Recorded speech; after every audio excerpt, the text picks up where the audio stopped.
absolutely fantastic job that he's doing. You must listen to him and share his videos accordingly. Very, very important.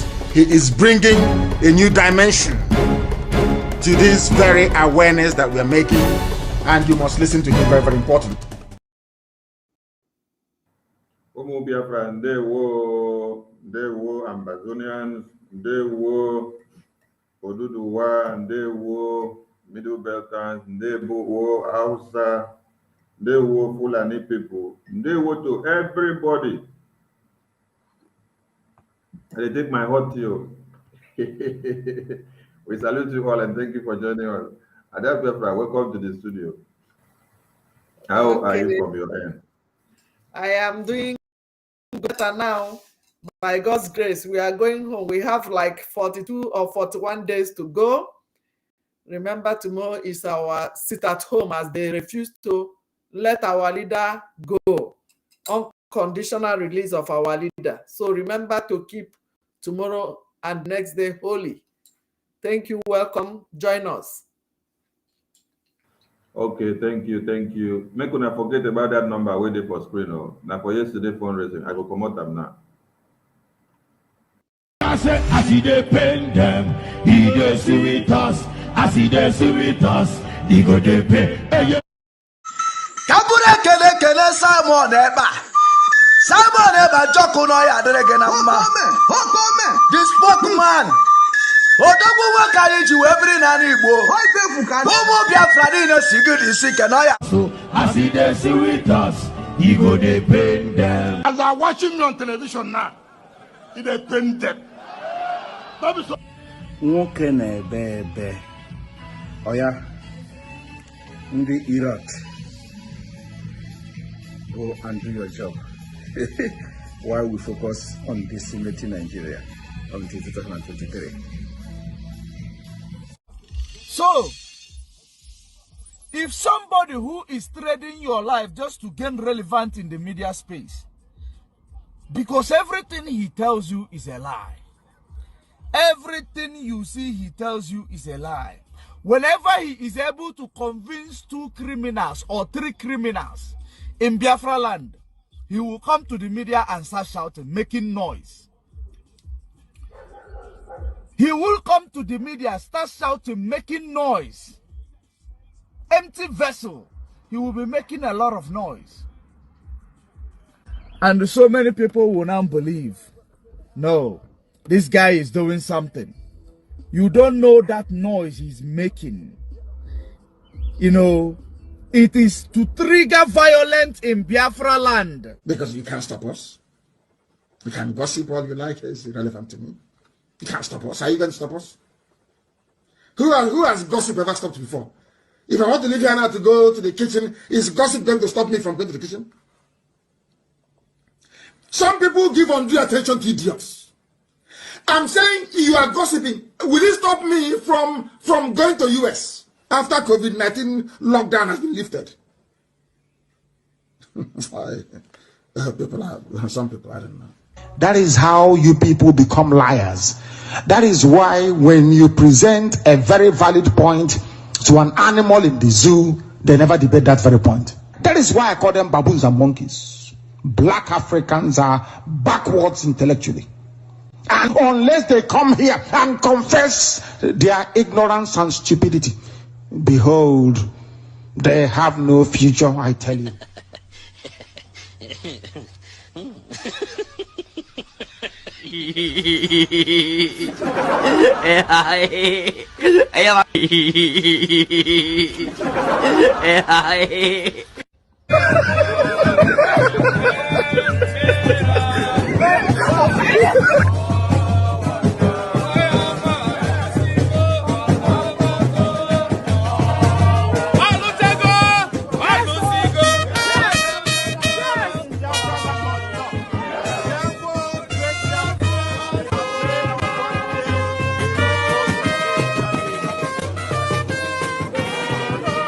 Want to die. You don't want to sacrifice anything. Your life of a slave in Kuwait is fine for you. Will they give you Kuwaiti passport?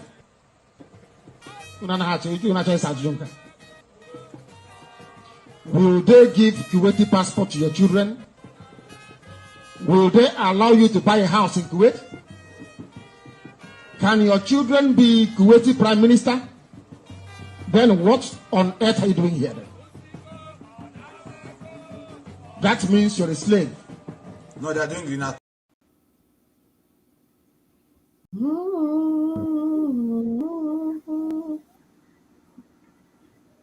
One Nigerian government are not giving you people the score sheet when they come to Biafra land with armored tankers and trucks to kill our people. And as they are going back, they are not giving you the score sheet for you to know how many goals we are recording. But we are begging them to come and report to, because they are all baboons and monkeys. So as they come into Biafra land, you see them. Why are you not seeing them when they are going back? Let's bring Simon to the screen so that we can listen. Remember that tomorrow is sit at home and must be carried out in every nook and crannies of Biafra land. So encourage your people to observe and to stay indoors, because if the enemies of Biafra comes out and then the unknown angels have to work on them, don't be a victim of a stray bullet. So take cover on the ground and do not try to go and see what you are not supposed to see.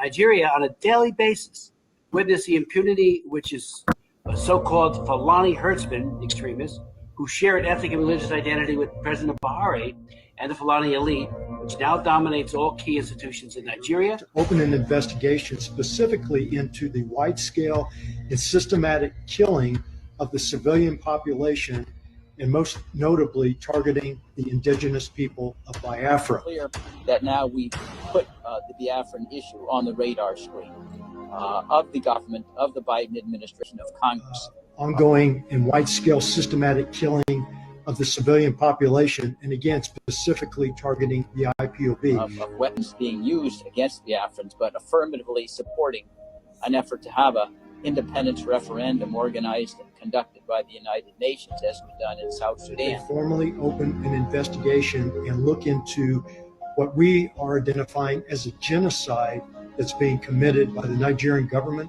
and extremist Fulanis against the indigenous people of Biafra. There's been nothing in experience since 1960 to suggest there simply is not a way, given the history of division between the Fulani and the Biafrans, to think that they can coexist under a single sovereign roof.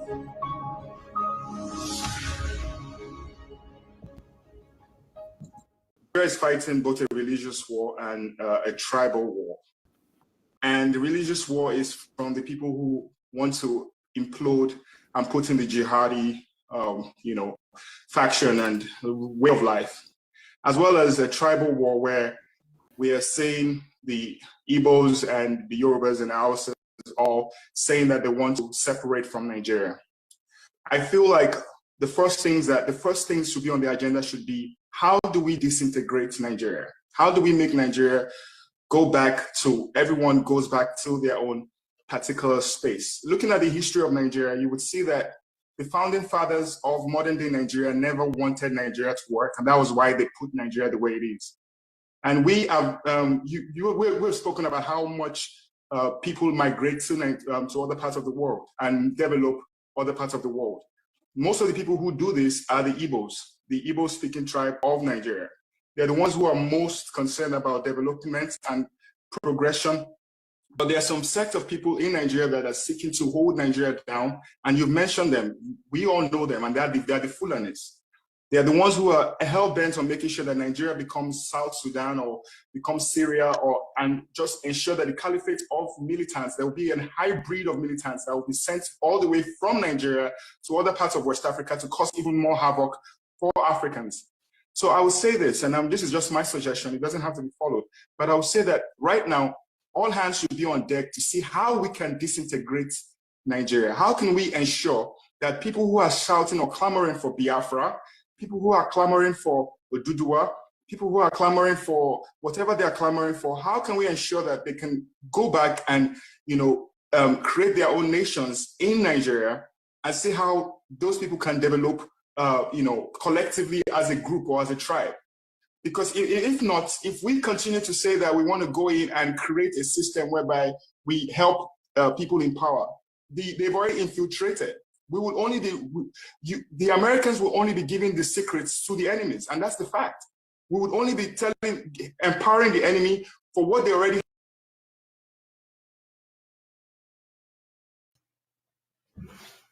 Good evening, good morning, good afternoon, depending on where you are watching from. Welcome to the program. This day, late night, 22nd of January 2023. And we are here again with our radical awareness for Biafra exit from Nigeria this year. Our agenda is to make sure that Biafra exit from Nigeria this year, either in peace or in pieces. And of course, to remind you, our resoluteness and our resolve to achieve this particular breakaway from Nigeria, every mechanism will be harnessed, everything will be put in place, everything will be done to see the Biafra exit in Nigeria, either in peace or in pieces. I welcome you again today. It's very, very important to have this broadcast today. Today we are going to have an in-depth analysis of how the Foolanisation and Islamization is happening right before your very own eyes. And this new generation of Biafra people have decided that they will not sit back and watch why elderly people that their brain is no longer working make very bad decision for us. That is why Biafra people have taken it upon themselves. And we are going to go into this analysis. You are watching live and direct on Enter Biafra Channel 1, Enter Biafra TV 1, VOB, Voice of Biafra across Biafra land. You are also listening and watching through the IPOB autopilot media platforms all over the world. We are live and direct today, the 22nd day of January 2023. And of course, those of you watching from Twitter, those of you watching from YouTube, and if you are watching through the Enter Biafra YouTube, you are going to be cut off. If you are watching through the Twitter, you are going to be cut off. Our idea is to go out to have our broadcast in this particular platform on Enter Biafra Channel 1. If you go to Twitter, click on Enter Biafra, and it is going to take you directly to this particular live broadcast. And of course, as usual, after the broadcast, we're going to make it live and upload it to the website where you are going to watch it until we have a better platform, build it a little bit user-friendly. I thank you very much for this. If you are here on Enter Biafra already, you can also share your experience to others who are using the same website and platform. All right, we are good to go. I want you to understand that those who say we are not going to have referendum have also chosen the option for us. They have chosen the options of war. So you cannot deny referendum and then also deny war. No, you can't do that. Those who deny referendum and they are now denying war, is it possible? It is not possible. You can't deny referendum and deny war. So denying referendum means that you have given us go ahead to fight, and we're already fighting you. Right. I want you to understand that we are not, disturbed an inch by the blackmail, the propaganda coming from Nigerian newspaper, coming from the Zoo media. I want to tell Vanguard, I want to tell Punch, I want to tell all of them, Sahara Reporter, they can write everything they want to write in this life. We are not moved. Tomorrow is sit at home, next tomorrow is sit at home, and nobody will move in Biafra land. It's a collective decision of Biafra people, and that is final. So anybody that is writing rubbish, you can write it. But I want you to understand that we are not scared of anybody. We are not scared of EU. We are not scared of America. We are not scared of anybody. We are fighting for our right. And our right is what I'm fighting for. So I want everybody to understand that from yesterday, every ties between us and the World Igbo Congress has been cut off. Completely cut off. And nobody in this Biafra movement henceforth will be allowed to have meeting or have discussed anything about what we are doing in Biafra struggle with any member of the World Igbo Congress going forward. That doesn't exist. I want you to understand that what we are doing is something that if you say you are going to be our problem, well, you can be a problem, of course, but that is the choice. If that is the choice you make. All right, we are going to go straight to the point of what we are doing today. When Nigeria say that, I want to make it very clear that those who have killed us without remorse cannot conduct election in our land. The politicians who have killed us cannot conduct election in our land. The government that have orchestrated, committed genocide cannot conduct election in our land. What are we trying to say? What we're trying to say is that the violence they brought to our land, they cannot compel our people to vote. All right, we are going to cut you off from Twitter. If you're watching from Twitter, we encourage you now to come to Enter Biafra and let us continue from there. If you're watching from Facebook, you're going to be cut off. Go to Enter Biafra channel 1 and you are going to join. Log in with your Facebook or with your other social media platform and let us get it going. If you are watching from Twitter, 1, 2, 3, going to be cut off. Come into Enter Biafra and let us continue. Thank you. And here we go. All right. I want people to understand that guns and bullets can't stop what we're doing. Gun and bullet cannot stop us. Now, some of you do not know the reason why we must dissolve Nigeria. I've listened to many individuals.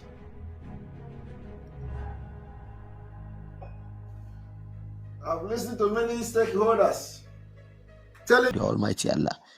And now we are in democracy, so there is nothing like suspending election. Dr. Abdul Muttalib Muhammad is the leader of the Muslim Leaders Union of the Northern and Southern region. He explained the purpose of holding the conference. Our intention is that we are Muslims and Muslim preachers. That is why we gather the leaders of different sections, leaders of Sangaya, leaders of Zari, and all others, in order to sensitize you about this agenda we have in view. That is ensuring that we choose a Muslim and a Muslim, what we call the Muslim ticket. The union we invited are about 75 in number, especially the Izala Union from Kaduna, Izala Union from Jos, Salafia, Kadaria, Tirjaniya, GTI, M1, Form 1, and women in Dawa, together with our Yoruba Muslim brethren that are here, our Igbo Muslim brethren with the Union of all Imams of Kano State. We rally round all the unions so that we can have a good platform to pass this message. What we show the leaders is that it is not a matter of we are coming to build road and infrastructure for you or the promise of giving you position. What we are talking about, I want you to pay attention. It is not idea of coming to build you road. It is not idea of coming to give you infrastructure, which is the truth and nothing but the truth. They are not coming to give you infrastructure. They are not coming to build you road, which is just the truth. It is not about development. Nigeria politics, including Obi. Obi is not coming to build road. Obi is not coming for development. Many people supporting Obi today is supporting Obi because They feel that, oh, it is the turn of Ndigbo, that, oh, Ndigbo must become president. If you ask them now, how is Obi going to do that thing they claim Obi is going to, they cannot explain it to you. They cannot explain it. So it is born out of hatred for other tribe. It is born out of tribalism. Supporting Obi as an Igbo man is out of tribalism because you want Obi to be there. Just like you want the World Igbo Congress. You can imagine Professor Jofo that has been having meeting with us, from the beginning, till now. All of a sudden, he would begin to tell you that election was hold. Professor Jofo is in diaspora just like me. We are going to know his influence in Biafra land. These people, they don't have any influence. Who is listening to Professor Jofo? Some of them have been paid. Some of them have been promised something. Some of them are doing it because Peter Obi is going to give them appointment. Some of them are calculating how much they are going to make in the next 4 years. Some of them have seen Peter Obi as an opportunity to make money, not for to develop Biafra, no. But when you touch them, they tell you, oh, Biafra land, sit at home is crippling the economy. Sit at home is crippling the economy. How can the economy not cripple? We are going to cripple more of the economy. That is the point. Economy must cripple. How can you be talking about economy where Biafrans are being killed, where Ndigbo, they are being killed every day? You are talking about economy. Is economy more important than the life of the people? That is the problem. Economy. When in the secondary school or in primary school in those days, they teach you, they ask you to read, they write all these books in Biafra land in the Southeast. They tell you, read this book, read that book. And most of those books is the thing that is happening to Ndigbo today. Like a book, like Mr. Ago is a trader. I was talking about it yesterday. Mr. Ago is a trader. What does he tell you? What does Mr. Ago is a trader tell you? Tell you how to cheat people in the business. That's all. He teach you how to cheat people in the business, how to connive against somebody else in the business. And Ndigbo in the Southeast read this book very well. And today, the effect of the book is the example of Professor Jofo. Professor Jofo, when you think that they are educated, where are these people? When you think that they're educated, just at the dying minute, they will disappoint you. That is exactly the effect. You can never go to America and change. You go to America, you spend for 30 years, you are still the monkey that you are. Monkey can never change. If you take monkey to heaven, monkey is still a monkey. Give him a cup, collect the cup is a problem. So, these people change at every given minute.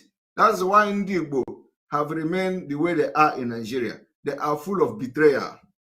Betrayers. But you see, what is going to change Ndigbo is Biafra. Because in Biafra, we that are piloting this affair, we know why we are piloting the affair of Biafra. We that are shouting for Biafra, we know why we are shouting for Biafra. And we know that we are going to enact laws that will stop all those nonsense. It's only Biafra that can stop it. Only Biafra that can stop you, people like Professor Jofo, to betray people that trust them. I am not surprised, hearing all those nonsense. But what surprises, I'm not surprised at all, because after Mazi Nnamdi Kanu was kidnapped, some of them, they chose their path, and we have seen it today. But I will be their end. Me will be the end of the World Igbo Congress. I want this video to go to Professor Jofo. I, Simon Ekpa, will be the end of the World Igbo Congress. After this tour, you will never hear about them again. You will never hear about. My own is that Ejimofo, I don't talk until you look for my trouble. What we are trying to stop is this thing you are watching here. Professor Jofo is in America with his family, just like myself. I'm in Finland, enjoying democracy. Democracy that people died, pay with their life for me to enjoy today. Professor Jaffa claims he's a professor. He says he's economics, he calculate all this. He's in America. America, people died in America for Professor Jaffa to be there.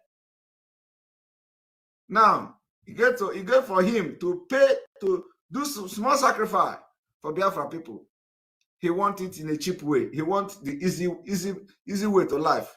I remember that in those days, when they were giving illustration of heaven and hell, they say the road to heaven is very narrow. You go corner like this and corner like this, and then they give us another road to hell. That the road to hell is expressway. This has been the illustration of how to choose the good part of life and choose evil. But you know, it is always the evil part that Ndibo choose. Some of Ndibo, not all. People like Professor Jofo, that is the only thing. They choose the evil part, the expressway. But that particular one did not enter their life.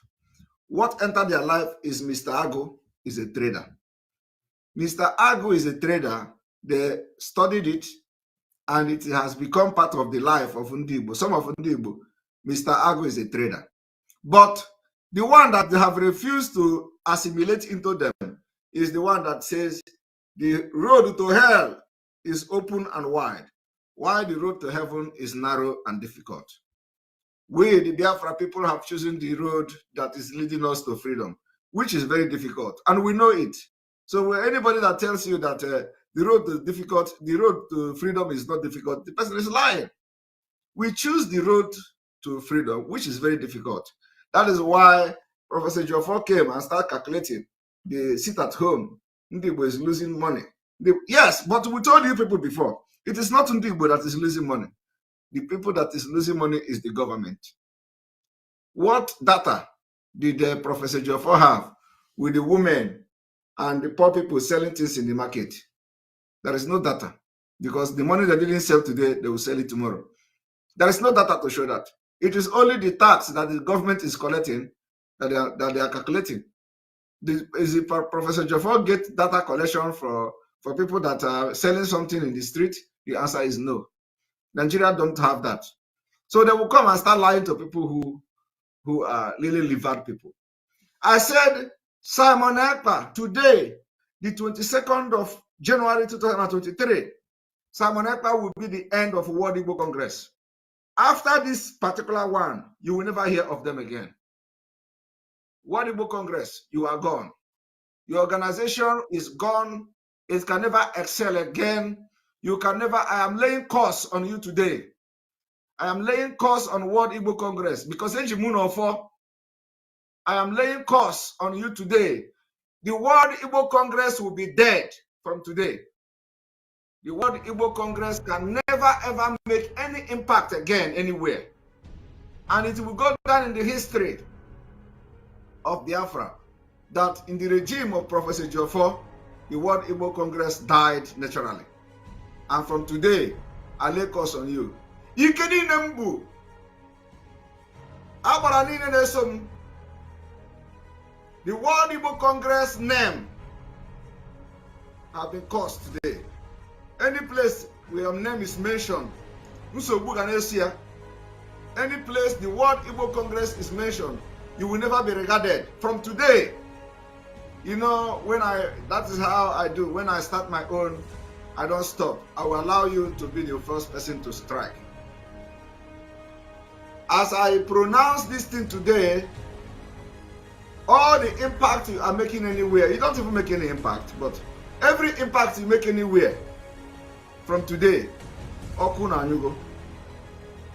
you will be irrelevant, including in this P2B election, including in this particular election that you are going to enjoy just 2 weeks and you will never enjoy it again. Everything your relevancy, everybody that is taking you serious from today, because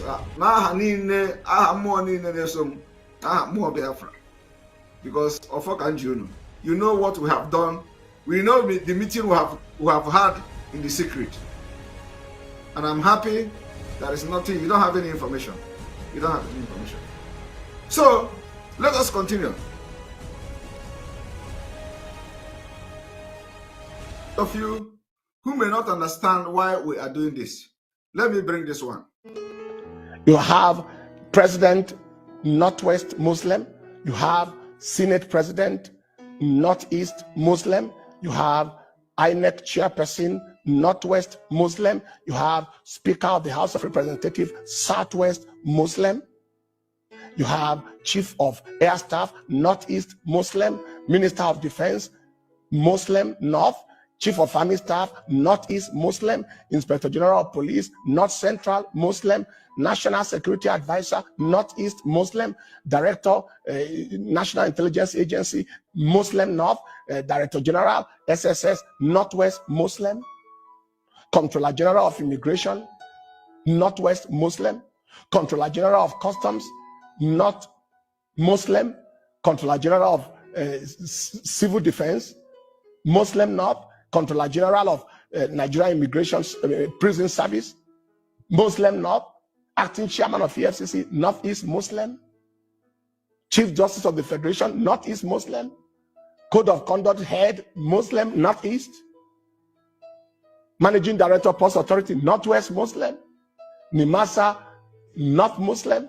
NNPC Managing Director Northeast Muslim. Minister of Education Northeast Muslim. National Universities Commission Northwest Muslim. Now, while this man was reading this thing, this one not eat Muslim, that one Northwest Muslim, this one North South whatever Muslim, while he was reading this thing, we were telling them for many years that this is happening. They didn't believe it. Okay, they claim they are seeing from God. They claim God talks to them, yet God in Nigeria have not spoken to this man. That Muslim, he is shouting, Jesus, God, God, God, God. And the Jesus is shouting did not tell him that the Muslims are taking over the place where he's shouting Jesus. You see, he was busy shouting God, God, God. Yet God refused to reveal to him that, come on, these people are taking over. Do you think that God God don't know what he's doing? God knows. How can God allow people to take over your land without revealing it to you? Only for you to come and be reading what people told you. Now, as he was busy reading it out, ask him, where was he when Muslim was taking over all this position? Ask Enenche, where were you? Southwest Muslim, and so on and so forth. We can keep on going on and on.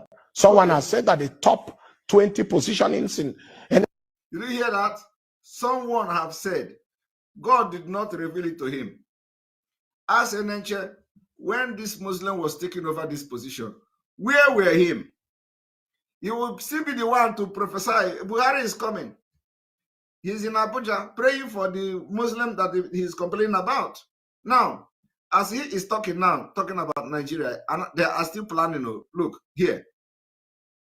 GTI, leaders of Zari, and all others in order to sensitize people about this agenda we have in view. That is ensuring that we choose a Muslim and a Muslim, what we call the Muslim ticket. The union we invited are about 75 in number, especially the Izala Union from Kaduna, Izala Union from Jos, Salafia, Kadaria, Tirjaniya, GTI, M1, Form 1, and women in Dawa, together with our Yoruba Muslim brethren that are here, our Igbo Muslim brethren with the union of all Imams of Kano State. We rally round all the unions so that we can have good platform to pass this message. What we show the leaders is that it is not a matter of we are coming to build road and infrastructure for you or the promise of giving you position. What we are talking about is who will establish the dignity of Islam and also uphold the respect of our religion. This can. Are you hearing it? Now, another thing is that if you talk, NHA will tell you, oh, let us support Obi as a Christian. The question is, it has become a religious politics. It has become tribal politics. Why then do you want to be part of it? Why do you want to continue to be part of a country Instead of voting somebody based on development and their capability, you are voting because the person is a Christian. You are voting because the person is a Muslim. You are voting because the person is going to be the one that will appoint Christians. I want you to listen to this one, NHA. You see, is occupied from the same region as well. What comes to mind is there is no intelligent person and no qualified person from any. You see, you have just heard what this man said. This man said what they are after is to make sure that Muslims take power. They are not after infrastructure. They are not after anything. So NHA is asking whether there is no person from the south. Why the answer is here. This is the answer here. An infrastructure for you, or the promise of giving you position states. We rally around all the unions so that we can have good platform to pass this message. What we show the leaders is that it is not a matter of we are coming to build road and infrastructure for you, or the promise of giving you position. What we are talking about is who will establish the dignity of Islam and all. Have you hearing it? What we are interested is who will establish the dignity of Islam. Now, the dignity of Islam has been established already. Why this one was busy shouting God, God in the church? You have President Northwest Muslim. Dignity of Islam. President Northwest Muslim. Dignity of Islam already established. You have Senate President Northeast Muslim. Senate President Northeast Muslim. Dignity of Islam established in the Senate. Next chairperson, Northwest Muslim. You have Speaker of the House of Representatives, Southwest Muslim. Dignity of Islam already established. You have Chief of Air Staff, Northeast Muslim. Dignity of Islam already established. Minister of Defense, Muslim North. Dignity of Islam already established. For Farming Staff, Northeast Muslim. Inspector General of Police, North Central Muslim. National Security Advisor, Northeast Muslim. Director, National Intelligence Agency, Muslim North. Director General, SSS, Northwest Muslim. Comptroller General of Immigration, Northwest Muslim. Comptroller General of Customs, North Muslim. Comptroller General of Civil Defense, Muslim North. Comptroller General of Nigeria Immigration Prison Service, Muslim North. Acting Chairman of EFCC, Northeast Muslim. While he is just realizing now that Muslims have taken over, they are already preparing for the second level. He is just realizing it. They are preparing for the second level. Now listen to this. So that we can have good platform to pass this message. What we show the leaders is that it is not a matter of we are coming to build road and infrastructure for you, or the promise of giving you position. What we are talking about is who will establish the dignity of Islam and also uphold the respect of our religion. These candidates support our religion. For that reason, we are with him. Now, do you understand it? I'm not against, my own is not just to make sure that you understand the reason why we must leave Nigeria. Now, if you talk to NHA, when you listen to NHA now, NHA will now tell you it is time to vote rightly. The same thing these people are doing. That was why I came and decimated Kanayo. All these people are stupid people, very stupid. Now, you want one Nigeria, and you are preaching for people to vote a Christian president. And you are openly saying it because Muslims have taken over. And we are telling you, you can't continue like that because it can never bring any development. It can never bring security, which you said it. Listen. Chief Justice of the Federation, Northeast Muslim. Code of Conduct Head, Muslim, Northeast. Managing Director, Post Authority, Northwest Muslim. NIMASA, North Muslim. NNPC Managing Director, Northeast Muslim.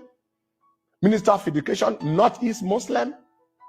National Universities Commission, Northwest Muslim. JAMB, Southwest Muslims, and so on and so forth. We can keep on going on and on. Someone has said that the top 20 positionings in NNPC is occupied from the same region as well. What comes to mind is there is no intelligent person and no qualified person from any other part of the country. There is no intelligent Shekiri person, no intelligent Ijo person, no intelligent Biron person, no intelligent Magavul person, no intelligent Tif person, no intelligent Idoma person, no intelligent Igala person, no intelligent Ibira person, no intelligent Ibibio person, no intelligent Anam person, no intelligent Efik person, no intelligent Ishan person, no intelligent Bini person, no intelligent person from no other part of the country that can be in any of those sensitive positions, except people from one region and one religion.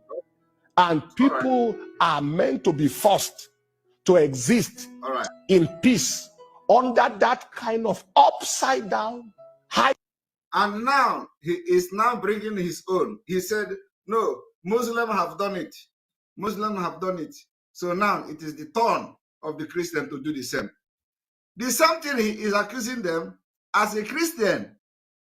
You know, he's accusing Muslims. So it is the same thing he is now preaching. He wants Christians to do the same. And the Muslims cannot fold their hand and watch you because they are more violent. Okay? The Muslims, they have proven it, you know, many years now to be the most violent religion. So they are more violent. Now, he is now telling you that Obi is a Christian and you must support Obi, so that let us, the Christians, do the same thing that Muslims have done, which he is complaining, and the Muslims are going to fold their hand and watch you. And then he said, how can you have peace in such nation? Oh my God. He said, how can you have peace in such nation? Now, when Obi, let us say Obi become a president, and you look at all the qualified candidates, and you find out that the Southerners are more qualified, more read, qualified, more educated, more experienced, and Obi begin to appoint more qualified candidates from the South. Or not on tribalism, not based on tribalism, but because based on merit and based on qualification. Are you going to say that Obi is appointing based on qualification, or Obi is now trying to replicate what they have done in the past, which is the tribe? Of course. They will never agree that Obi is appointing people based on qualification, because if you do it like that, you have shown that you disenfranchise them. You have shown that you are discriminating them. They will never believe that because this one is more smarter than me, this one is more educated than me. So Obi come and say, okay, Attorney General. Oh, Attorney General. So you think that as it is now, let us say Mike Ozokome will be there, and Obi will appoint Malami to become Attorney General. If Obi become a I am telling you people. So now you go to CGN, you say Tanko Mohammed, you bring Tanko Mohammed, you bring let's say who again, you know, you bring somebody that is sound from the South, and then you say, oh, this person, let us choose Tanko Mohammed, so that we are going to balance the Nigeria, balance the federal character or whatever it is. You have also done the wrong decision, because you are not choosing the right candidate. You are choosing based on an evil entity, evil setup, which will never bring Nigeria to anywhere, which will never build Nigeria, which will never make Nigeria progress. So, okay, now you have, okay, say, okay, oh, you want to balance every system. Now, you have somebody who is supposed to be central bank governor, who is well-read, and then you say, no, I want to do it so that North will not feel that we are marginalizing them. Let us, because you are a Christian, you are the oversabi. Now, instead of you to bring somebody like Soludo from Anambra, who was the former central governor, bank governor, you say, okay, let me go and bring Ganduje. You say, let Ganduje come and become the central bank governor instead of Soludo. And then, because you want to make the North don't feel that they are being marginalized, then you have bring the government or the country down. So you can never succeed. And when you come to say, let us appoint by merit, you see that the Southerners are going to take over the entire system, entire position, and then North is going to fold their hand and look you. No. And they are also already understanding this problem. You can never have peace in such setup. Today, we are not even fighting Nigeria, because we are not interested in the position. We are not interested in resource control. We are interested only in our freedom because we know we can do better. We know all these things I'm saying now is what we are going to do. But you can't do it in Nigeria because Nigeria have what we call dangerous diversity. This dangerous diversity is what I'm just explaining to you now. That if you say, let us appoint those who are more qualified, how are you going to do that? Let me also tell you another side of the story is that when Obi, if someone, I'm just using Obi as an example. Obi can never be president. He can never even, anyway. But let us even say Obi. Let's not use Obi because that is what these people are doing these days. So now Obi will become a president, and then Obi will send, let's say, Obi will now say, Owazurike. Owazurike is a very, very brainy person. Owazurike is very brainy person, and so Owazurike, I am going to appoint you to be my to be something like Minister of something internal security or something. Just appoint Owazurike, give Owazurike federal appointment. Let's say give Owazurike ombudsman, appointment, commissioner for whatever, something like that, and then Owazurike will walk to National Assembly. And then, the National Assembly will say they want to approve Owazurike. Already, foreseeing Owazurike as a Biafra agitator in the past, because for him to accept the appointment at that point and coming to the National Assembly to show himself for screening means that he's no longer a Biafra agitator. So we will address him as a former Biafra agitator at that time. Now, Owazurike will go there. The North, the Muslims that are there in the National Assembly will say, is this not Owazurike? No. And then they have to put it into voting. They are going to vote against Owazurike. Meanwhile, Owazurike may be the best candidate that Obi have. Now, they will say, they will not approve it. Owazurike will now go back. Obi have failed. Obi will now begin to look for another candidate, which may not be as sound as Owazurike. I'm just using this as an example. It may not necessarily be that the person was a former Biafra agitator, but just for you to understand that in that National Assembly, most of the people that Obi will give appointment, they have to approve them. And some of the approval will come by voting because it's not going to be what you are seeing today that you're going to see in Obi, for example. We see it in during Jonathan time. So now, how are you going to solve this problem? This is one thing that these people that are talking here. Nepotistic, clanistic situation that is absolutely impossible. If it was a charm, it cleared. If it was a mentality bankruptcy, mentality is returned. It's impossible. It has not cleared and it has not returned because if the charm have cleared, you will not be talking about one Nigeria.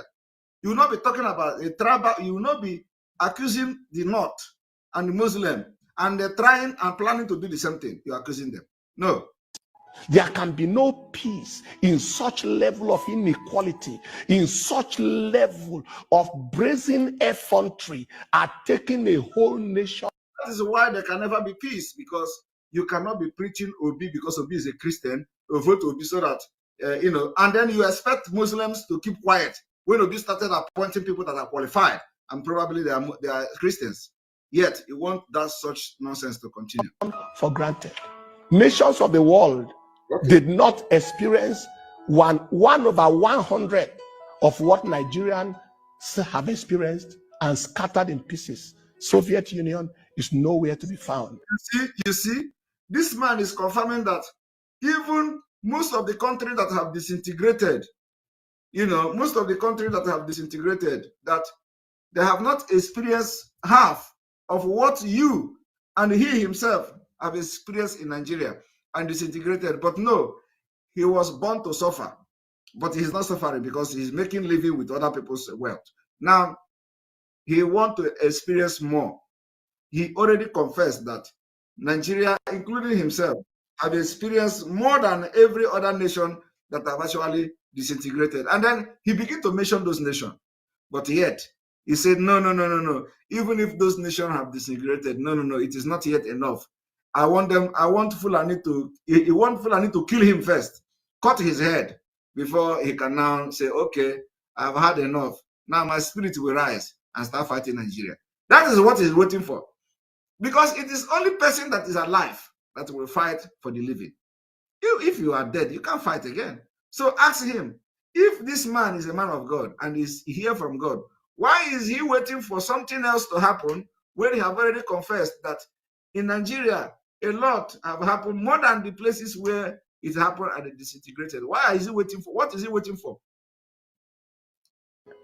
Yugoslavia was one country that scattered and splintered into 8 countries out of one country. Czechoslovakia splitted into 2. They didn't see 1/100 of what we are seeing. Nations in the world that are wise enough, that are multi-ethnic, did their best. The United Kingdom, even though it's a nation, has ethnic groups that took care of the ethnic groups and gave regional autonomy to the Scottish, to the Irish, and the Welsh. Switzerland has 4 ethnic groups, and they make their presidencies sit to revolve around these 4 groups. What is the solution to the situation in our land today? If there must be peace, there must be equity, there must be fairness, there must be justice. People have clamored for restructuring. It is the devolution of power. Otherwise, there may be the dissolution of union. It happened in other places. And we pray and trust God that it doesn't happen in our nation. It's not time to play the ostrich and hide the head under. What is not confronted cannot be conquered. In medicine, we call something the debridement of wounds. You expose wounds in order to repair them. You clean them out in order to repair them. You make them bleed. Truth is what heals. And if truth is not spoken, healing doesn't happen. And it is time to tell the truth. People have been suppressed, subdued, subjugated, and treated second-rated as if they don't have sense and they don't have reasoning. And this nation is one of the most intelligent nations in the world. Our doctors, our professionals are the most intelligent around the nations of the world. Nigerians and Nigeria people have the highest rate of PhDs in America of any ethnic group, apart from maybe Americans themselves. And it is time for us to sit up and say these things must be corrected and do the right thing, and we do the right thing on time so that Jehovah can hear us and answer our prayers. As for every protest going on, now he tells you that Nigerians are the most educated, the most professors. Now, what he's telling you now is that let Obi come. When he talk about these Nigerians are professors, he's not talking about Muslims, so like Fulani. He's not talking about the Medugri people. No, he is talking about Yoruba and Biafrans, South, and of course part of Middle Belt. So now Obi will come and begin to appoint all these professors in America, and just appoint all these, which is what Professor Joffa is fighting for. And then Fulani will now fold their hand that they're not professor. Even if they're professor, they are not as qualified as those from the South. They will now fold their hand that, oh, Obi want to appoint everybody, which we know Obi is not even going to do. But let us even assume like that. Now, they will fold their hand and watch and say, all the professors from the South have taken over the entire federation. Fulani will now fold their hand and begin to watch you. Okay, yes, let us move Nigeria forward. You know it is not possible. Yet, they are deceiving you. This is the real deal here. Anyone, the purpose of holding the conference. Our intention is that we are Muslims and Muslim preachers. That is why we gather the leaders of different sections, leaders of Sangaya, leaders of Zari, and all others in order to sensitize people about this agenda we have in view.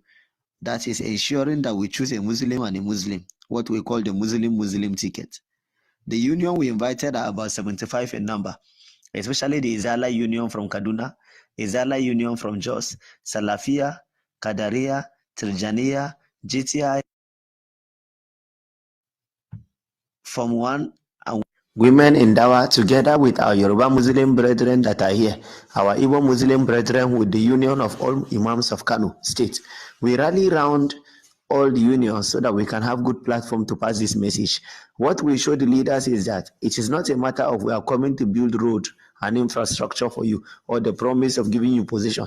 What we are talking about is who will establish the dignity of Islam and also uphold the respect of our religion. These candidates support our religion. For that reason, we are with him. When anyone dishonor our religion, we will tell the people that we are not with him.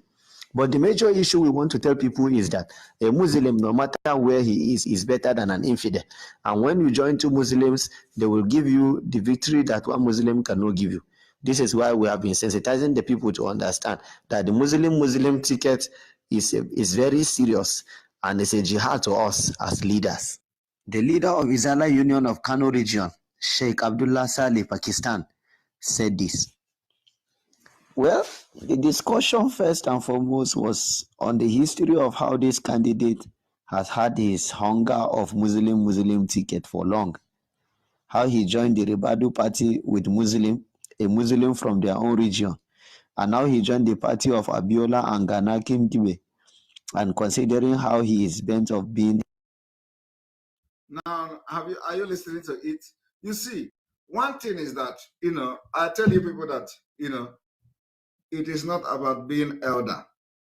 These people have made wrong decisions for many years. Biafra people have come to say enough is enough. Now, here is Obi answering question. Stop everything and deal with it. Product.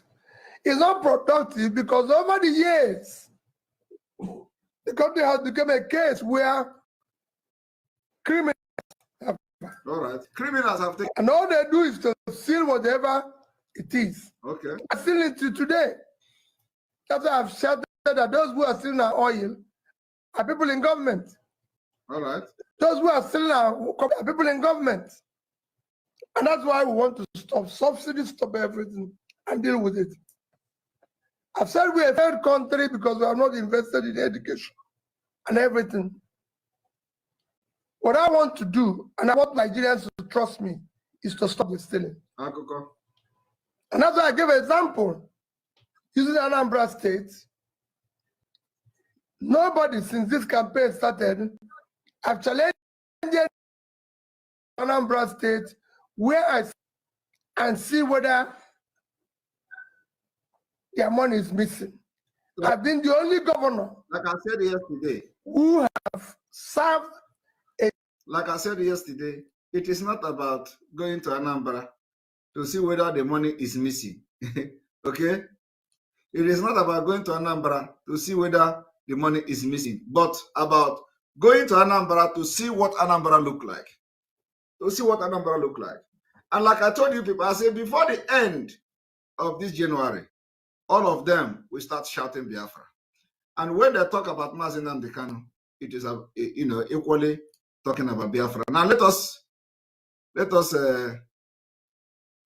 watch this one.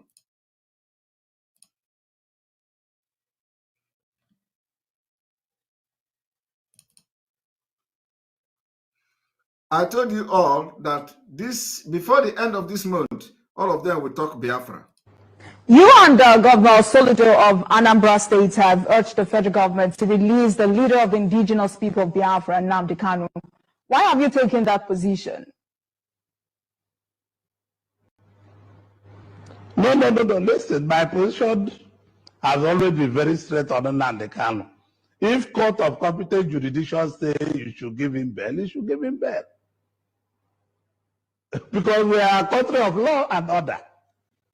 Are you hearing? If I have not said anything out of the law, if the court say give him bail, you should give him bail. This is a very senior court of record. This is court of appeal.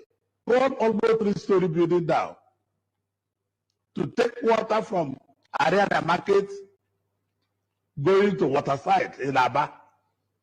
A court of record stopped me, and the project is still where I left it after 20 years. It's still there. Are you hearing it?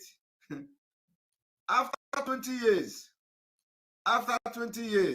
court, after 20 years, court to stop him from taking water from Waterside to Ariara, or from Ariara to Waterside. That is the only thing, no? That is the only thing the court in Nigeria would do to stop you from doing something. Okay? Do you understand it? Court to stop Joseph Okalo, and he claimed now that after 20 years, the project that court stopped him from doing is still there. Okay?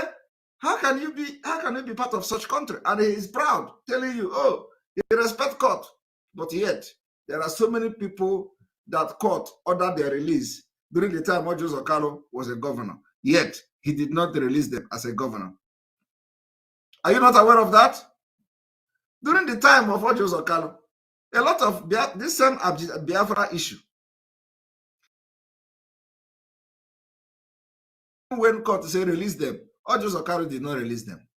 But he is here telling you how he obeyed the court not to bring water from one place to another. And today, after 20-something years, the water still did not work out. And court to stop it. Now listen to him. The leader of the indigenous people of Biafra, Nnamdi Kanu. Why have you taken that position?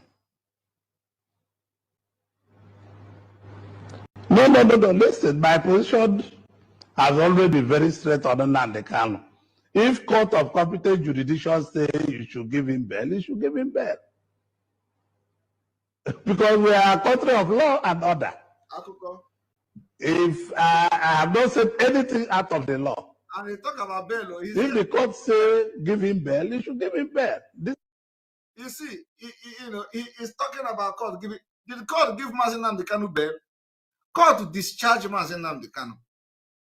So he is here. Of course, you know what he was doing. He's here talking about bail. You know how they do. They want to chip it in to see the reaction of Biafra people. Let us chip it in bill. Court. He is not even following the court. For him to come here prepared, because he prepared for this particular interview. He come to this place prepared, and he is opening his mouth saying, if court gave him bail, he should be released. Did the court of Nigeria give Nnamdi Kanu bail? Court discharged him. Umuahia court, where this man come from, ordered Nigeria to return Nnamdi Kanu back to Kenya. So what is he talking about bail? But you know they are evil mind. So there already is a premeditated thing, so it is in him.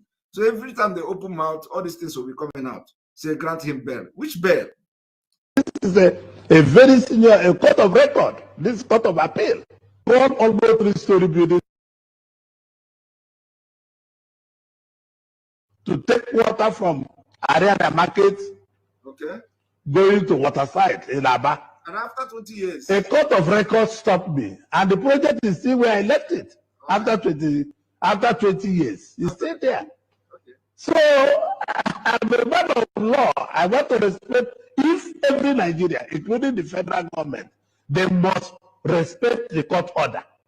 If you want to build a new Nigeria, he is a man of law. Yet he has not condemned Nigeria from going to Kenya to kidnap Nnamdi Kanu, because that is where we are going to know whether this man. He says he's a man of law. Did you hear Ojos Kanu since how many 1 year plus now that Nnamdi Kanu was kidnapped? Have you heard Ojos Kanu coming to say it was wrong? It was wrong for Nigeria to go to Kenya to kidnap Nnamdi Kanu. That is how to know whether he is part of the law or not. But here he is telling you, I'm a man of law. I don't know this law, which kind of law he is man of, but anyway. But he has not condemned the kidnapping of Nnamdi Kanu, which is against the law. So anybody that is a man of law must be ready to defend the law at every given opportunity. Has Ojos Kanu went to Nnamdi Kanu and started talking rubbish. I started talking rubbish. Look at him here.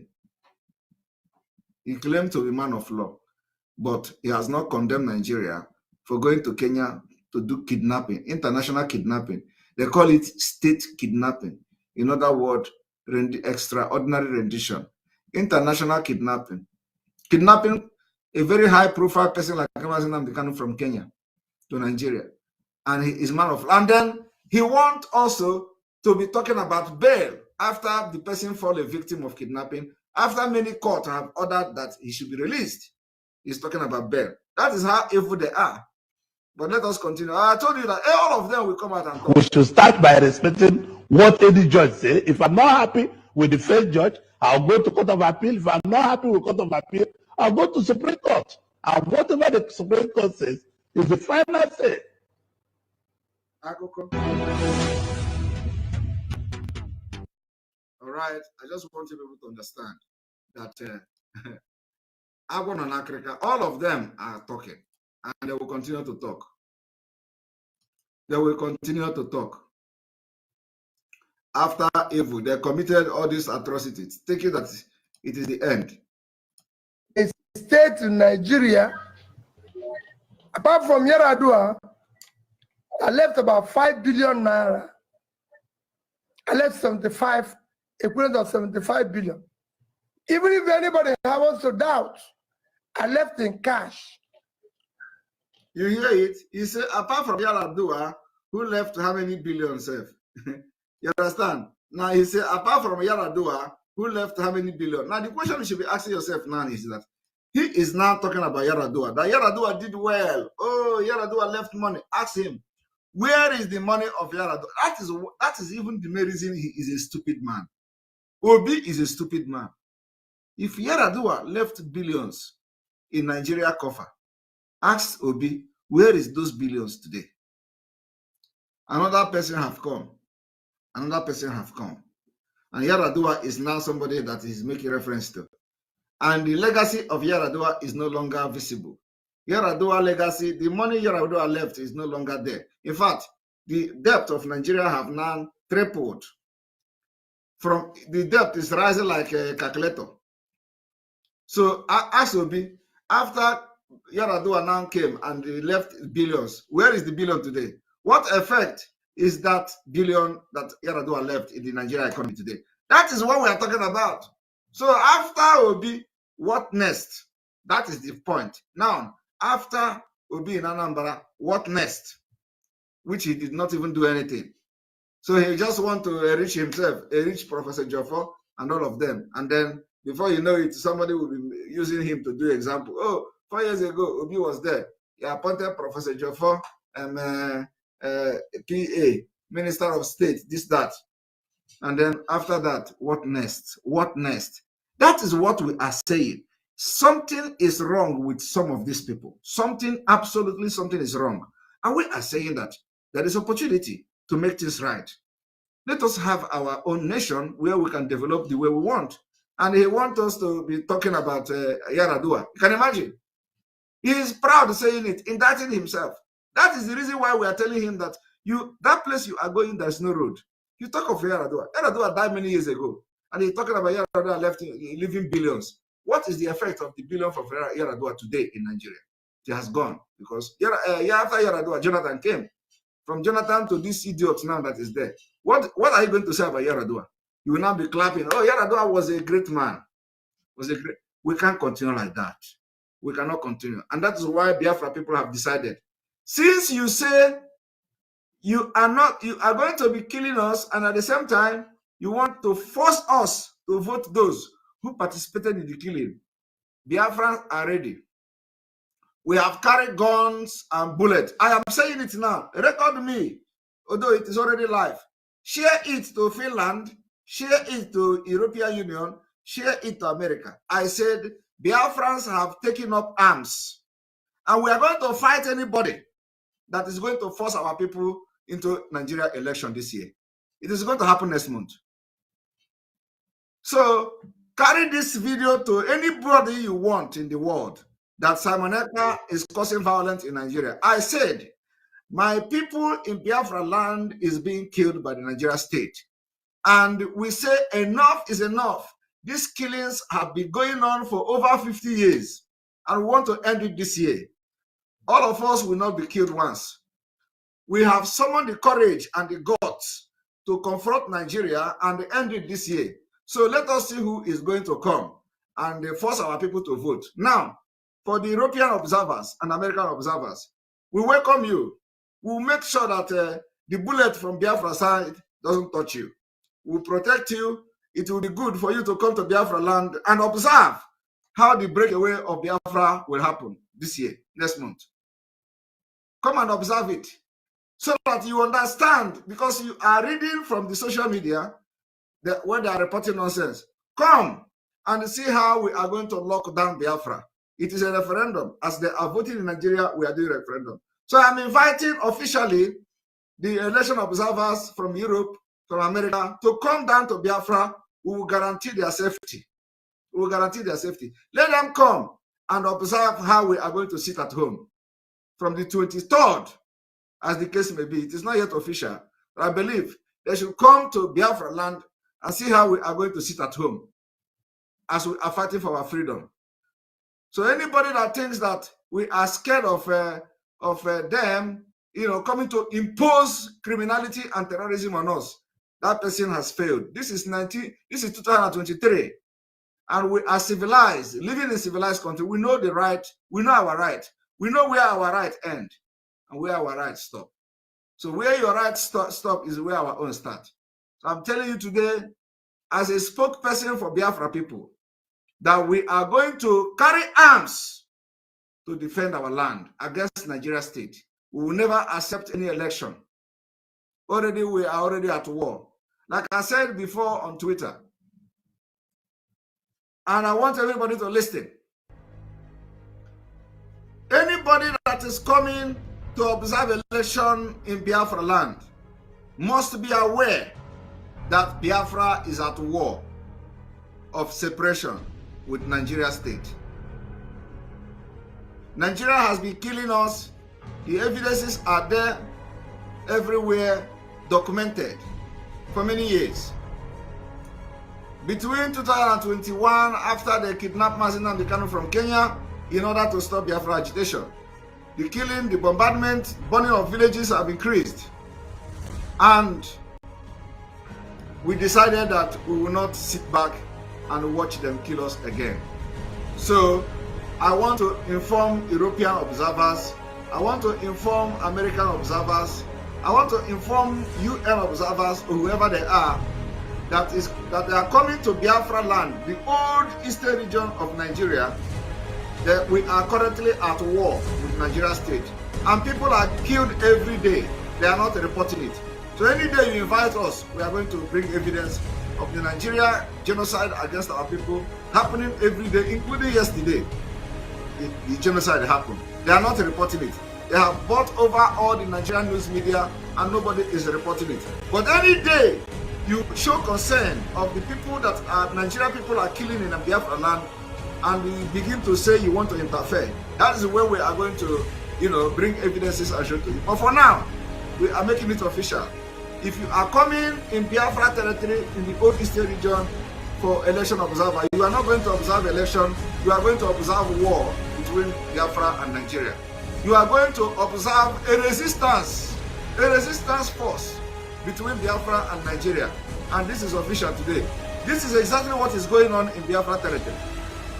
Nigeria, on a daily basis, witness the impunity which is so-called Fulani herdsmen extremists who shared ethnic and religious identity with President Buhari and the Fulani elite, which now dominates all key institutions in Nigeria. To open an investigation specifically into the wide-scale and systematic killing of the civilian population, and most notably targeting the indigenous people of Biafra. Clear that now we've put the Biafran issue on the radar screen of the government, of the Biden administration, of Congress. Ongoing and wide-scale systematic killing of the civilian population, and again, specifically targeting the IPOB. Of weapons being used against Biafrans, but affirmatively supporting an effort to have an independence referendum organized and conducted by the United Nations, as been done in South Sudan. Formally open an investigation and look into what we are identifying as a genocide that's being committed by the Nigerian government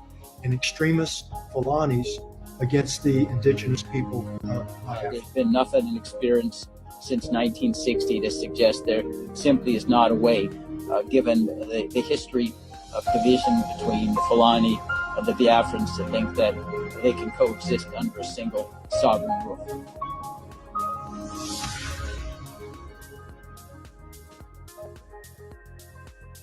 Right, you're welcome back. And I believe this message has been delivered. We are going to listen to this Obi, for a while. 100, which the equivalent of what it is today. Where is it? At 600, that is 90 billion. Where is the money now? Where is the money? And he has used some interest. And at the same time, I left in Naira over 30 billion. Okay. and nobody put a gun in my head. Every other person who left office the time I left had gratuity or pension.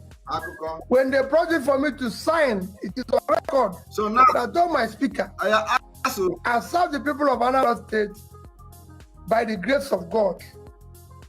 It was Asobi, where is it today? If that is what he's saying is truth, that is what we are saying. So you are going to lead and you leave. Nigeria remain the same and go what? So where is the? Let us use Anambra. Anambra is just Igbo speaking state. So he's saying he leave this, he leave that. Where is the all those things he claim he leave? Where is it today?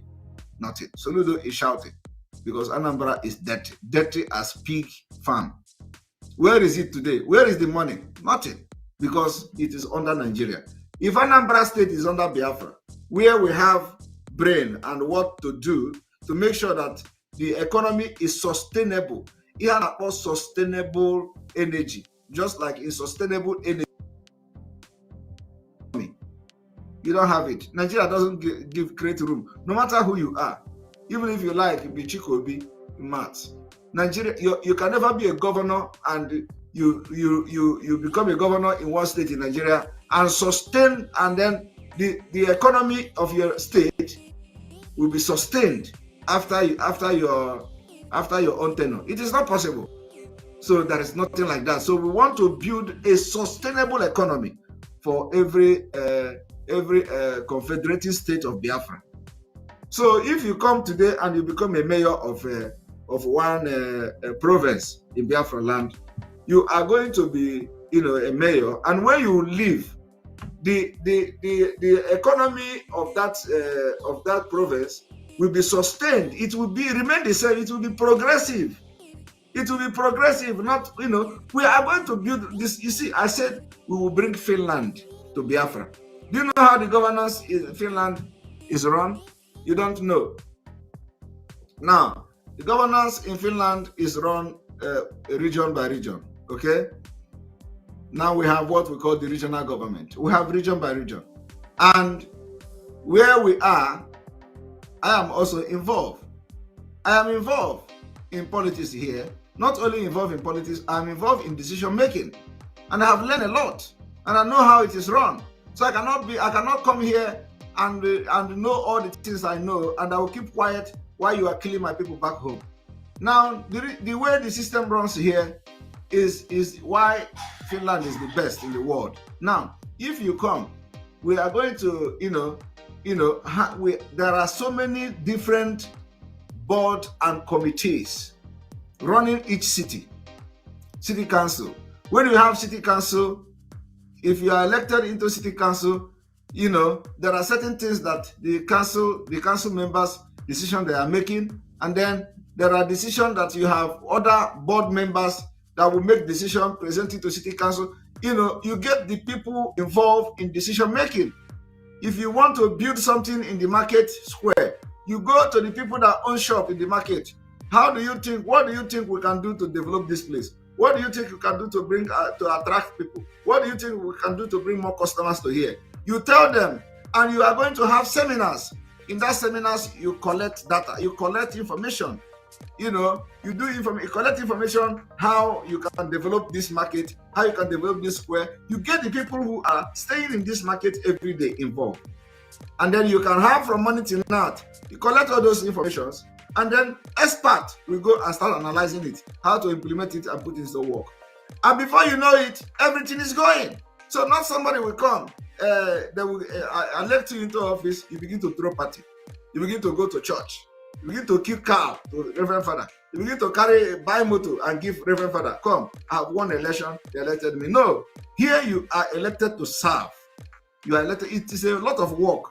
You are going to read, if it is this criminology or it's books. No, it is not books, it's document. You are going to be reading documents, but Ejiofor we call it books. Books, document, you will read it. Decisions, you will be reading decisions, and the decisions will be practicalized. That's what we want to do. Not you come here and say, I left 50 billion as Anambra governor. Where is it today? It is not sustainable. It is rubbish. So I cannot know all these things, including other people who even may know better than me how government is run. And I will be seeing all this nonsense they are doing in Nigeria. and you think that we sit back. Not only that they are not really well, governing well, but for the fact that they are killing my people and nobody is talking. We have come to take it by force. We will force all of them. We are going to force Professor Joffo into Biafra. That is, the only thing is that he cannot deny being an Igbo man. So we are going to force Professor Joffo, force Obi, force all of them into Biafra this year. With our guns, we are going to fight and force you into this freedom. I am telling you the fact, because the killing of Biafrans will never be, we cannot take it anymore. We can't take it anymore. We have been writing to United Nations, we have written to ICC, we have written to European, we have written to many world power in the world. We have written to America, we have written to everywhere. So you have information about how they are killing our people, chopping off the head of our people. We can't take it anymore. So I'm telling you today that what we are fighting for is for your own good. Obi will come here, tell you agony, tell you story, agony of Nigeria. And yet, you want to support him so that after he leave office, he will be going from one country to another, telling you how he tried to do Nigeria this, and he left 50 billion in the treasury, he left 40 billion in the treasury. I will be telling this story, just like Jonathan is doing today. Jonathan is being invited, going from one country to another. Oh, come and become a peacemaker. Come and become a peacemaker. He will come and say, oh, 2015, I had the opportunity to continue to retain power, and I decided that, oh, no blood of Nigeria is worth my position. And that is an achievement. That's an achievement. That is not an achievement. It's not an achievement. Today, the decision of Jonathan have destroyed many lives, because Fulani, of course, you know, even if he continued to be president of Nigeria, by now, Nigeria would have been, you know, disintegrated, because Fulani would have ravaged everywhere. But anyway, so having said this, we are going to stop here because of time, and tomorrow we are going to come on time, and we are going to receive few calls, maybe 20 minutes call or 10 minutes calls, and then tomorrow we'll continue. So we have responded to a lot of issues this afternoon. Remember that tomorrow is, or today, because we're already in the morning, is sit at home, and the sit at home will end on Tuesday. Tuesday is sit at home as well. And again, I will commend Soludo for not countering this particular sit at home order, which means his call for the release of Mazi Nnamdi Kanu was genuine. So our own is that if you do good, we will recognize it. If you do bad, we don't have permanent friend and we don't have permanent enemy. Thank you very much. The number is on the screen. And thank you very much, Anthony Okon, for your super chat. Thank you very much, because we are no longer in YouTube. So super chat is not here. And super chat, of course, for you to make super chat, it has to go through the PayPal, which is info@ekpa.fi, and some of you are doing it. So thank you very much, Anthony Okon, for your super chat. We appreciate you for your super chat. Thank you very much. All right, we are going to open the telephone for calls. So you can call us and air your opinion on this particular Islamization, what you just watched today, the exposition we have made, and how all these people have made very bad decisions, and we are saying no to it.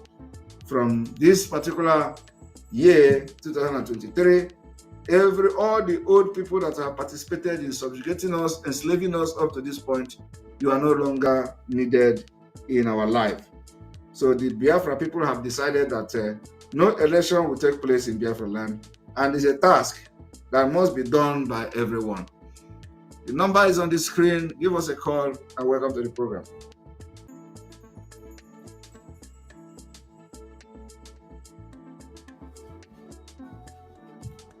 The number is on the screen. We're going to take a few calls, and then we'll call it a day. One thing that surprises me with this whole thing is that the stream on Enter Biafra is not shaking at all. There is no issue with the video. The video is very bright and very, very encouraging. So welcome to the program. Hello. Hello. Good evening, Mr. Simon. Good evening from here. Good evening, Mazi Simon, sir. Good evening. Can you hear me? Yeah, I can hear you. I can hear you. Oh, sir, I want to talk about the issue of our brother Peter Obi. Okay. That is contesting for election. Yesterday, you know, the World Igbo Congress, they have been having series of meetings. they have been trying to spoil the mind of our people towards the restoration of our country, Biafra. They don't have the capacity. They don't have the capacity to spoil the mind of our people. Doing it, and I saw Alex, the other guy, Alexo headquarters. He was attacking them. The other Orobo guy. Yes. He was attacking them seriously. He was very bitter with them. He defeated them. They have no any other option than to clap for him, because what he was saying was absolutely the truth. If you were there yesterday, if you were there on that program, you will be proud of that guy, Alex. He responded to all their questions and answered them, and he was very bitter with them that he's so ashamed that we are arguing about what we are supposed to collectively fight against and restore our country. P2B self is not even, we are not even supposed to even make him relevant, because he has denied us on several occasions. You heard him when he was saying that Biafra was dead 50-something years ago. That means he is telling his forefathers that they were foolish in going into war with Nigeria. Exactly. Can't you see the injustice? Exactly. He's telling the 5 million Biafrans that lost their lives during the war that they fought a useless battle. Yes. For you, I don't know why he will come outside to make such a comment. Why he thinks that the Fulani people, they are supporting their own. Look at Gumi, he can boldly come outside to tell you that the bandits are their warriors. Look at all these guys, they are making this statement, and you, P2B, that you are claiming that you are our own. You want us to support us, but on several occasions you have denied us. You have denied any connection with us. You understand? It's just left for him to say, I'm not an Igbo man. Yes. So that is why we will not validate Nigeria. We will not vote for him because he's a corny person. He's not straightforward. So we can never vote for him. We can never validate Nigeria. He's Biafra or death. Me, myself, talking to you, they are making the Biafra thing look as if it's an Igbo cause. It's not an Igbo cause. My father told me about people from my community that fought for that war. I'm from Calabar, from Crossover State. Wow. Yeah, I'm from Ugoja precisely. I'm from Yala local government. Wow. I'm a Biafra and I believe in that cause you're fighting. And Mr. Simon, I must commend you. You have done a lot for us, and I appreciate you. Thank you very much. I appreciate you a lot. Thank you very much. Thank you, Mavi. Thank you. And I want you to carry my people along with. I don't know which way to spread the news to everybody, so that everybody in the South will know that Nigeria is not for us. We are all Biafra. We were once all this time region, and we were living happily. Yes, Ogoja Radio is gonna be up very soon. Okay, Ogoja and Ekpa. Thank you very much. Yes, Ogoja and Ekpa Radio is gonna be up very soon. Thank you very much. Thank you. God bless. All right. You're welcome to the program.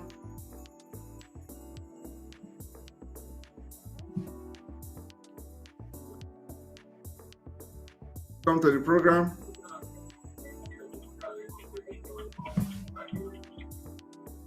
Hello. Hello. Are you there?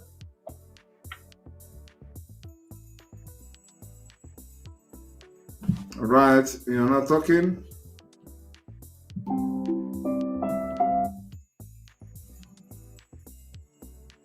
The line is on.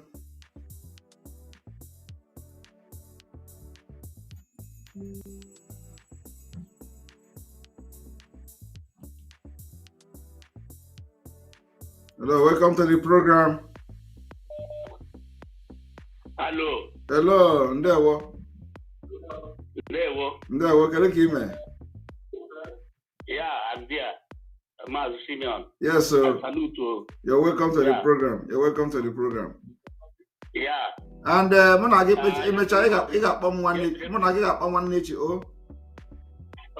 you contribute to Biafra World Igbo Congress. Yes. I want to take a problem because since we did this agitation, it got done at 2014 and now the Kano is here.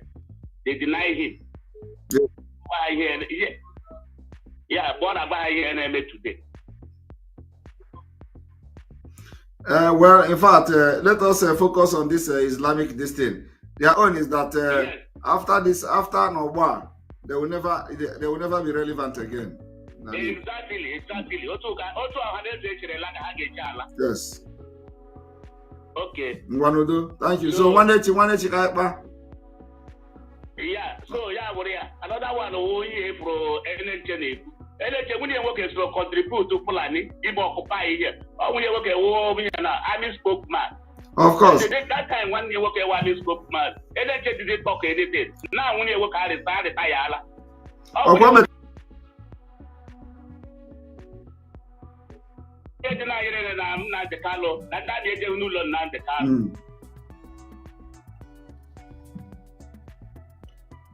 Yes. So. Thank you very much. Thank you. Okay. There. All right. Then we continue. You're welcome to the program.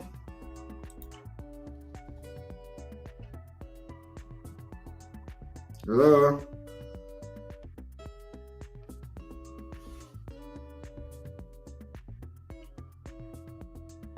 Hello.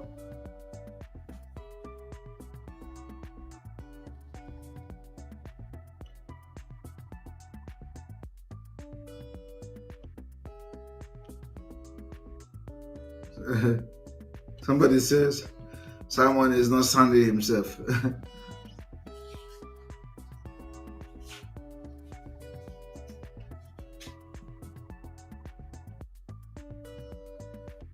Somebody says somebody is not sounding himself. You're welcome to the program. Hello, good evening, Master. Good evening.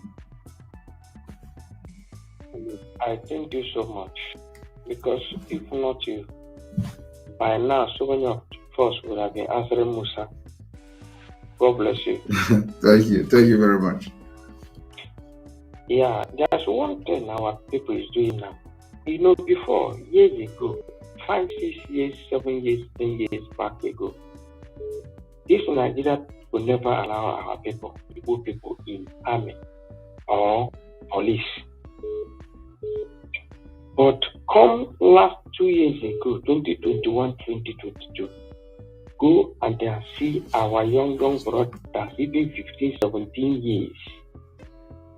They are the ones fully in the army now. And they are the ones who Boko Haram are killing now. I am telling you this thing, even from my village. I know all the small boys, dwarf, whenever they hide to go police or army. All of them is in the army now. So I'm just telling you, if there's any way we tell our people and warn them because of our youth, these people knows what they are doing. This is another way to get our youth and they keep them very well. They are not even examining any of them. Once you apply a Igbo person, they give you uniform. Yes. Both police and army, you are passed. And this thing is not happening before. I know how it's hard for any woman to become a soldier before a police. But it's very easy as anything now. Yes. God bless you, sir. Thank you very much. Thank you very much. Yes, sir. Yeah. Yes, sir. Somebody says Simon is not sounding himself like that. Maybe I'm tired, that he could be wrong and all that. Well, but it's there is no problem.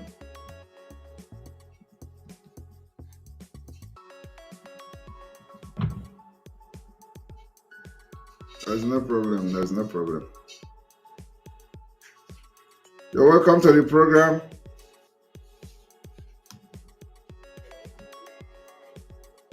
Yes, you're welcome to the program. There we are.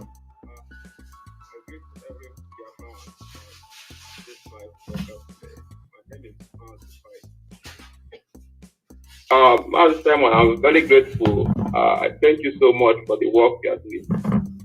In fact, I sometimes when I watch you, I feel like hugging you. You know, I wish I'm there in Finland. You know? So, regarding what is going on and what you just say in this program today, you know, I am so grateful because even from 2 days ago, I also tweeted something like that. You know, our people should understand what is happening in our land. like what this our last caller said. I used to be in my community, my student meeting, forum, you know. I used to be there, but they all removed me in those forums, like 3 forums, because I'm telling them the truth. Sometimes they will just, the community leaders they will be sharing all this military application stuff, you know.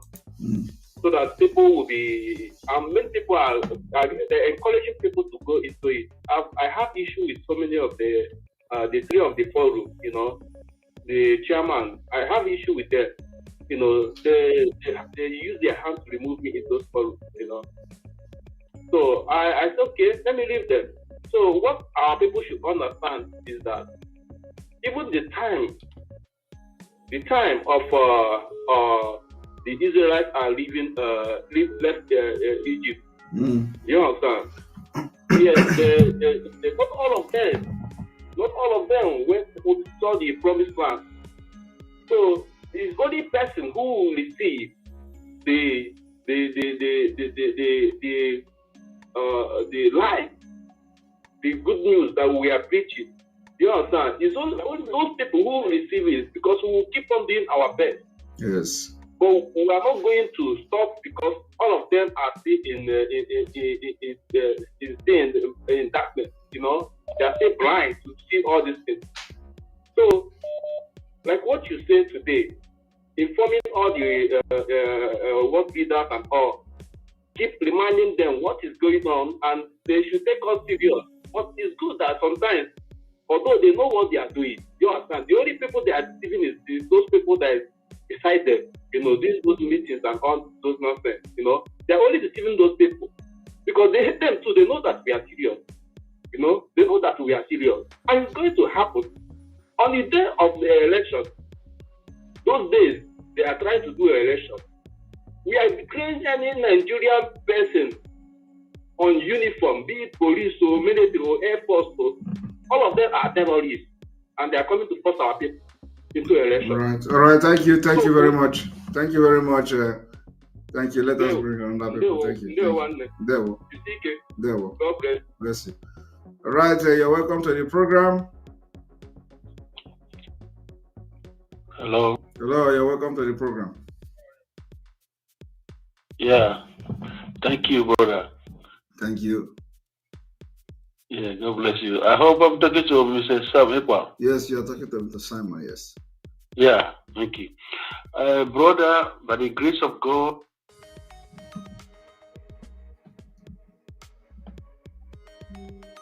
hello? Okay, the number went off. All right.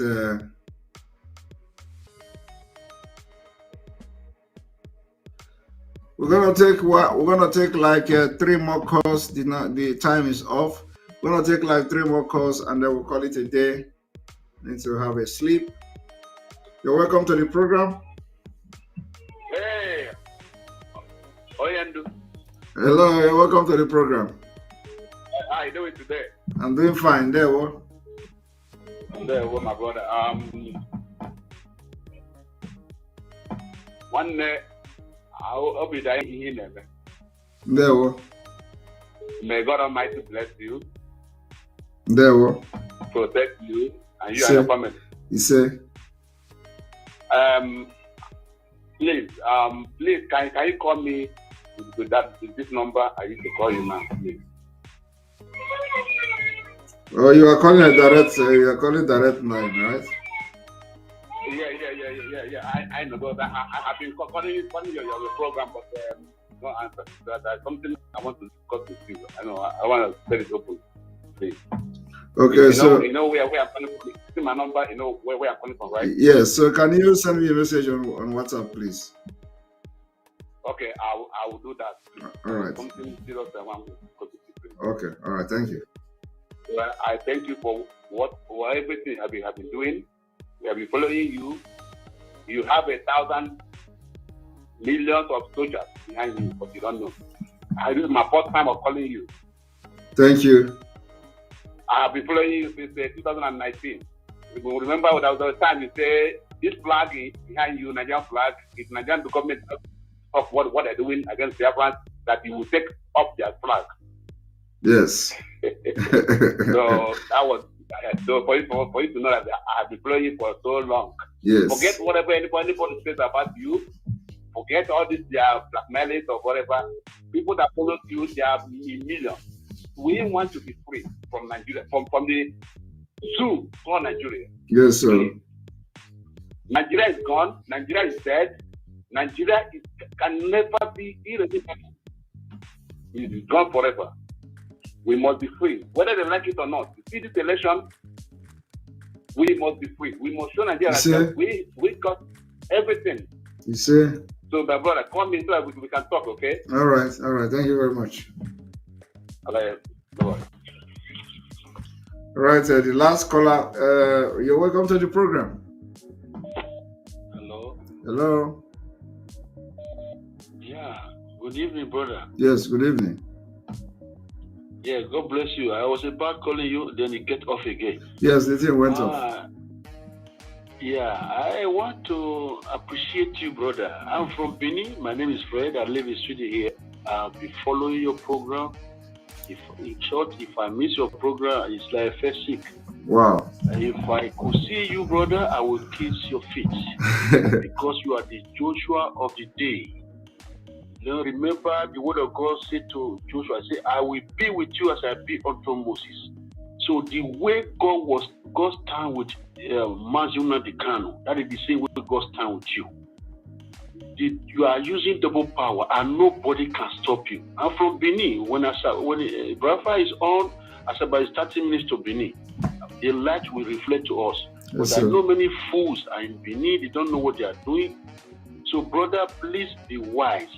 Be very wise. The God is your strength. Amen. God is your strength. Amen. Nobody can defeat you. When God says yes, nobody can say no. Yes, sir. We must succeed, Biafra. Yes, sir. Benin is Biafra. They are only just doing anyhow. Benin is Biafra. We must succeed. Everybody want peace. We are tired. Yes, sir. May God bless you, guide you, protect you. Amen. May God increase your wisdom, knowledge, and understanding. Amen. Because there are so many Egyptians among the Igbos, but you will defeat them. Yes, sir. God will stand by you. Amen. Amen. I pray in the name of the Lord Jesus. Amen. Carry on, carry go, Amen. succeed, and glorify God. Amen. Thank you very brother. much. Thank you very much. Thank God you. bless you. I'm even watching you now. I'm wishing you. Okay. Thank you very much. Mighty warrior. Thank you very much. Thank you, brother. All right, we are going to end here and we'll continue again tomorrow. Tomorrow we are going to analyze the video of the Biafra surrender of Biafra. We're going to analyze that video tomorrow. So thank you very much for being part of the program. May God bless all of you. Remember to watch tomorrow. We're going to have 3 broadcasts tomorrow. One will be in the morning sit at home call because tomorrow is sit at home. So we're going to have calls like probably from after 12 o'clock Biafra time, and then we're going to have another program around 3 Biafra time, and then the one we have in the evening. Thank you very much. May God bless Mazinam Dekano. May God bless Biafra. May God bless It's Network. May God bless Omar and their husband. May God bless our media team. May God bless you that is watching. May God bless you that is praying for us every day. May God bless all of us. And as we are ready to go home by next month at least. The next month we'll begin to be carrying our bag home because Biafra is here. God bless all of you. And we say those who say we are not going to succeed, that will be the one we are going to use to create the way. Thank you very much and see you tomorrow. Bless you all.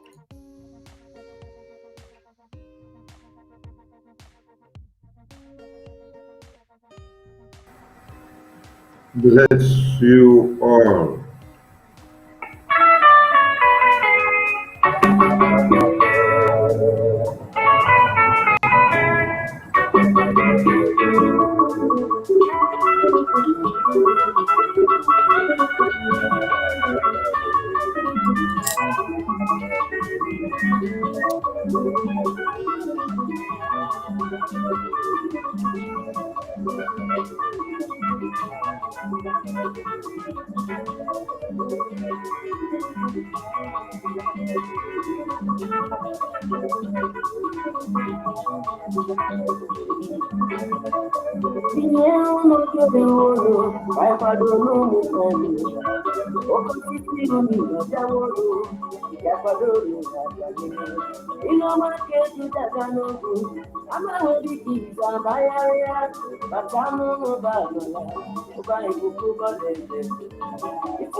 There is no traffic on air, but I'm gonna Jerusalem. Onye bisubae, onye na kuba, masit na ndekano, odogwu igwe. Ani boko obodo ama Chineke goziri, umi bodi nebiledo, ubakara tutu, uwabide, obiru wodo. Ani bodi nebiledo, obiru wodo. Umulelo muna nakata, obiru wodo. Oya boda bide, obiru wodo.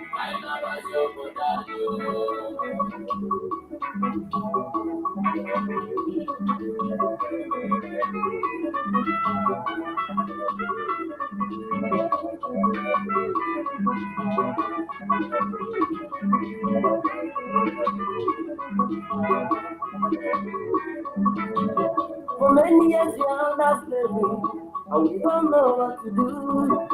Umi boreno for me, but not that we no panic. Only can we see your possibility. We are so we Baba. Wanatania, umi boreno no solo. Only who say we beno, but who to me was so the penny manita. Only Tuku wanda, but also. One again, and again, one day, only give Pagadiri and a man.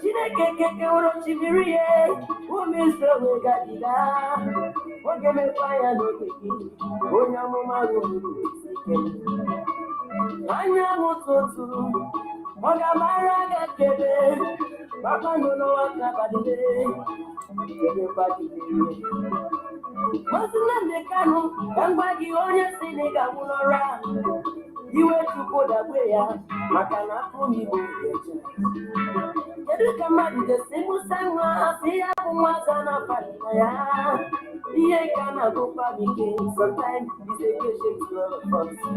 Ị mara ihe m jisi n'obi ihere bụ na anyị nwesịrị dị ike ngalaba anyị ndị Afrịka jikarịsịa aja sisi n'ala Igbo mana o nweziri ka ya bụ ihe jiri na ndị odogwa owego ya na-aza palina ya ife nka na-agụ m ike ụmụ Igbo gbakọta n'otu onye ọkụ na-agbabe ya ọ dị ya tụtụ gị ka jiri otu ojii maka ji ijikwa n'ọga fịarịrị tinye n'oge ruodo akpado n'ụmụnna gị oke osisi umi na-abịawolu ka akpado olu na-akadere ileọma ka ejujaga n'ogo aba nwere ike ịzabagharịa bata n'ụlọ ba agbara ụba ebokubo na-ebe ifunu kebe go slow na dị n'elu there is no traffic on air bata n'ụgbọ na-efefe ụgbọ na-eje na Jerusalem ọya autopilot ori Igbo niile kwuzie ụmụnne na ụmụnna dakọta oge ruo ndị nne na nna anyị bilie oge ruo these people don't some of these people they're not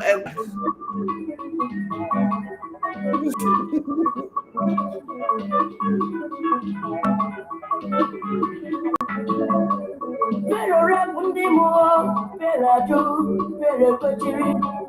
Pharaoh, let my people go.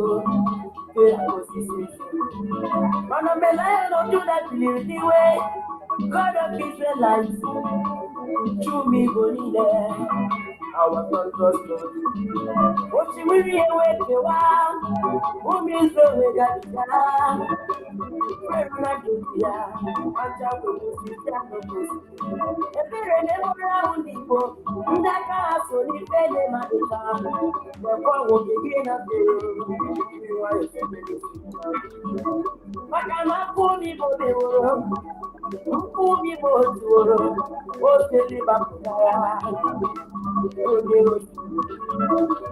akwụkwọ nsọ kwuru si na kemgbe ọkpata n'etiti ọka maka na ntabi ihe kpatụrụ mmiri mkpụrụ ya gwa ata na-agaghị ata na-egwegbu coronavirus ka ya ma atụrụ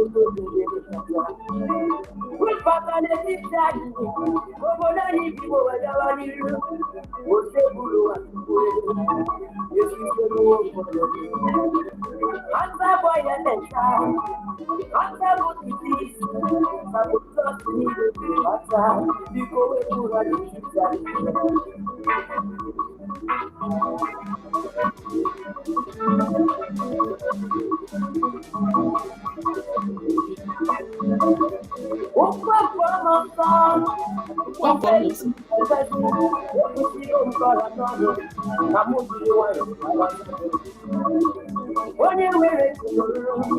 onye nwere akọlụ kewakapa obodo anyị maka alaka anyị chọrọ ka anyị na-awato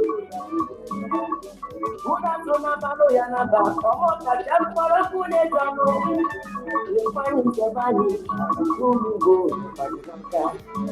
na ala mmanụ ahụ allegedly just on the home of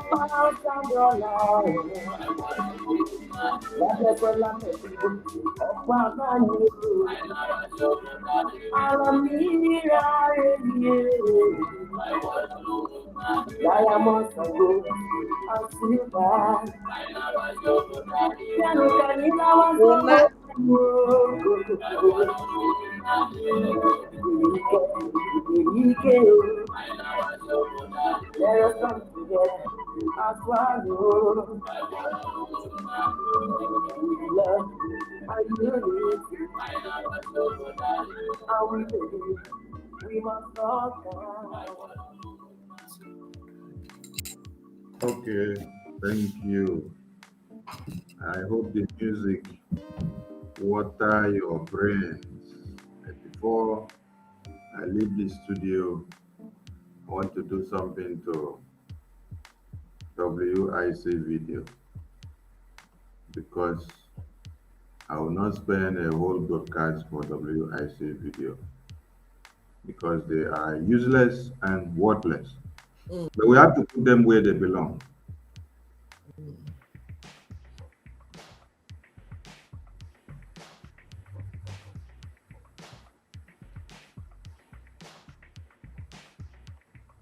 Do you have the confidence that it will happen?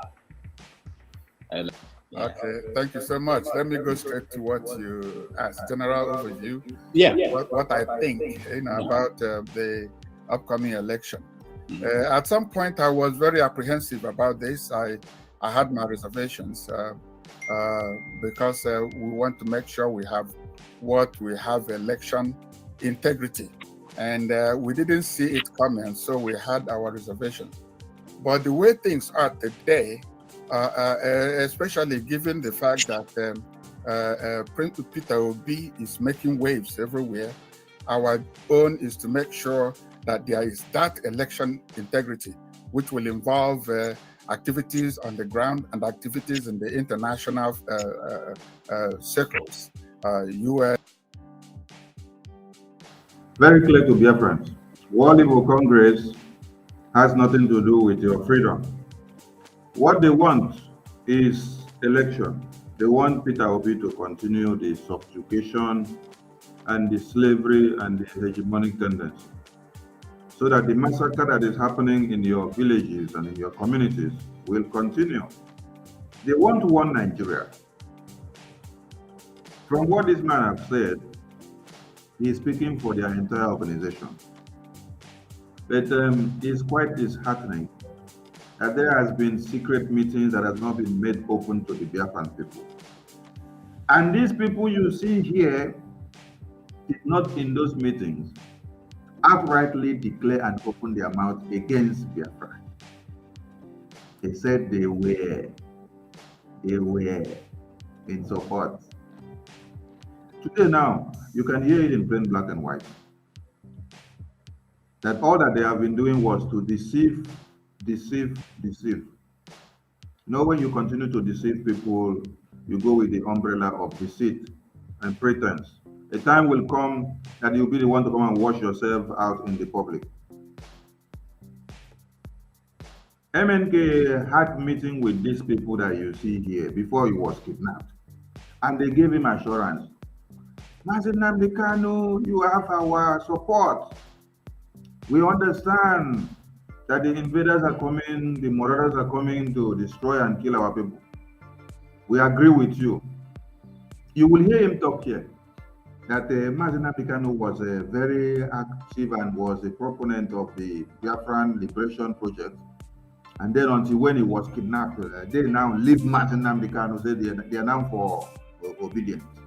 And he is not shamed to his face to even open his mouth to say it in public. And he calls himself academician, where you see all those books behind his head. And none of those books can tell him how the America that he is fought and then freed themselves from the contraption of Britain before they were able to be free.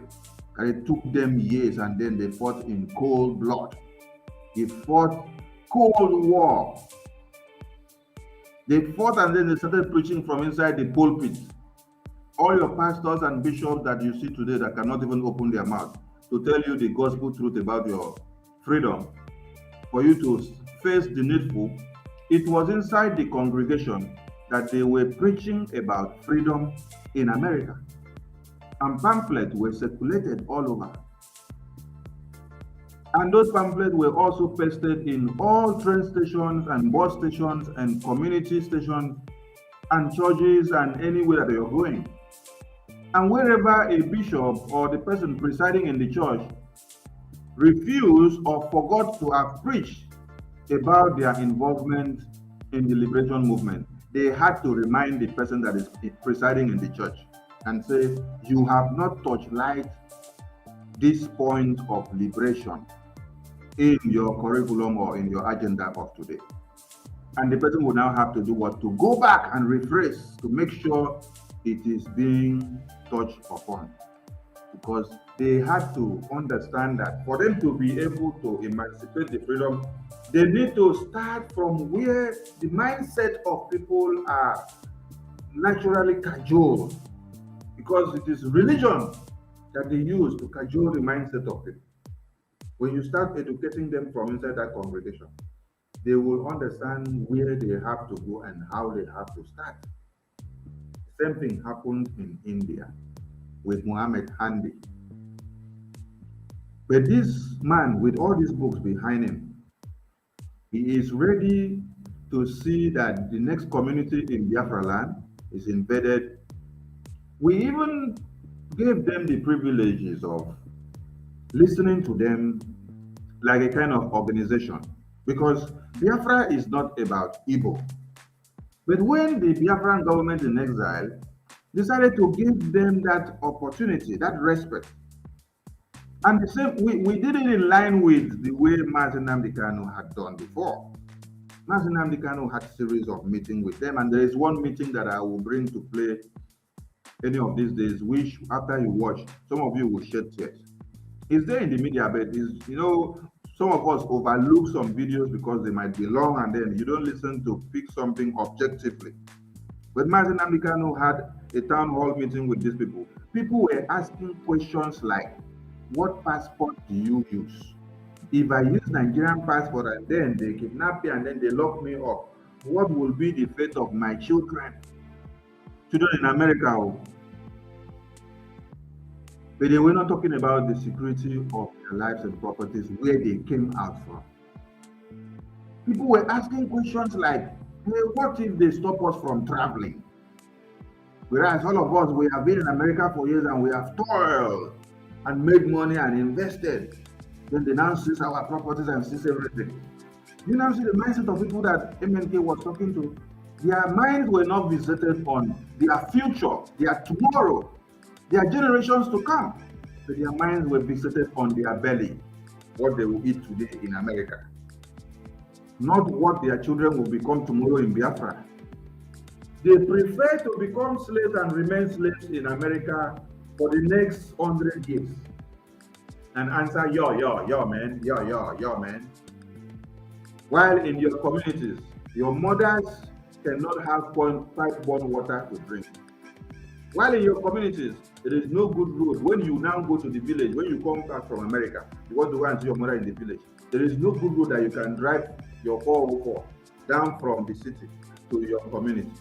You have to be entering gallop, and then your chassis on the car will damage before you even get back to your house. Your mother in the communities do not have electricity, but you are enjoying electricity in America. And somebody fought and sacrificed for that electricity to be. But you are not ready to fight for freedom. Obedience has been in power before, and you have nothing to record for it. When it comes out and he's telling you, quoting statistics of how much he left in power when he was in power, what difference does that make to your freedom? What he left in power, does that stop the Fulani terrorists from invading your communities? Or can you even show for it of those things that he said he left in power? Is it not the same Anambra that we see today that is so depleted that when we are doing sit at home, the video circulated on the media looks so bad that people even ask, is this Biafra land that Peter Obi is bragging about? World Igbo Congress have beaten more than they can chew, and they have brought themselves to expose to the international community and to the entire Biafran people. So they want elections. They want the subjugation to continue. They don't want Mazi Nnamdi Kanu to be free. They are not even talking or discussing anything about Mazi Nnamdi Kanu. I am challenging Biafrans or anyone supporting Obi or supporting World Igbo Congress. Go and look for one video, only one video, where Obedient, Peter Obi, made a public and showy display, like Soludo did, requesting for the release of Mazi Nnamdi Kanu. I'm just asking for that kind of video, which Soludo did. Soludo did his own on his political ground when he went for political campaign. So it will be enunciated that it is done because he went for campaign, right? But we appreciate what he did because we want MNK to be free. But I am challenging Biafrans to show me one video. I'm not asking of a communique where it is written. I am asking of a video where Peter Obi is on, maybe on a live broadcast or is addressing some people in somewhere. Then he did same thing that Soludo did. Because I've seen many of you attacking Soludo. I attack Soludo as well, with reservations. And when it comes to when his statement, I pick out the one that is important to me, then the other one I will attack him for the other one. But that one that he said, release Mazi Nnamdi Kanu, I support him with that 100%. The other one that he said, give him to me, that one I don't support because already Biafra land has been infiltrated with the Fulani terrorists in uniforms that they now brought from Burundi, Senegambia, Cameroon, Chad, Mali, and they bring them to Biafra land, right? And this is the cooperation of all the Eastern governors. When I mean Eastern governors, I mean the entire Eastern region. So do not exempt the ones that you call Niger Delta or South. All of them are in it together. That is why their mouths are shut and they cannot stand boldly to challenge the power that be. So all of them knows about all this. So if you say, release MNK and give me, I will keep him, and then bring him when you want. Oh, we understand the game plan in that very area. So when you go and keep him in your small house, in the night, the terrorist in uniform that you already have, the name of the Bubagu and whatsoever, and army and police and uniform, they will go as a special suicide assassin. And then they'll go and carry out the assassination, right? We appreciate the request, release Martin Nnamdi Kanu, that one we pick out. The other side, that one, we exclude that one. Because the statement in complete context should have been release Martin Nnamdi Kanu. We accept. And then, as you release him, return him back to where he was, because he was kidnapped extraordinarily, and the entire world have kicked against it. UN have done same. The court in Umuahia have done same. The court in Abuja have done same. All the courts have done same and said, because of the extraordinary rendition process, you cannot try him because you have lost the legitimacy to even try him in any way. So all we ask now is release him unconditionally. Send him back to where you picked him. Go and carry out due process before you can now bring him back and then let him come and stand trial in anything or any way that you want. So, but if you say release him and give me, let me go and keep in my bush or in my office, that one is madness. So we appreciate Soludo with release Martin Nnamdi Kanu. That very first statement, release him. We support him 100%. And also that he has not come out to come and counter the state at home. So that means he is bowing down to the Biafra people, because Thomas Ekwekwe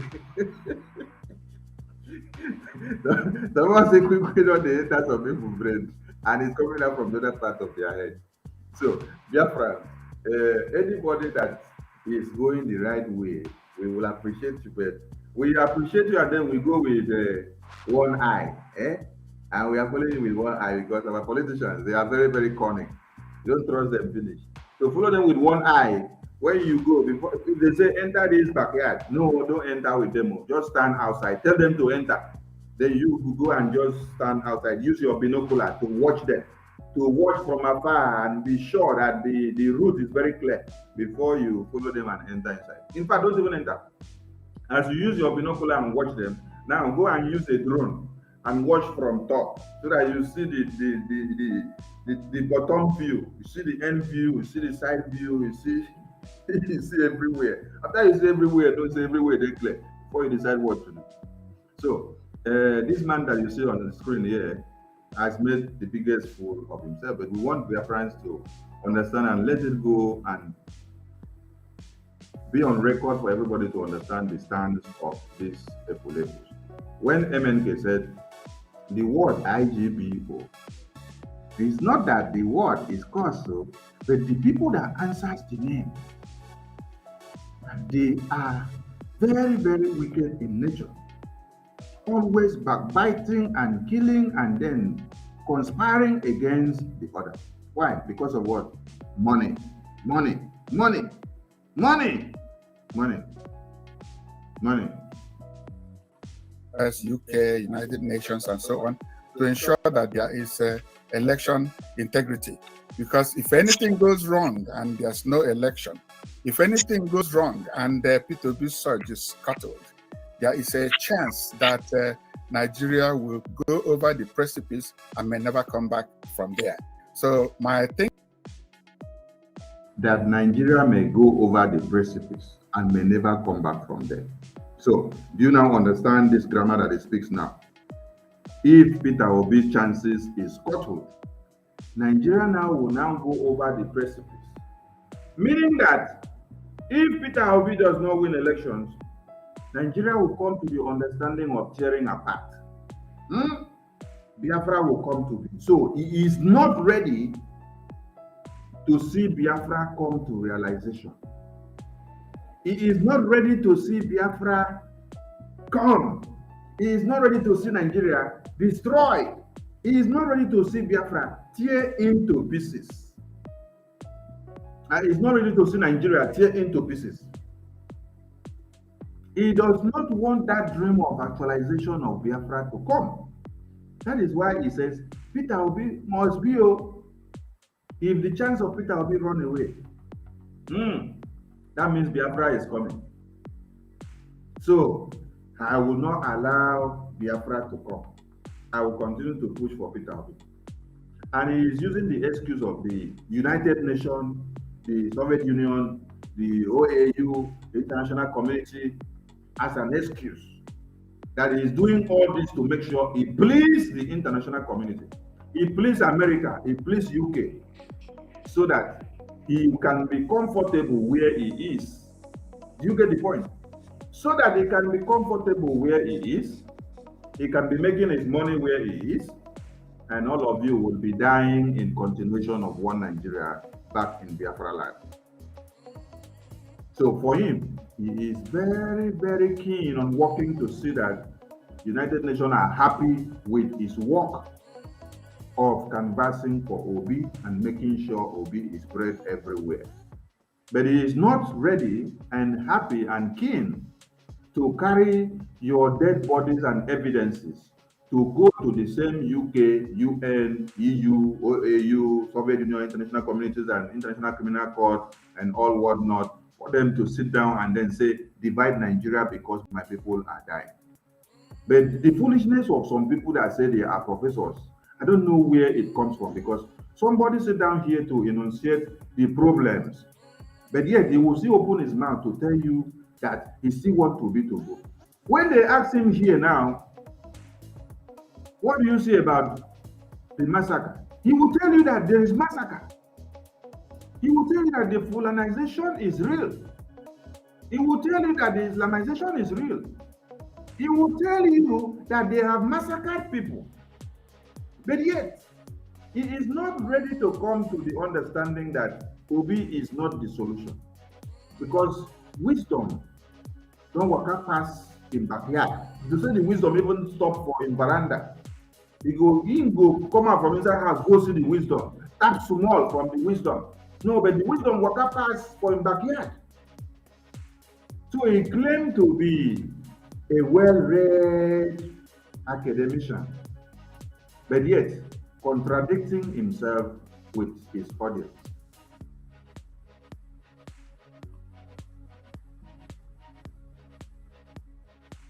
Thinking is that we have an objective to save Igbo nation. We have an objective to make Igbo nation self-reliant and determine how it is governed by itself. But at this stage, election is what is happening. And we cross the bridge of getting to our destination when we get to that bridge. Meanwhile, we want to have that election, and we want to have the atmosphere to ensure that that election takes place. Now, my God, people that are answering Igbo, they don't say Luna finish. They want Igbo to have that posterity. And the reason or the way and manner of having that posterity of Igbo is to continue to sell them out to the Fulanis to be slaughtering every day. In the name of obedience. He said they want the election to vote. And then they still want the posterity and integrity of Igbo, as he calls the name, to be. But the only way of doing that is making sure they go through Obi. Before you even go to the poll to go and vote for the Obi, how many of you don't die finish? Because he's saying he wants to keep the integrity of Igbo man. But the same Igbo men that he is talking to keep the integrity, they are being slaughtered in number every day by the Fulanis. And his eyes is fixated on the election of Obi. Because they just have this hatred for Biafra. They have this hatred for Mazen Nnamdi Kanu. When Peter Obi said Biafra ended 52 years ago, and some people look at Obi in a different way, you have been able to understand it from what Ejiofor is saying here. Because it's not different from the same mindset that he has from that of Obi. All of them are working on the same page. And you can't argue the matter too much. So, by the time Obi comes into power, Igbo man now, his problem will stop. Madness. By the time Obi comes into power, Igbo man will not be killed again. when Obi already has pledged his allegiance to the Fulanis. On this very poster that you see here, you see him wear his Fulani Caliphate indoctrination uniform. And when he has not even become the president, they are still slaughtering the Igbo man that he's talking about. And then he is waiting for his final indoctrination. Then he will now see the Igbo men. If they were slaughtering one, it will now double maybe 5 and 10 in a day. Because he just wants Igbo man to be in power, not minding the numbers of people that are being killed. Do you know why? Because of this understanding that he is not in Biafra land. He is far away in America. He is living big and is living in a very comfortable situation. That is why they can do anything they want to do anyhow, and then destroy the lives of people anyhow. Do you get the point? Because their families are not there. They are not facing the brunt of one Nigeria. They are all in America. So for those of you that are going with the guys of Igbo Congress looking for Igbo presidency, remember that this man that is talking here, that is not in Nigeria, remember he is in America. His families are in America. So it is your life that is at risk. It is your life that is in jeopardy when you answer him and when you listen to him. So wake up and understand what is actually happening here. Now, if there are places where there is doubt about whether the election will take place, one of them is the eastern part of the country. Do you have the confidence that it will happen? An election will take place in the east? At this point, we still have kinks here and there of threats, sit down at home and all that. But I do believe that in the end, we will overcome that and the election will take place. The reason I'm optimistic about this is if we don't do that, we will lose. Think about when Masab asked people to stay home and not participate in the census. They obeyed and they stayed home. And today, Igbo land or Igbo people are among the least in terms of population. They are now minorities. We don't want such a thing to happen. That reminds me, since that time of Mazop to this very day, what difference have you gotten since you have still remained in one Nigeria? Have you even asked where were they? Who knows them? Who know these people before now? They want to be relevant. Useless people. You better screenshot these two faces and post it everywhere in social media so that Biafrans will know who is holding our leader, Mazen Nnamdi Kanu. Biafra will know the people that are stopping our freedom. They are mad that Biafra is coming. That's why you saw them today. Where were they since Izombe was on fire? Where were they when Olu, Ihamufu? Look at their faces. Bastard. They are enjoying the freedom of another country. They don't want their free people to enjoy. The free Medicaid you are enjoying here, the grant you use in becoming professor. Some of them did not pay school fees. Some of them, our forefathers were the ones that sent them abroad. Send them obodo Igbo with our hard-earned money. Some of our mothers sold our land to send these fools. Professor without brain. If you think you are a professor, are you more intelligent than Professor Akintoye? Akintoye, who is Sunday Igboho, fighting with Sunday Igboho to get their freedom. Mad people everywhere. Look at them. Of course, when you are foolish, when you are young, you grow old. Look at his mouth, one side. Maybe small time now, stroke at Piabo in America. Stroke Piabo in America, everything he acquired, even all those books you are seeing behind him. America will come and take all of them back. Just less privilege, and a free library. Look at them, look at this one. I'm not here. They don't know their village again. They don't know their village. Some of them don't go home again. You are getting mad. They are getting mad because after they saw that Biafra is coming. They're interested in Obibo. They refuse to talk about Ihamufuda when they were killing their people. Olu was on fire. Did you hear their voice? Ihamufu was, they deserted. When they were dropping Fulani with helicopter, did you hear them shout? When, what is this military coming from, what is this country? Did you hear them raise alarm? Can that happen? When they were recruiting military, Boko Haram into the military, can it happen in America? Did you hear them raise alarm? Is it not enough for them to raise alarm? Did they call UN? Did you hear them say anywhere? Did you even know about them till yesterday? What Igbo criminals? Look at them. Stomach infrastructure. They don't have another job.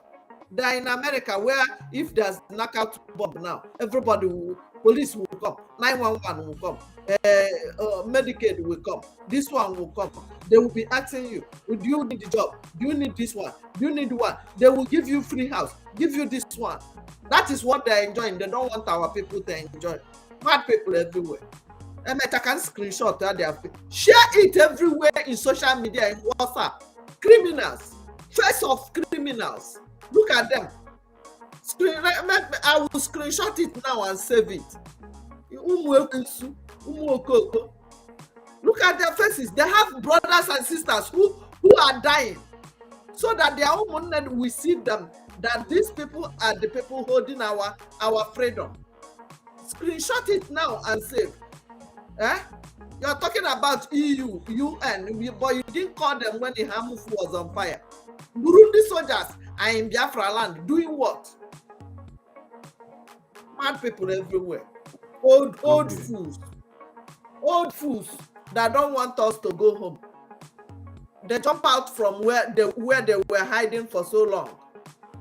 They refuse to talk. When they are killing you, it is today that they wake up, because they know that sit at home will come. And they will sit at home. Your father and your mother will sit at home too.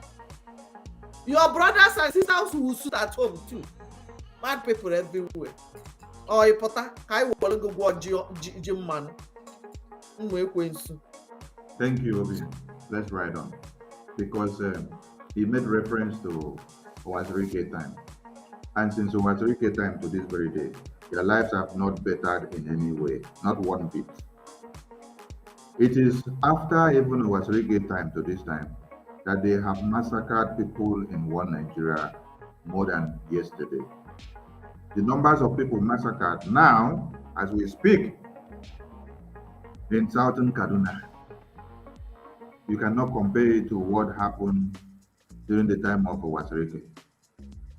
So when these foolish people seated here on this very screen are talking, I wonder where their brains were when the invasions of Izombe, Olu, Omutanse. Yesterday in Olu, we were combating the terrorists. And this moron that you see here cannot even support. When you listen to this video, you hear that they prefer another security network over the one that you have. And they supported the Bogagu, for you to understand how bad and evil World Igbo Congress have been. Working and trying to deceive people. Whenever you see them come to align with us on Biafran agitators in one way or another, it is a deceit. But yet they are working on the other side with the Zoo government. Now, these elections, history is about to make itself again. That is why you see God bringing out the wolves in sheep clothing that have been hiding within the ships and claiming to be ships in like manner. Because when all of you will see us having meetings and being in the same programs with World Igbo Congress, you will not understand that they have a hidden agenda. But with what they have done recently, no one will even blame anybody anymore because everything is clear. If we are thinking of Biafra, Biafra will come when it will come. But remember that the physical Biafra ended in 1970. And so if... Did you hear him? Did you hear that? Did you hear that? Did you hear him? Now, what is different from what Obi said? He said Biafra will come when it is the right time. So it is not the right time now. What he wants now is for all of you to be killed by Fulani now. Look at Obi now. Obi is wearing the Fulanization agenda uniform. And Obi told you that Biafra ended 52 years ago. And now that he is a Nigerian and he is a proud Nigerian, he does not want anything to do with your self-determination. And World Igbo Congress has come to repeat the same thing that Obedience said. That Biafra ended in 1970 and that it cannot be resurrected again now because it is time for obedience. Now, obedience did not come out because he wanted to come out. Obedience was brought out because of Biafra. Because they saw the strides that Biafran people have been pulling.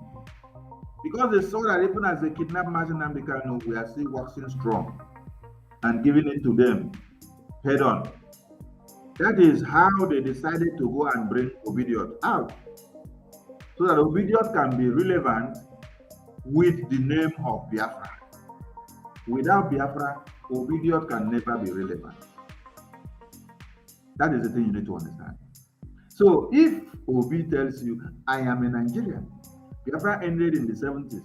Now, World Igbo Congress chairman come out and then tell you that Biafra should come when it will come, but not now, that Biafra ended in 1970. So you should not be talking about Biafra now.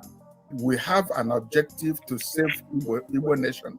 We have an objective to make Igbo nation self-reliant and determine how it is governed by itself. But at this stage, election is what is happening. And we cross the bridge of getting to our destination when we get to that bridge. Meanwhile, we want to have that election and we want to have the atmosphere to ensure that that election takes place. Now, if there are places where there is doubt about whether the election will take place, one of them is the eastern part of the country. Do you have the confidence that it will happen? An election will take place in the east? At this point, we still have kinks here and there of threats, sit down at home and all that. But I do believe that in the end, we will overcome that and the election will take place. The reason I'm optimistic about this is if we don't do that, we will lose. Think about when Masab asked people to stay home and not participate in the census.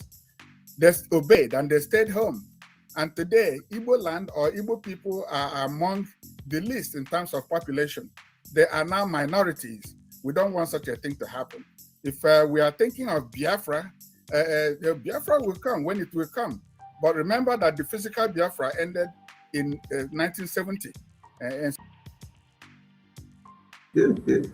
So how many villages? So how many villages they have been killing people is not making you to reduce in population. It's census. Apart from census, the people 5 years ago, how many of them are still alive today? The people that survived the World War, are they still alive today? The Biafran War, are they still alive? The people you left to before you go to Obodo Igbo, are you still seeing them? The people that Python dance 1, 2, 3, crocodile smile came, are they alive? The people that Ihamu food killed, are they alive? You see these people, if I don't know the state this man is, maybe I will deal with him, that I will make him to touch me so that he will end up in jail. I swear to God. If this guy is in Chicago, I will lure him to touch me. I will dare him. I will make him to touch me, even my clothes, so that he will end up in jail. Because this kind of person doesn't need any mercy. I swear to God, if these guys are in Chicago here, I will even go to their church. I will find out where they will be to do something that will prompt him to touch my shirt. These are the kind of people that were convincing Mazi Nnamdi Kanu. You have our support. And these are the kind of people that the Afghan government in Israel have been having meetings with. And it's been giving them assurance inside the house. And here in the public, he's telling you that Biafra, the real Biafra, died in the 70s. And that there is no Biafra. So the Biafra that you have now is spiritual Biafra. Oh my God. Chai. You know, when God wants to disgrace somebody, he allows you to dance naked in the public. And he is dancing naked now in the public. Did we drag him out? No, we did not drag him out. But because of what he has been doing in the secret, the hidden deception that he has been doing, God just brought him out to start talking and exposing himself and making Biafrans and the whole world to understand who this man has been. Because from yesterday that this video had been on the media, this man's reputation and his name and the office and the name or organization of World Igbo Congress has become trash.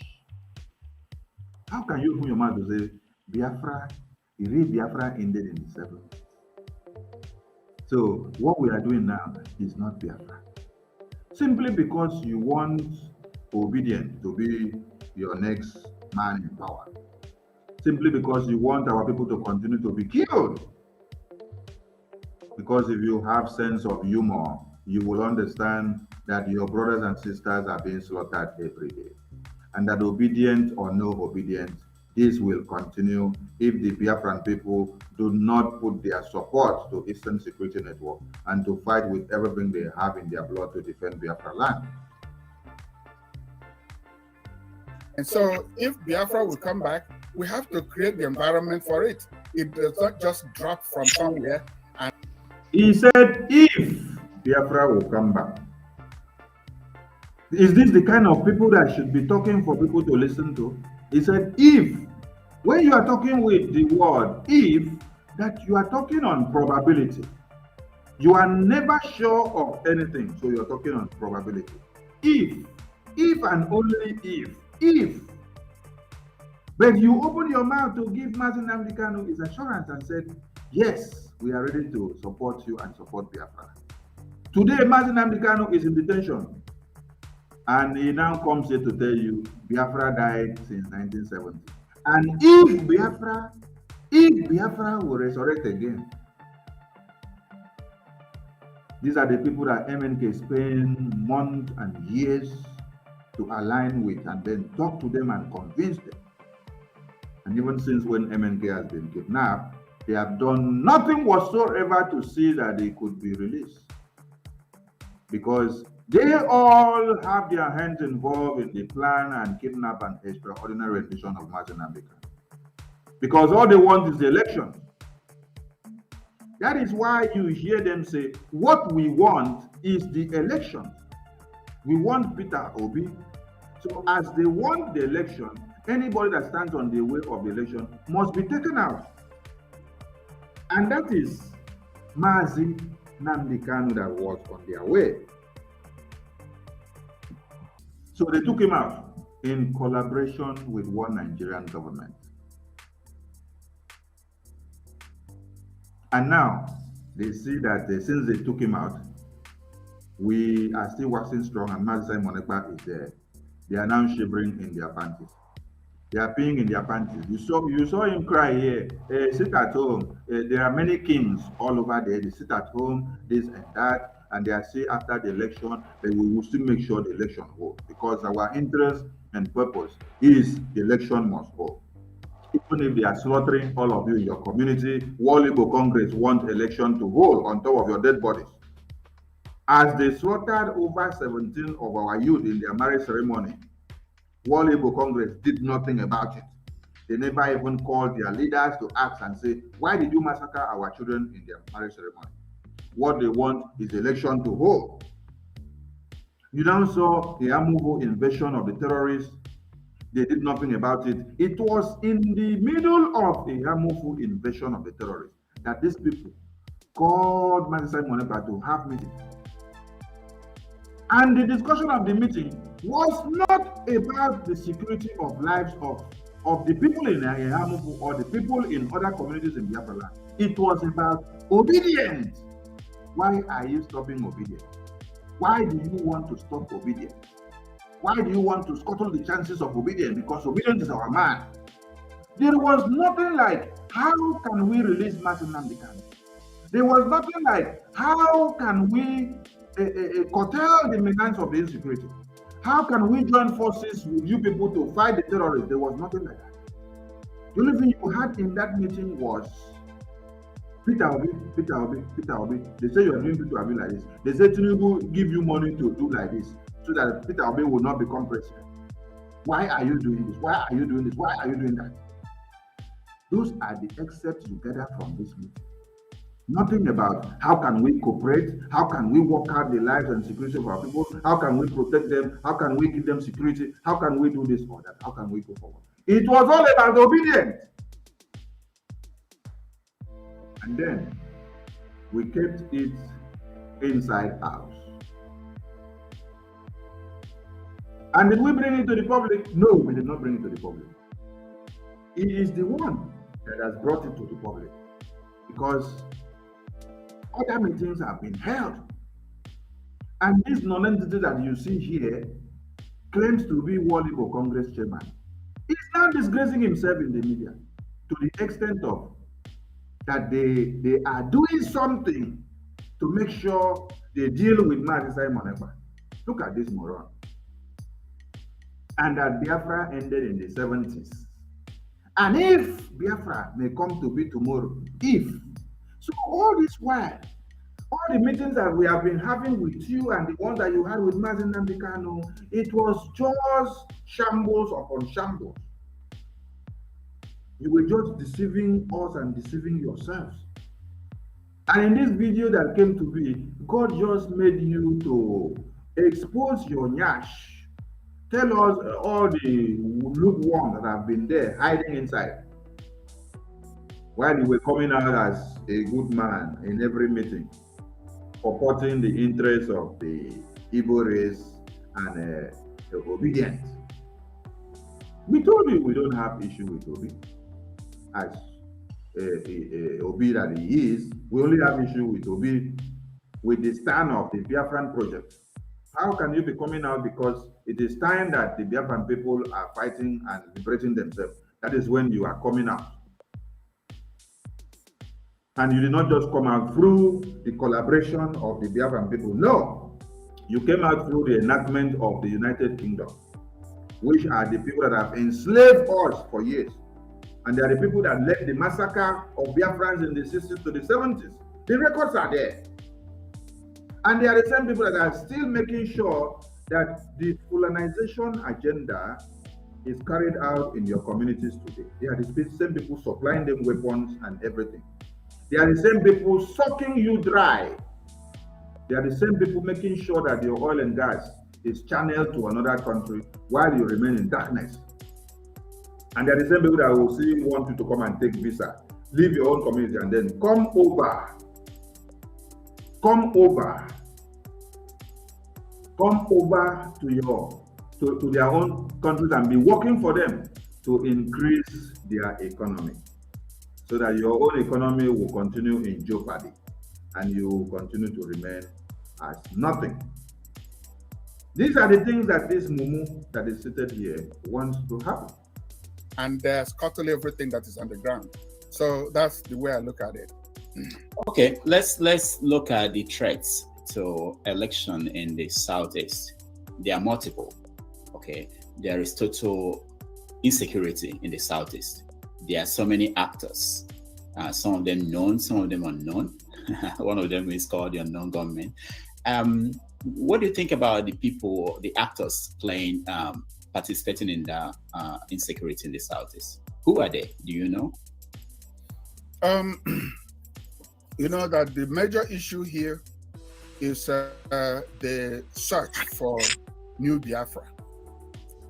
When Mazen Nnamdi Kanu was free, he proposed and pursued that. He was a big proponent of Biafra. How did he go about it? He wanted what? Referendum. First of all, he started with restructuring. He wanted referendum. And he wanted justice, equity, and fair play. All these were not there. And these were the reasons why the agitation started in the first place. Referendum, justice, fairness, and fair play. What is different from what we are looking for now compared to what Mazen Nnamdi Kanu was looking for? We are leading and following the path and the legacy of Mazen Nnamdi Kanu. We are not doing anything different. Now, when you look at this caption that we put here, Sonny, he said he wanted. Now, this man, what did he want? You see, he's telling you that he don't want that. Nnamdi Kanu want equity and fairness and justice, referendum and this. What now? Ask yourself, viewers, what does he want? Foolanisation. What do you want is foolanisation? He started from the referendum and the structuring. They don't want it, because if they had wanted that, they would join him. They pretended. Until today, they are saying it out. This is what our leader wanted. He wanted restructuring. They said, okay. He wanted referendum, fairness, equity, and justice, which is normal in America here, all over the world. They are killing your brothers and sisters. You don't want it to stop. Because if it is there's equity, you will graduate and you have job.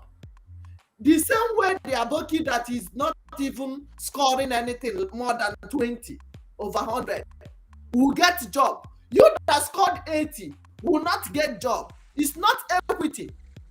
To start with, they are not qualified more than you. But this man think that he will be in America, enjoying the freedom of all people. People fought for this country.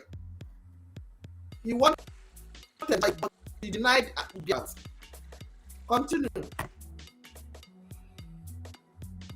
What this man actually wants is to confuse the minds of people. That what we are doing now is different from what Mazen Nnamdi Kanu was doing. He wants people to understand that since Mazen Nnamdi Kanu was captured, that people should sway into one Nigeria and then forget Mazen Nnamdi Kanu, because Mazen Nnamdi Kanu was talking about peace, fairness, justice, referendum. So because he is no more here, that you should forget about the freedom. That is the point he's trying to make for people to get. So that is why I'm asking him now, what is different from what Mazen Nnamdi Kanu started and he has been doing that his disciples, his followers are doing now in his absence? Because Mazen Nnamdi Kanu set up ESN for us, to protect us. And as he set up that ESN, he said, give them your maximum support and cooperation. Support them with everything you have. And we are doing that judiciously to make sure we keep that ESN. They work very hard with the zoo government and the governors to scrap ESN with the DOS and the JOFO, but we made sure they did not succeed.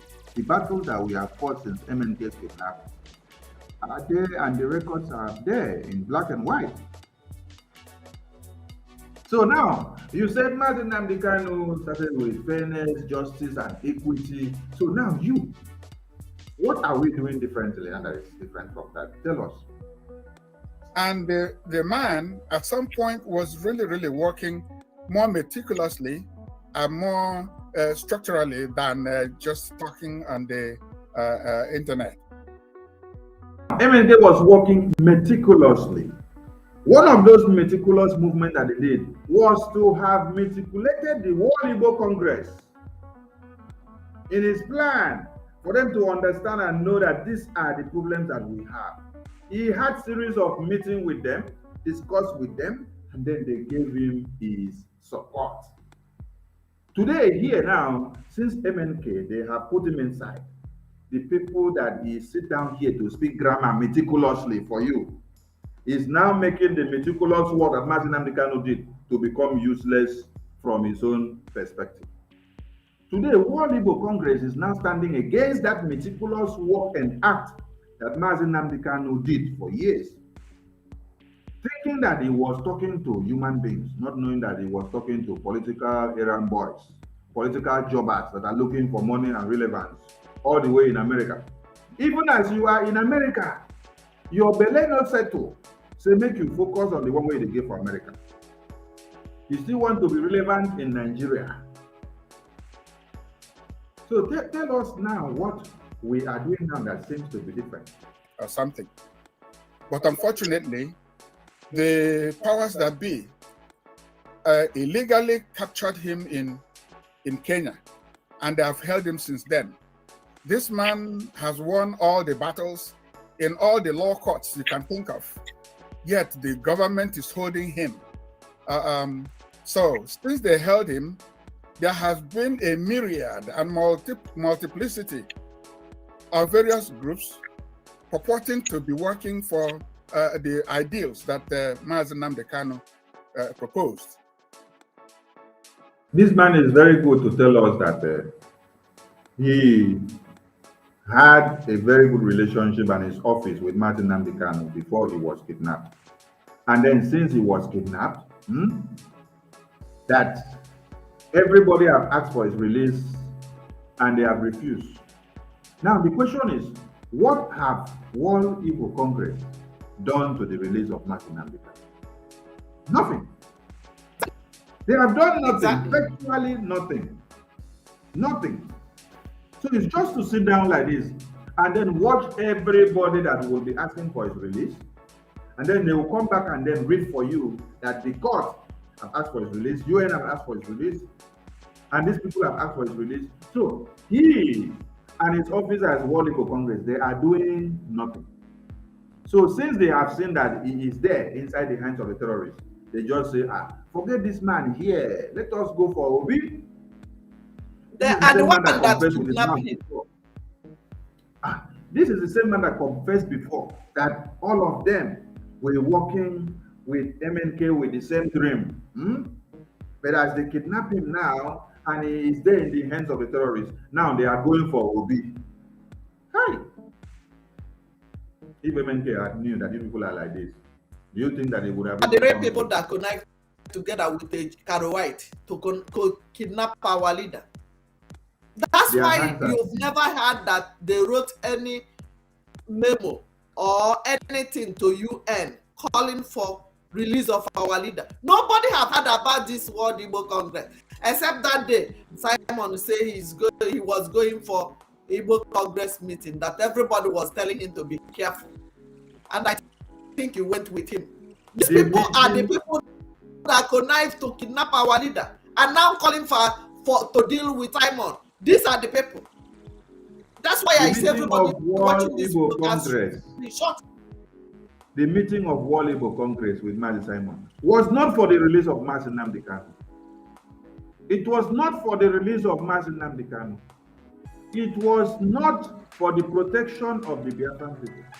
It was not for security of lives and property. It was not to fight the terrorists in Biafra land.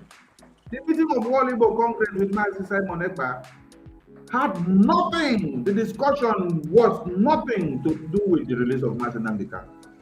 It was all about the election of Obi. Why will you scuttle the chances of Obi? Why will you stop Obi? Obi is our man. We are standing for election. Why will you allow Tinubu to buy you over to stand for Obi? To stand against Obi? Obi is our man. We did not hear anything like, how is Mazi Nnamdi Kanu going to come out? Or what are we going to do?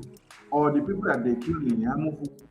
The killings in Yamufu was like yesterday, and the meeting was like today. And they did not make mention of How do we fight the terrorists in Ihamufu that killed our people yesterday?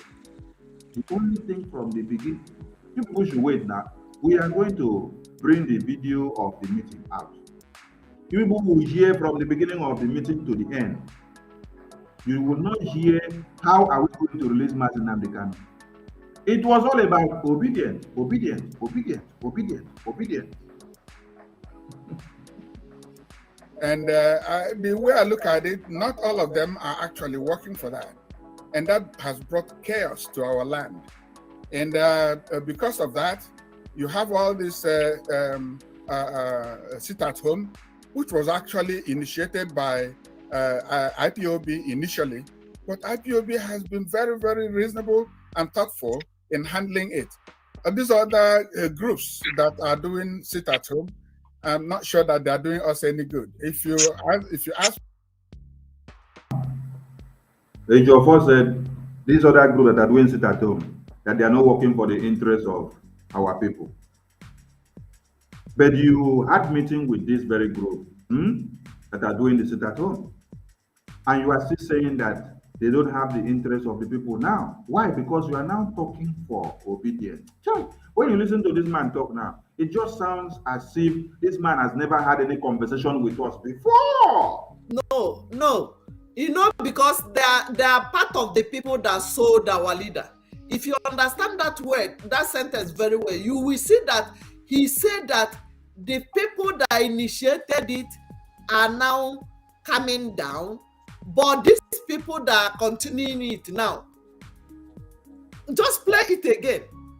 Take it slowly. To tell you that these people are the people that kidnap our leader with DOS.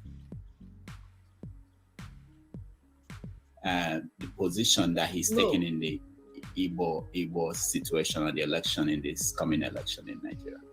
The position that who is taking Simon Ekpa, yeah, which is that there shouldn't be election.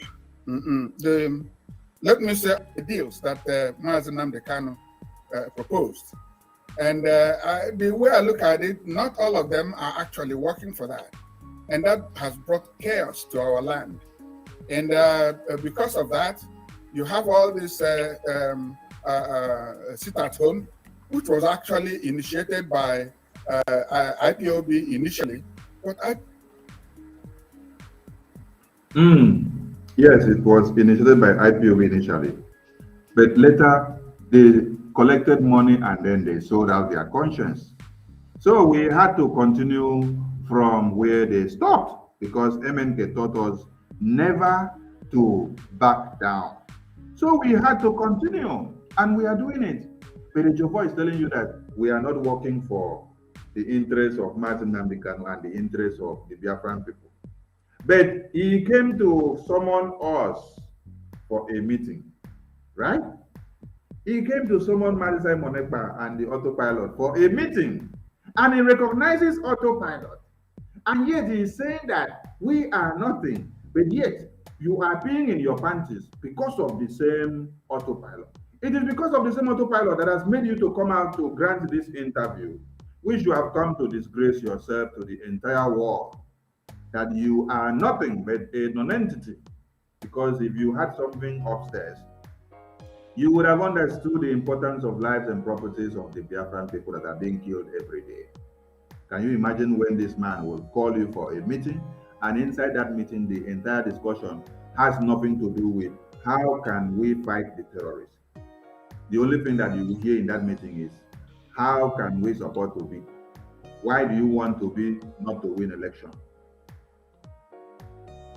And let me surprise you. This man you see here, we entered meeting, and then he just spoke and then opened the meeting. Then he ran out of the meeting. He left the agenda of the meeting for the PRO. It was the PRO now that now sat down to be reading everything in line with the way they have given them the mandate.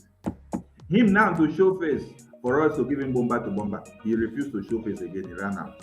How can you call for a meeting and then when the meeting starts, you now say you have another appointment? Is that not madness? Or is it because you opened your eyes again so that the meeting house was crowded with people, which you did not expect? Oh, Now you can say, child, Simon, don't disappoint you. Don't go carry all in men. Come. Now you run, come on. Come put only in PRO. Make it day for meeting. You people need to listen to this man to know how foolish this man has become.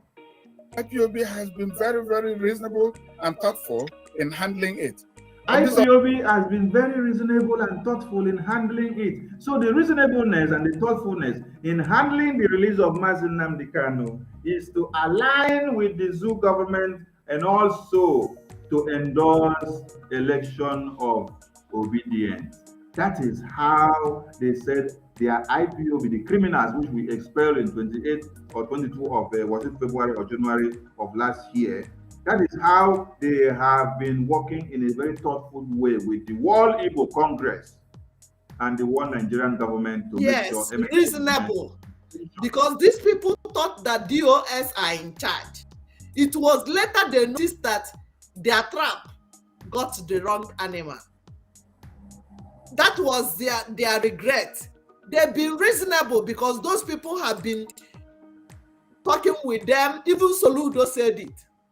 So they thought they had the right group by going to DOS. So they were the one that is saying that they were reasonable and they sit at home. They were reasonable in everything because they thought that once they kidnap our leader, the sit at home will stop and everything about Biafra will be forgotten issue.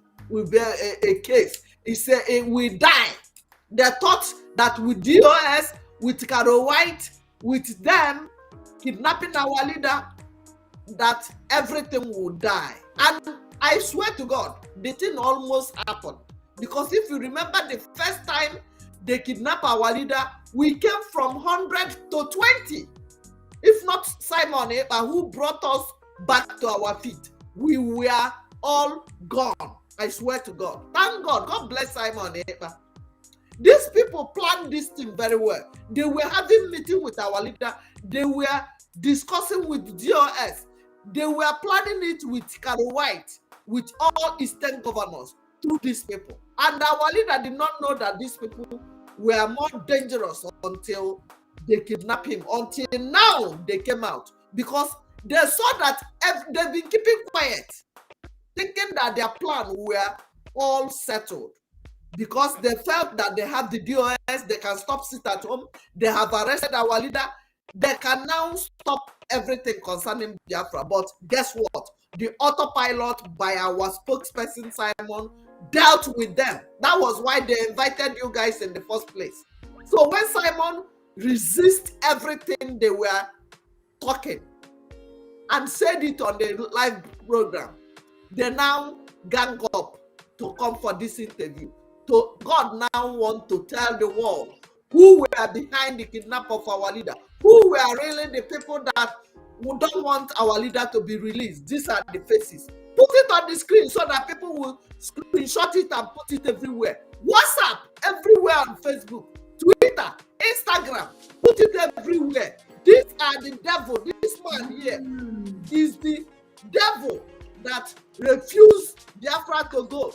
We will get back to you, Professor Nkurumiri. You will hear from Biafra, Professor Kaikai.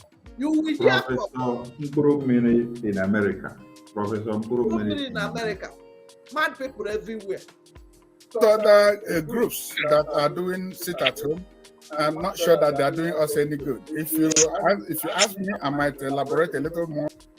You are not sure that we are doing you any good because doing the sit at home in solidarity of Mazi Nnamdi Kanu is of no good to you because you don't want its release. That is the point from there, because anything that is in line with Mazi Nnamdi Kanu and anyone is speaking against it, which is for our own freedom, understand that that person is the enemy of Biafra. And he has just spelled out his own from his mouth. That our sit at home and our protection of Biafra land with ESN, that it is not doing them any good because they are for one Nigeria. Mind you, this man, his family is not in Biafra land. He's in America enjoying life. He's only there to talk and confuse some youth to go and die for obedience instead of focusing on the Biafra mandate. On that. So that is the way I look at it from this perspective. All right. So the sit at home, we have one declared for tomorrow, not tomorrow, Monday and Tuesday by Simon. You know Simon? Yes. How do you know him? Oh, through Mazen Namdekanu. Okay.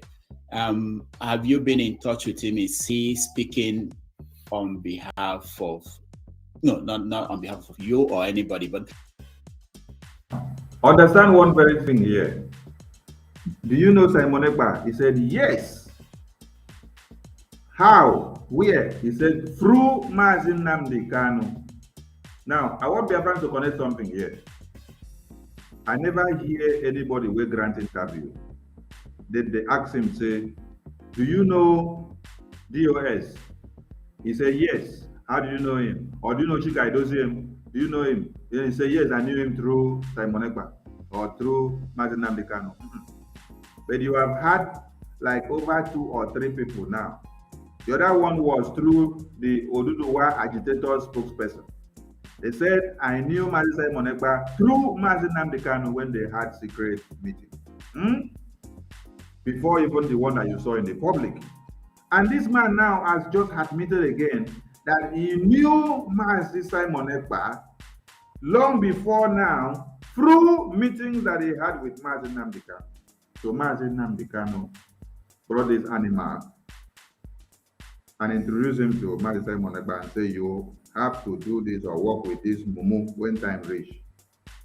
But when time reach, this mumu now is now acting imbecilic because they have torn, and they are not looking from their front now. They are looking from their back, and they are using their backside to walk. Because when Fulani don't use your brain, and so you would use backside, they walk instead of walking with your front. So I knew Mazi Simon Ekpa through Mazi Namdekanu. That is one point you must note to understand that Mazi Simon Ekpa did not just jump out from nowhere. MNK has been putting him in strategic positions and using him and showing him many meetings and allegiances that we had in the secret before this very day. I want you people to understand it now. You will be hearing more of it every day. That is why when MNK was kidnapped, all of them looked for a way to make sure they caught Mazi Simon Ekpa off and to shut him down, because they knew that this is the man that MNK has handed over the mantle to. But they want to do everything to scuttle the chances of him amassing what MNK has given to him to do. What is the position of the World Igbo Congress to the position that he's taken in the Igbo situation and the election in this coming election in Nigeria? The position that who is taking Simon Ekpa, yeah, which is that there shouldn't be election. Let me say upfront that World Igbo Congress does not support no election in Igbo land. But what? When I hear him again, now the second time we talk him now, the World Igbo Congress does not support no election in Igbo land. So they support election. So they support the continuous detention of Mazi Namdekanu. They support the continuous Foolanisation and Islamization of the Biafran people, World Igbo Congress. And their mindset here is not different from Ohaneze Ndigbo, because they are the same people in Ohaneze Ndigbo group. Understand it very clear. The same people that you see here that is carrying the flag of World Igbo Congress, they are the same people that is heading Ohaneze Ndigbo groups. So he has made it clear again that World Igbo Congress does not support no election in Biafra land, which is World Igbo Congress does not support Biafra. World Igbo Congress does not support your freedom. World Igbo Congress does not support Mazi Namdekanu coming out with you stopping election. Because when you stop election, you are trying to bring out Mazi Namdekanu. You are trying to bring out your freedom. You are trying to make sure that you defend Biafra land. So World Igbo Congress is telling you, we are against you defending Biafra land. We want the Fulanis to cut you to pieces the way they like, because we want the Foolanisation to continue. We want one Nigeria to continue. Are you getting the point? Please, if you did not get it, let us rewind it some more so that you get it very well. When he said the stand of World Igbo Congress is that they don't support no election in Biafra land, what does that imply? That implies that they don't support Mazi Nnamdi Kanu coming out. They don't support the Biafran freedom, and they don't want Biafrans to be free. They want the Fulanis that are killing you each and every day in your communities to continue and to multiply in number. The meetings that the Southeastern governors had with one Nigerian government before they deployed the foreign mercenaries from Burundi and the Chad and Niger, Cameroon and Senegambia and many other countries that have been infiltrated Biafra land now, the World Igbo Congress were also aware of it. So they work in pari passu with the government of the day in one Nigeria to make sure that they crush you because you are talking about the release of Mazi Nnamdi Kanu, because you are talking about freedom, because you are talking about Biafra independence, because you are talking about no elections in Biafra land. From the very beginning, they told you that what they want is that Obi must be president. And that if you scuttle the chances of Obi being president, that means Nigeria will come back to pieces.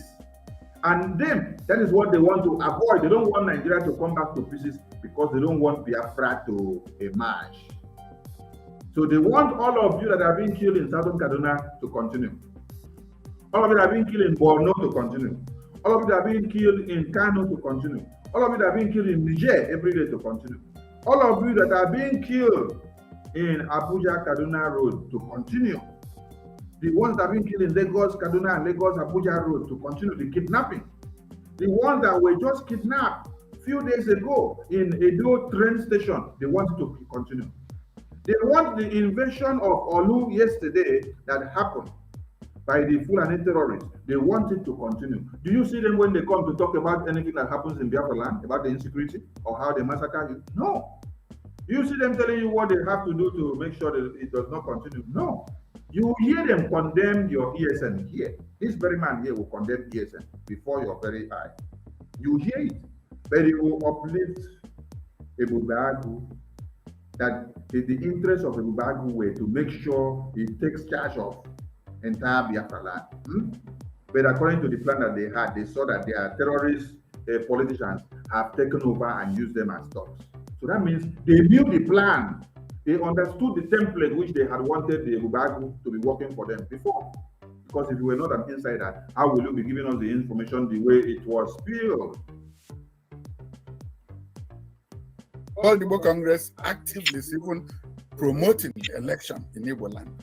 Let me say that I have even had opportunity to communicate with Simon on certain issues, especially the impact of this sit at home in Igbo land. First of all, I even communicated with him a certain meticulous study. You know, I am an academician, and therefore we don't work with sentiments, we work with empirical data.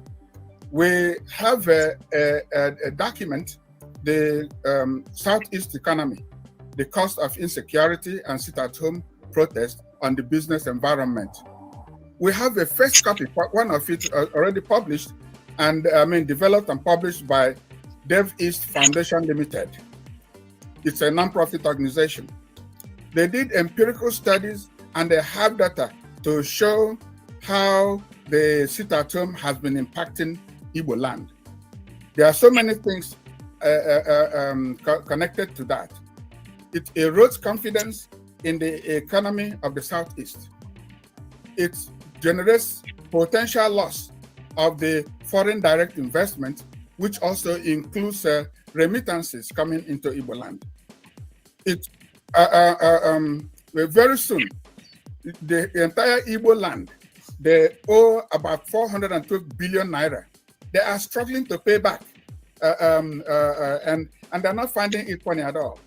And the sit-at-home is helping to pull that back and make it impossible for the states Now, from what he enumerated, which they said they paid a firm to carry out empirical figures.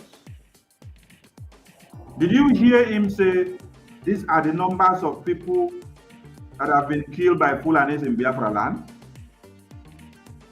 Did you hear him tell you that Izombe was attacked? No, Did you hear he him tell doesn't you that consign Olu them. was attacked? No. Did you hear him say that Yamufu was attacked? Did you hear him say that Umutanze, that men have deserted Umutanze community because of the terrorist attack? Did you hear him that in Obamama, that terrorists invaded and killed people, and it was headed by the governor of the day? Did you hear him tell you that Iyala was invaded by one Nigerian government? Did you hear this man who calls himself an academician working with facts of empirical figures? Did you hear him tell you that the kidnap of Mazen Nnamdi Kanu worth millions of naira? Did you even hear, okay, let us leave Igbo land now, or leave Biafra land. Did you hear him tell you that the people that was kidnapped in Abuja, Kaduna Road, that those lives were important? Since he's saying he wants one Nigeria to continue, did you now hear him tell you? The Benin kidnapped victim. Okay, the Benin kidnapped victim, which are our brothers and sisters, because they were coming from Benin to Delta. They were coming to Biafra. No, the train victim. The train victims. Not even inside the train. No, this was at the train station. They were just waiting to board the train.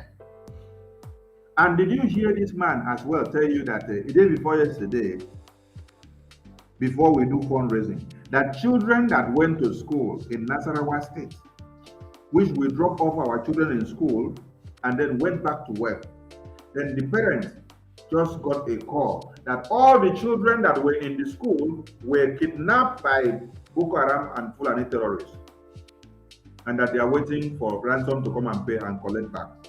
Did you hear him tell you anything like that? No. He was only counting the figures of money. He was counting the disadvantages of investment. He was telling you how sit at home scares investment and investors.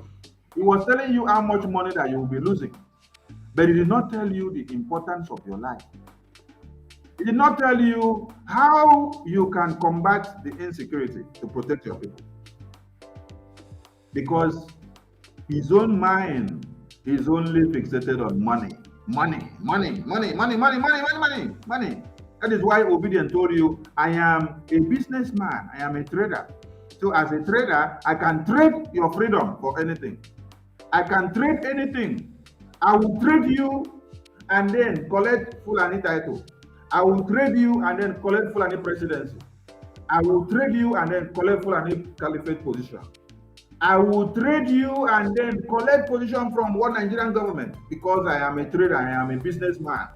You negotiate everything, and you even forget that when you negotiate your brother and sell him out, that the buyer will never trust you. That is why you still see the Fulani Caliphate coming out to tell you that we are doing what? Emancipation. We are educating our people about this Muslim ticket, because it is very important for them to know. They still come out to tell you, we are educating our people about our Muslim ticket, because if we allow anything that does not have to do with Muslim interests to come into power, it will destroy our Islamic plan of taking over one Nigeria. Because they have seen you as a stooge who collect money to negotiate and trade your freedom of your own people. Usman Dan Fodio started fighting for the conquest of one Nigeria just for them to take over Nigeria and Islamize in 1804. And since 1804, the descendants of Usman Dan Fodio have continued to fight till this very end, and they're not backing down. And they have not used anything to sell out that legacy, to erase it on the system. They have not used the position of president to sell it out. They have not used the position of governor to sell it out. They have not used the position of Senate president to sell it out. They have not used the position of their pastoral work to sell it out. They are even using all these mediums to fight and harness that their conquest agenda to come to be. But what do you see from Igbo man? All Igbo Congress chairman is telling you what we want is money. Our eye is fixated on money. We don't want freedom. We want to be there because it's all about money and for us to make our purse and to enrich it so that we continue to wax strong in gold and diamonds. To become viable enough to follow or do carry out other programs that they've set up for themselves. And they also lead to sit-at-homes, lead to collapse of businesses in Igbo land. And that increases poverty. Increase in poverty, that is when transporters, farmers, traders, and so on can no longer make ends meet. These are all the impact. And therefore, I've communicated with him that saying the sit down at home is impacting us economically. And then if we say there's no election in Igbo land, that means that what befell us with the census is likely to befall us again. But Nigeria will move on. Whether or not we participate, they will still do what they want to do. So why not we be part of it, and be able to control or influence how our people vote, and therefore how Nigeria can turn out with Igbo land as the pivotal developmental hub that it is. All right. Please, let me draw the attention of Biafrans to something. This man have had like 2 or 3 minutes to enumerate some facts. But in all these facts, I did not hear him say that this will impact the release of Martin Nnamdi Kanu, or this will impact the tight security, or will fight the terrorists in Boko Haram uniform or Nigerian terrorist uniform. I did not hear anything like that. Or protect the farmer he's talking about. Or protect even the farmer that he's talking about. I did not hear anything. I did not hear anything that will protect the workers that he's talking about or the transporters. They are kidnapping road users, motorists, every day and killing them and asking for ransoms. I did not hear him say anything about that. I don't hear anything that this one now will do and then it will release Martin Nnamdi Kanu. But the only thing that he was talking about is about money, economy, economy.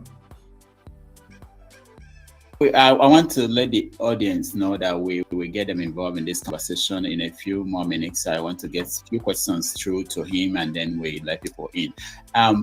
Okay, so these are the impacts.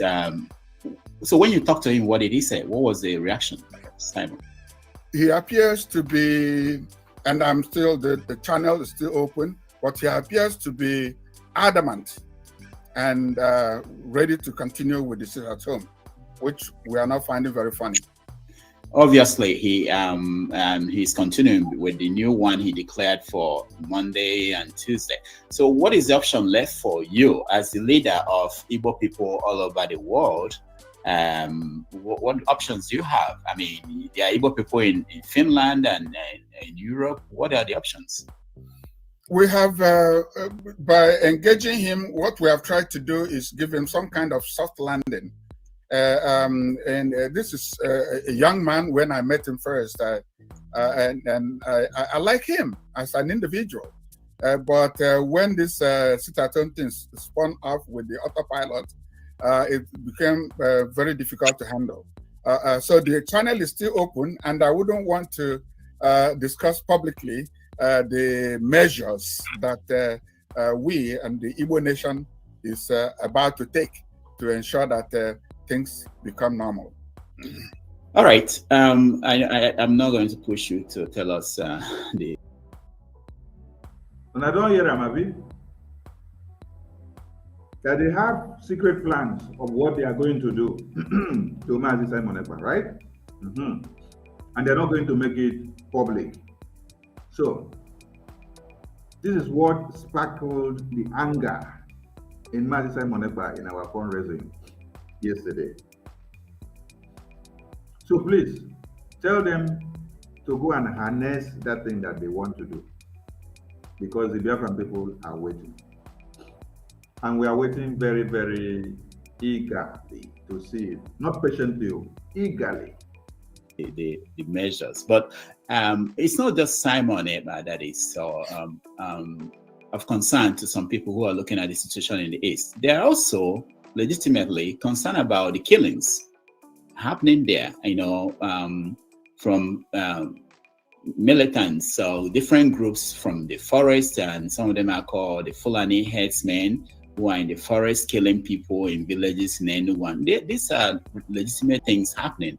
And in a way, they fuel some of the agitation you hear from the Biafrans, who are complaining that the government, both the federal and the local, the states, are not doing anything. So what is the World Igbo Congress doing in that situation? Our greatest problem is the difficulty in getting our governors to work as our governors. They work more like as though they are agents of the federal government and not leaders of the Igbo people. And this is why they have found it extremely difficult to work together. Means, since you know that your governors are not useful and they're not doing anything and they're not ready to do anything, your own is to fold your hands and then wait. They will kill all the people in the community. Then you continue to be shouting obedient, obedient, obedient, and one Nigeria, till the next community is also invaded. Hello, Mero. The governors are useless, and you have just admitted here now. They're not ready to do anything. And you yourself, the only thing that you want to do is to work with the same governors that you confirm that they are useless and not ready to do anything to the security of lives of people. And then still endorse them, and then still work with them, and then still continue to bring another one. So that all the people that you left in the community will all die at the mercy of the terrorists. Because they are enjoying, yes, because they're enjoying security in America. They don't care about the people dying in Biafra land. They don't care about what is happening, how the Fulani are invading our community. They are only interested in money that cannot buy life, money that you will die and live, but your village people will all wipe away. You will have bags of billion and zillion, but nobody to enjoy the money with you. He is not interested in the community that were raised down, the buildings, the market, the people that are killing on daily basis. What he is interested in, Obi is going to Abuja. That is their aim. They don't care if Obi come back to rule the dead body or empty land or Fulani. They don't care. He has said it with his mouth. These are the real. Now they are coming out very well, because when I will post it, I will get the short clip of this one too, so that when I tag the terrorists and the killer of Biafrans, this is the face of the people killing our people. These are the people that connect to get a bubago. They don't contribute anything to Eastern Security Network that were launched by our Damazen Nandekano. They connive to arrest him, to kidnap him from Kenya. These are the people that gave information. Now they are digging underground to do something to Simon. But I can see Hagabahanon. All the things they plan will go back to sender to all of them. They don't want to put it in the public. Thank God the interview has made it public already. So that Okoko Simon, if anything, anything Simon, if with this one alone, if anything happens to Simon tomorrow, God forbid, don't wait again. But from now on, the life of Simon and the family is in this man's hand. This is the man that have been killing Biafrans. Hence, he has come open like this. We don't know the ones they have done before on that underground. The ones they have killed before. This is evidence that these people are the ones killing Biafrans. Because once we go sit at home, they will send their boys, the special force, the Ebube Monkey, the Fulani terrorists, the Burundi soldiers, to go and burn down the houses, burn down the shops, kill our people. Anybody they see on the street, they will kill them and tag them Biafran. The IPOB killed them. These are the fakes. Biafrans, you now know. Okay. We have seen the madness of this man. Now, between this man now and the governors that he understands that they are useless and he's still working with them, who is even more useless? Because you claim that the governors are not ready to do anything about insecurity, and yet you are still ready to work with them. So are you not more useless than the governors? That there is a governors forum, and we have tried to work with this governors forum. They have not been holding meetings.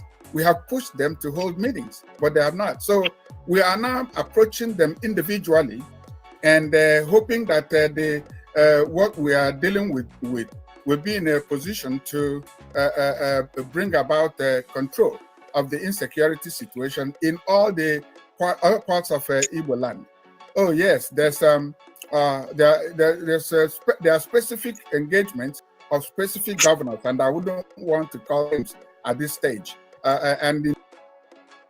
Now, if you can picture out something well from what this man said, if there is already Eastern Security Network, and then you claim that you were working and supported Mazi Nnamdi Kanu on Biafra and the security of the Biafran people, and now you are saying that your engagement has been ongoing with the governors to have meetings with them for the insecurity and see how, so that you can see how you can support. That means you are not supporting the Eastern Security Network, but you are supporting the security that is set up by the governors. But yet, you came to deceive Mazi Nnamdi Kanu that you are supporting him with everything that he put on the table. You see, Mazi Nnamdi Kanu is not here now. Today now they are confessing what they were doing and how they are doing it. So you don't support Eastern Security Network, but you support the security network that is set up by the governors of the East to kill the same Biafran people. That is another point to take home for Biafrans. In due course, before that election, some of this will be rolled out, and we also probably may have heard about Anyandibo. Anyandibo is an organization. I won't call it, you really call it organization as such, but there are people who placeholder since the Ohanese became a little bit moribund. This Anyandibo is now handling a lot of. So you have admitted that Ohanese has become moribund. So Ohanese also is useless. Hey, it's not coming from us now. It's coming from the World Igbo Congress chairman that Ohanese has become moribund. Ohanese is useless. And the governors are useless. And Anyandibo is another organization. We will find out who are the leaders of Anyandibo. Anyandibo. They just set that one up according to him. We will find out those Anyandibo because they are the one conniving together. They are working with others and these World Igbo criminals and Anyandibo and the Ifanos. You see, they are the ones conniving to fight and kill our people, to bring Fulani to our land, to kill our people. Back to sender. Anyandibo. Hey, Anyandibo. Anyandibo. This one is another group that has been set up.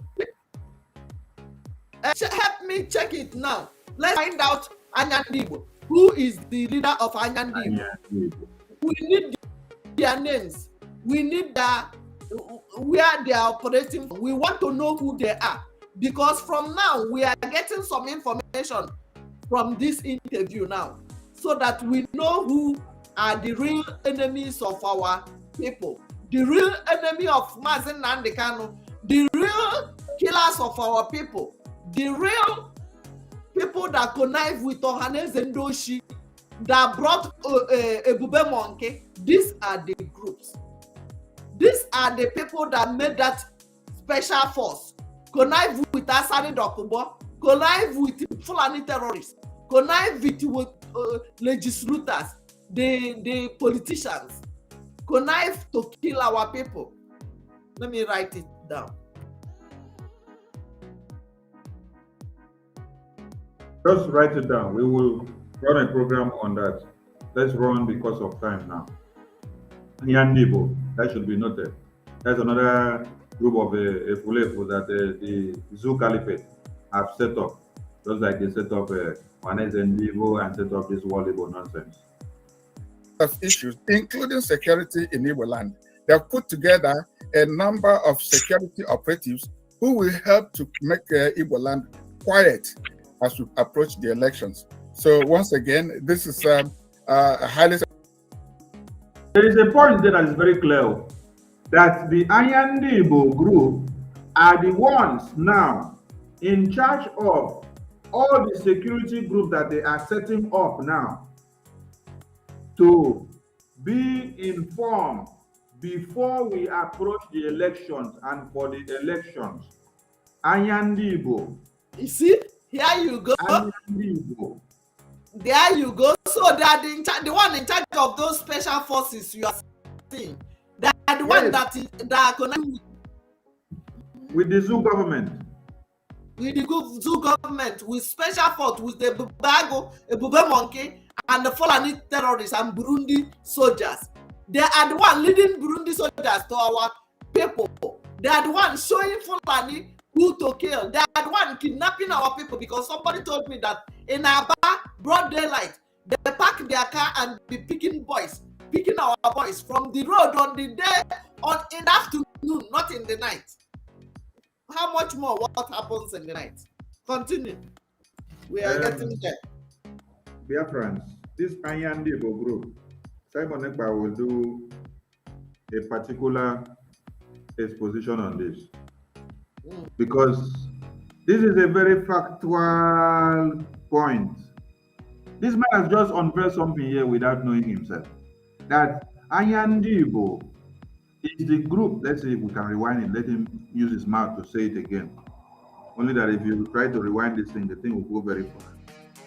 Just shift it. The implementation of it fell far short than what was planned.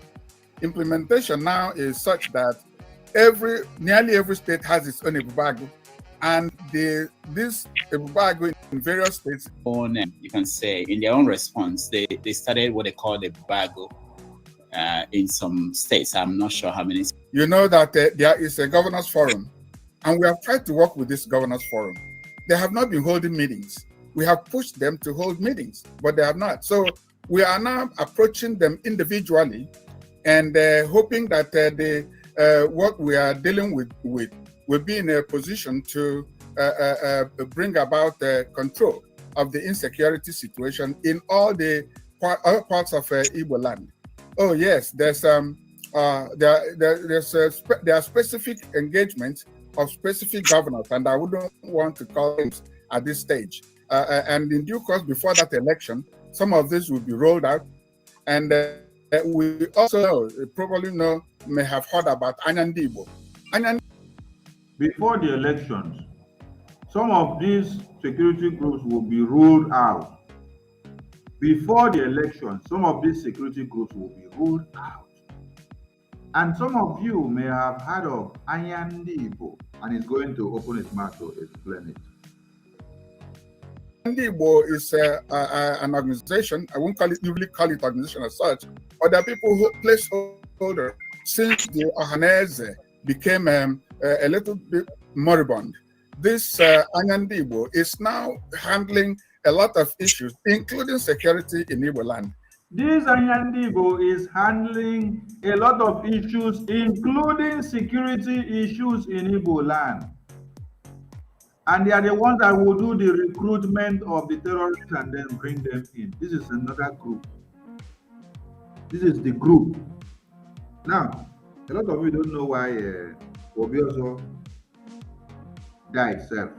Very soon you will know why Obioso died very early. Because there are some hidden things. Because as they say, unless a Nibo become Boribon, something happened that unless a Nibo became Boribon. So they now decide to go and form a different group now that they now call them Anyandibo. And these Anyandibo are the ones responsible for the security in Igbo land as they talk. And hear what their work is. So listen to what their work is, the Anyandibo work. They have put together a number of security operatives who will help to make Igbo land quiet as we approach the elections. So once again, this is... They put together security groups that will be working for the elections. As we approach the elections, the Anyandibo group are the ones in charge of every security that will be killing people and will be doing everything, trying to impersonate Biafra, sit at home, trying to destroy anything in any way. As we approach the elections, this is the work of the Anyandibo group and the security that they are setting up to massacre you, to prepare the ground for the elections. Hey! Hello, Mel. A highly sensitive matter, and I like to... It's highly sensitive matter, and I like to drop it here. So you will not make it to go very far, so that you will not ask too many questions. It is highly sensitive matter. Hey! Nah. Have some aspect of it, not speaking about them here. All right. Let's. I understand that, and the governors to their own, you can say, in their own response, they started what they call the Bubago in some states. I'm not sure how many states now have a Bubago operating. What do you think about the Bubago? Is that an answer to the insecurity in the East? The Bubago was promoted and intentioned as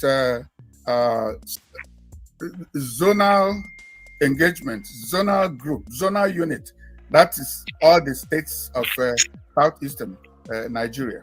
But the implementation of to them because they were part and parcel of the formation of the Bubago. So it's talking from what they had on their meeting. It fell far short than what was planned. Implementation now is such that it fell quite short from what was planned. So, all Igbo Congress were part of the plan of the Bubago. Now the year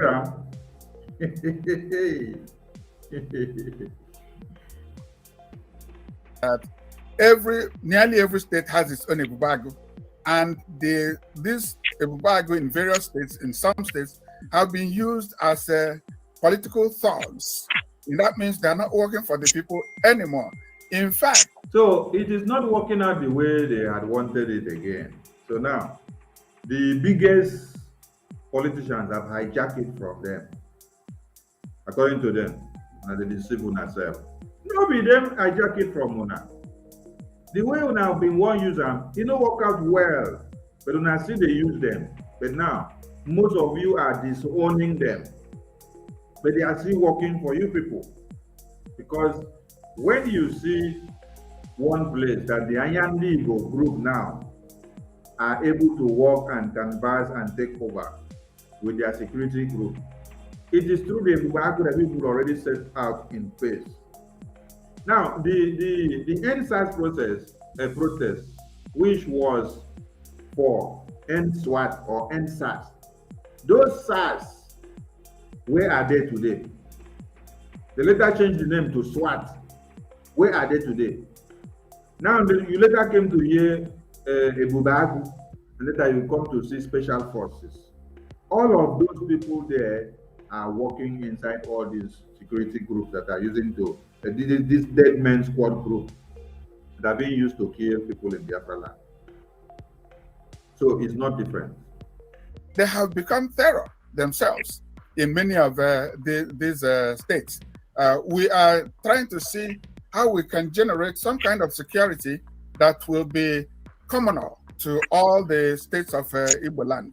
And we are trying to generate one sort of security that will be communal. Again, you people set up Ebubagu before, and it wasn't enough, and you still want to set up a different one again. This is in line with the meetings that they are having with the governors and the Anyande Igbo group. From what this man is explaining now, that's what I want Biafra to understand. And when you come back to your senses now, ask yourself the question, why is it that World Igbo Congress told Mazi Nnamdi Kanu that they endorsed his quest for freedom of Biafra and everything, and they supported Mazi Nnamdi Kanu with ESN? And then, now they are telling you that ESN is not useful, that it is the Ebubagu that is useful. It is the special force that is useful. It is the Anyande Igbo security group that they are going to set up that is useful. Do you now understand the treacherous activity of World Igbo Congress group? He's not making reference to ESN here to be the regional security network for the people. He is making reference to Ebubagu. And he's making reference to another different group that they still want to set up. Try! Hello, MNK, like Solomon said, from fry pan to fire. MNK was actually moving from fry pan to fire in the hands of these Igbo groups all over the world. Ohaneze, World Igbo Congress, and all whatnot that they call them. This is where we are going. Ebubagu is not the answer at all. They have tried and used Ebubagu to kill many. Now they are changing the plan now. And they say it's not the answer yet. So they are looking for another different one. And they are part and parcel of it. The state of gunmen, unknown gunmen also, is a major problem. As some of the leaders, even some of the state governors told us that some of the state governors told us, and some of the leaders told us, because they are having meetings together all the time. Unknown gunmen, they are political gladiators. They are hired. Political gladiators, that they use them for the political work, which you have just made mention of, that Anyande Igbo is now recruiting another political gladiator that will be used for the elections and before the elections to prepare the ground for the elections. So who is fooling who here now? When you listen to this man from what side of his mouth, before he finished speaking, you will hear him contradicting himself from the other side of his mouth. That Ebubagu and unknown gunmen are politically motivated. And he told you that they are setting up another group of security men, which they now incorporate many from different sources. And he said it is security sensitive and is not going to unveil everything on the media. And that their main objective is to work for the politicians ahead of the election that is coming up next month. And that they are going to work before the elections, ahead of the elections, and inside the election. And here now, he is telling you that the unknown gunmen are politically motivated. What differences do they make? Are they not one and the same thing? Yes. And is he not using the same people, the same Ebubagu and the same unknown gunmen? So after hirelings of the political gladiators in various states of say something. After the election, the Anyande Igbo, the one Anyande Igbo recruited will turn to another unknown gunman. Inside the election, before the election. Yes, now they will use them. They're using them already. He said they will prepare ground. So after preparing ground, they are working already. They are now there as unknown gunmen. They will use them for election as unknown gunmen.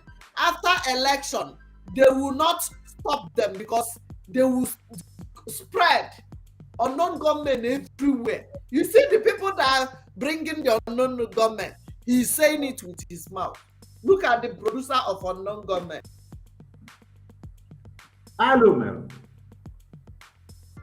The country.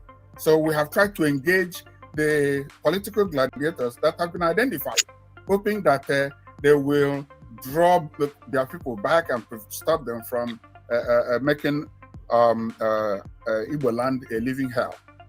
Thank you. For those in the East, how are you going to drop the political gladiators back when you are already telling us that you have set up another group that are going to walk ahead of the election, before the election, and after the elections? Because it sounds so senseless to people to understand. We want Biafrans to understand that these people you see here are part and parcel of the insecurity in Biafra land, because they just confess with their own mouth. They just confess with their own mouth how they are recruiting another security network, and they are going to use them for the elections. Before the elections and after the elections, they will prepare the ground for the elections to come. Hey! So these are the people we want to use now to counter the sit-at-home and use it to enforce the sit-at-home, and then give a dog about name. Then bring UN to come and do your election observation. Then you now go back and write some rubbish about the Biafra people. We are waiting for you people. And let the whole world come and then observe the election in Biafra land. Those who live there, they have so much multiple threats to them. One of them is also the security agents in the East, operating in the East. Now, in an effort to contain the situation, there are reports by human rights organizations of security agents killing and arresting and torturing innocent people in the East. So an organization like the World Igbo Congress, is there any role you can play in making sure that that stops? Yeah, thank you so much for that. Even as of yesterday, we had an extensive meeting with the State Department, Bureau of African Affairs, and specifically Nigerian desk.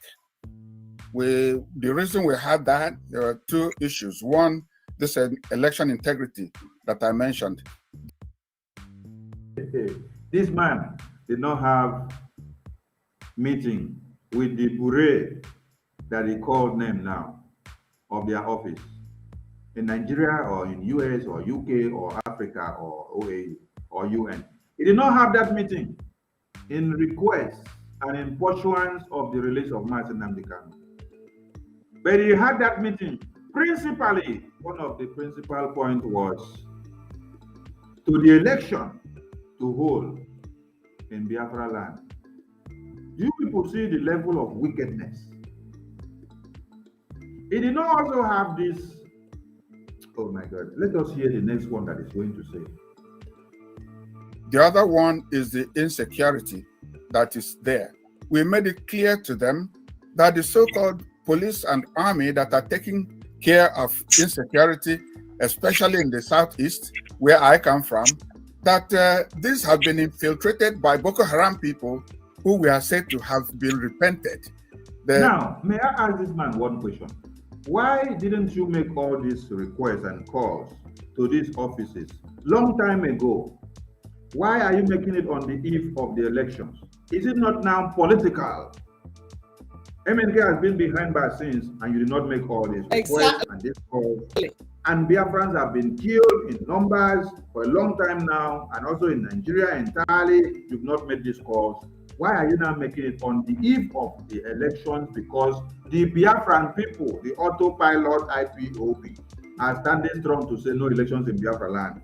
The eve of sit at home. Sit at home must hold. So it is now that you now remember that this bureau of international rubbish must come down to the table and then talk. And you are not even talking to these people to ask them, say, how do you enforce one Nigeria to release Martin Nnamdi Kanu? You are talking principally, firstly, on what? Election integrity. Election must hold. So you can bring your security operatives, come and crush the Biafran people that say election must not hold. Election must hold, because if election does not hold, the agreement that you had with any offices that you have will not pay. Will not pay. release them and then absorb them into the army and the police. They have a mission there. That is making us become circumspect of the situation. They have a mission, the mission to overbear their interest and influence on southeastern Nigeria, who are indigenous people of the land, who own the place as their ancestral land. And the function of these people who have been converted, of course, you know what Boko Haram stands for. You know what Fulani herdsmen stand for. For us, they are offshoot of the centuries-old mission of the jihad in Nigeria. And that is continuing. What happens is that I think the British kind of halted it at some point, and now they have resumed. It's over 200 years, but it's still in action. And that is what ISWAP represents. That is what the Fulani herdsmen represent. That is what Boko Haram represents. And now they are being absorbed into the security agencies. What are we talking about? After our people have been disarmed, even of machetes and so on, and then these people are allowed to roam the streets and even empowered by giving them uniforms. That's a major threat. We have reported that to the Senate of the United States, and we are hoping that we'll be able to achieve something out of that. So, Fulanis, you have really admitted that the Fulanis have an agenda, and that it is like Islamization and colonization, and that they are killing your people and massacring them. And Mazinam Dikanu now set up ESN and told you this is the solution. You don't want to embrace it. You are now going to go and report to American Senate. You go and report to American Senate and then wait for them to come to you, fight for you. Hey, this man, is he not a fool at 60 or a fool at 70 or a fool at 80? A fool at 100. A fool at 100.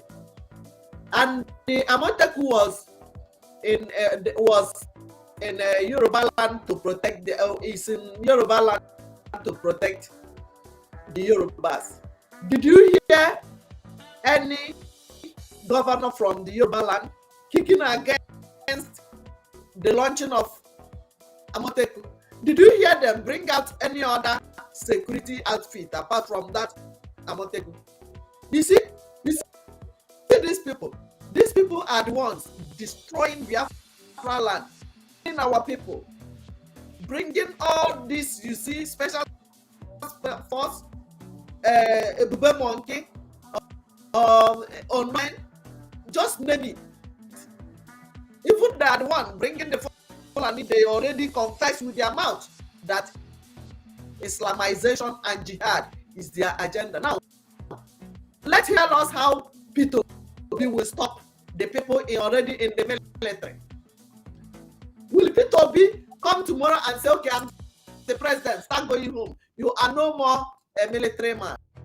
Mumu, a fool at 100. Look at him, 70 years old man. It's quite disheartening that this man admits that Fulani is real. The killing of our people is real. And that they have even disarmed our people. Now our people do not have any ammunition to fight back. And yet, his own understanding of fighting for freedom, from after how many years that Nnamdi Kanu have lectured them and have indoor meeting with them, public meeting, secret meeting, and then they now told Nnamdi Kanu, no problem, we understand you, we have to go on with the freedom. This is the same person that is coming back to you now when Nnamdi Kanu has been kidnapped, to now tell you that, oh, the only solution is to go and report to United States Senate House. So, United States Senate House will now start coming to Biafra land to come and fight Boko Haram terrorists for you. What kind of silly people are these? Who born these Mumu people? They are killing your people, and you admit that they are killing them. And you're not ready to fight because of election of 2023. You prefer to overlook the killings. And you are talking about one Nigeria. And you are saying that the solution is you call the Senate or the officials of U.S. government. You sit down and then submit the petition to them and submit that they should now come and fight You admit that the UK stopped Usman and Fodio before. So now you want the US to come and stop them for you, while they are cutting you into pieces and reducing your numbers every day. Before you wait for US to finish, your villages must have been totally desolated. MNK said ESN up, and you're not ready to embrace ESN. You want to wait for America. No wonder you are talking from America, because you are in a very comfort zone. You think that because you are using American passport, the Americans will now send their helicopter to come and go and rescue your grandmother or your siblings or your friends inside the village. Mumu man, full at 100, wake up. Okay, now people who look at the situation in the East, they point out that most of the crises are being supported by Igbo people abroad. These are people under your quote unquote, not everybody abroad is a member of the World Igbo Congress, but it's under your control, sort of. But there are people abroad. Whether you say that ESN as represented by whatever group, they are being sponsored. Did you hear what this man said now?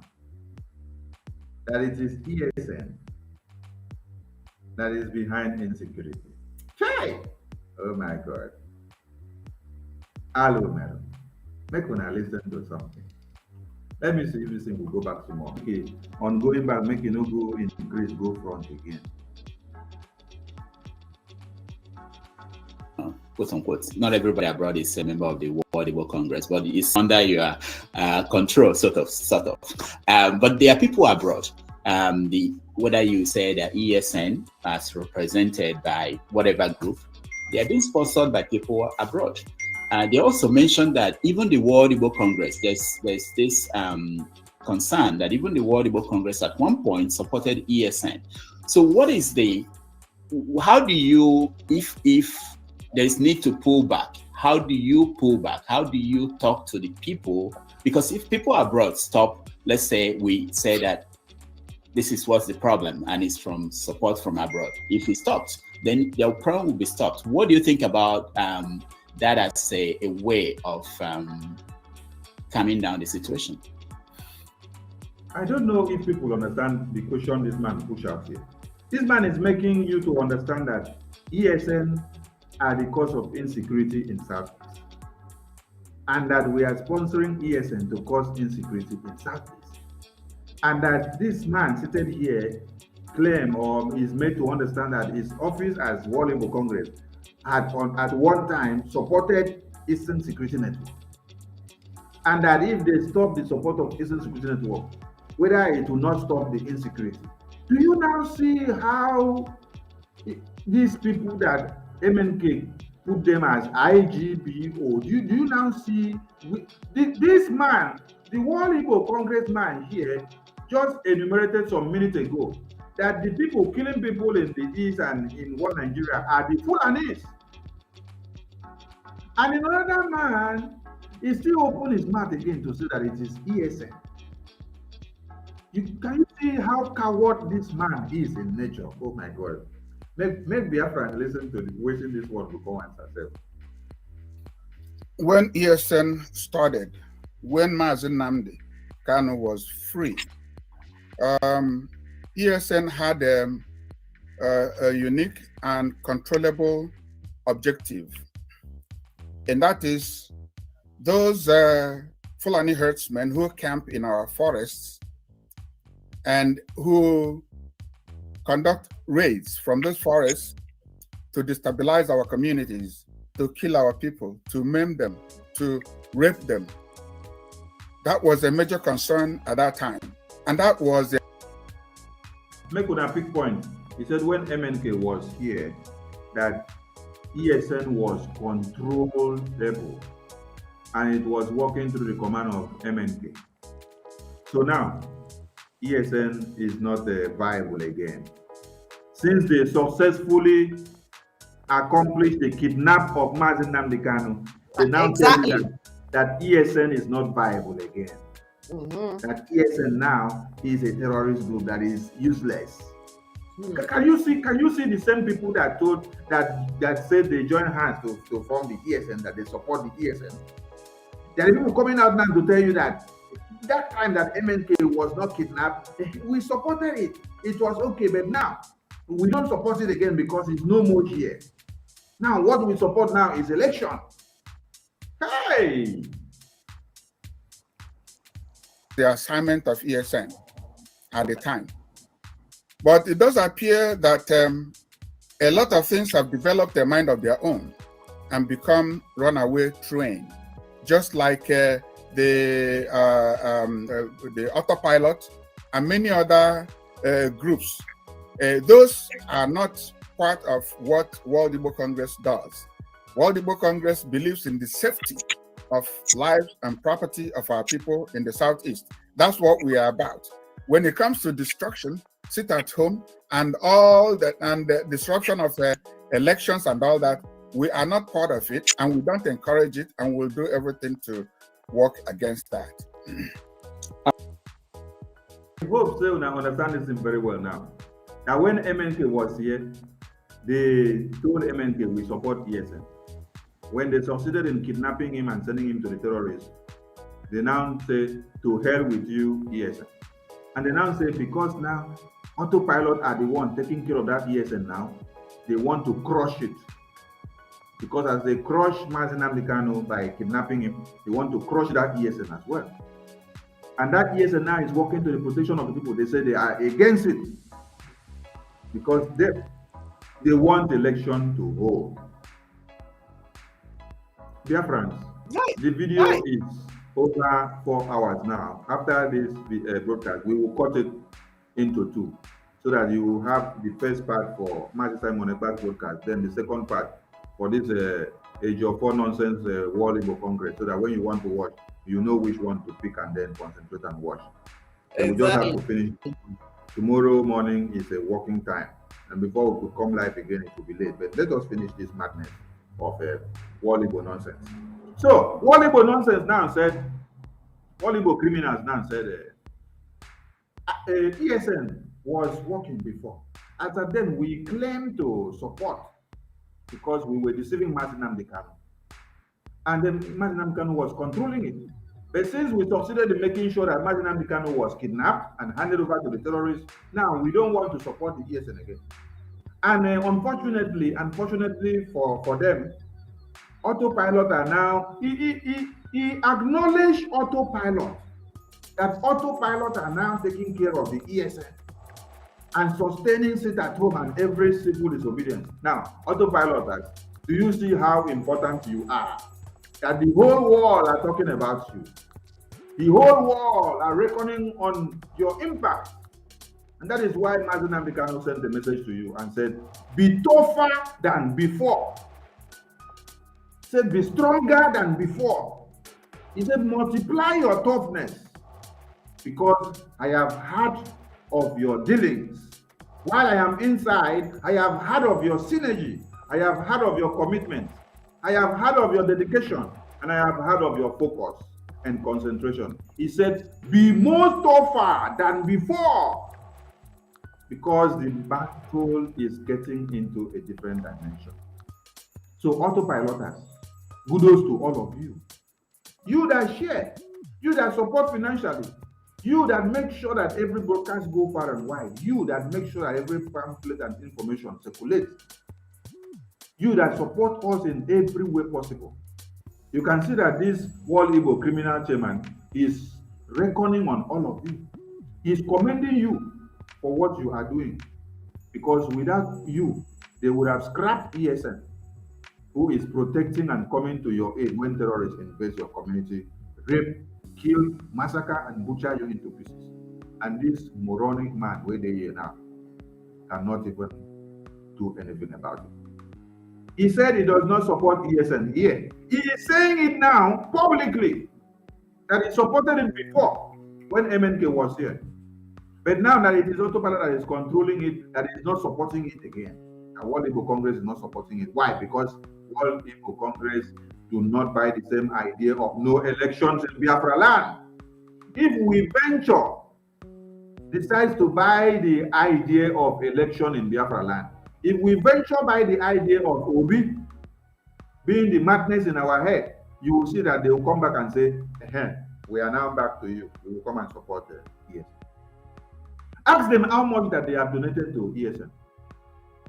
It was just a public display and declaration that we are supporting ESN. But $1, only $1 per month is what MNK was asking. And they could not deliver. $1 per month, World Igbo Congress could not deliver to ESN. While MNK was here. MNK was asking. That is when MNK now start to understand that these people are all cowards. They speak from this side of the mouth and then they do the other one. They can't show anything for it. It is very clear now. So that tomorrow, when we are doing what we are doing, any mumu that stands on the way, you will understand that it's the enemy of Biafra. They said they don't support ESN again, and they don't support your security again. Why? Because you are fighting for Biafra. They expected you to set up Eastern Security Network and then be fighting for one Nigeria. That is what they wanted you to do. As you set up Eastern Security Network, you now use it to fight for one Nigeria. You now use it to kill your people. You now use it to work for politicians. You now use it to do thuggery. You now use it to do kidnapping. You now align with the terrorist Fulanis in uniform to kill your people in your communities. That is what they had wanted you to use ESN for. When we said no, ESN is for the protection of lives and properties of our people. And they said, no, why will you use it to protect the people? Why will you use it to canvass for Biafra? Why will you use it to canvass for no election? Why will you use it to canvass against the happenings of Biafra? No, it must be for Nigeria. And we say no. And now they are confessing because we do not agree with them. We are not on the same page. We do not buy the idea of one Nigeria. What we buy is Biafra. And no elections in Biafra land will continue to sing the song louder and louder and louder. And any ignoramus that is ready to jump into the nearest lagoon can do so. And remember to always test the transformer station before you even look for the lagoon, because the transformer station is very, very useful before you even get to the lagoon, because all you need is to get in between the two polarities of the electricity in the transformer. And all you do is, you don't even need to press any button, just get in between the two polarities, the positive and the negative polarities in a transformer that you see along the way. Or you even touch the feeder pillar. Touch that feeder pillar that is giving power to the transformer. Before going to lagoon. Time, you go just see you don't finish. Then in your next life, when you come back, you will understand what Biafra is all about.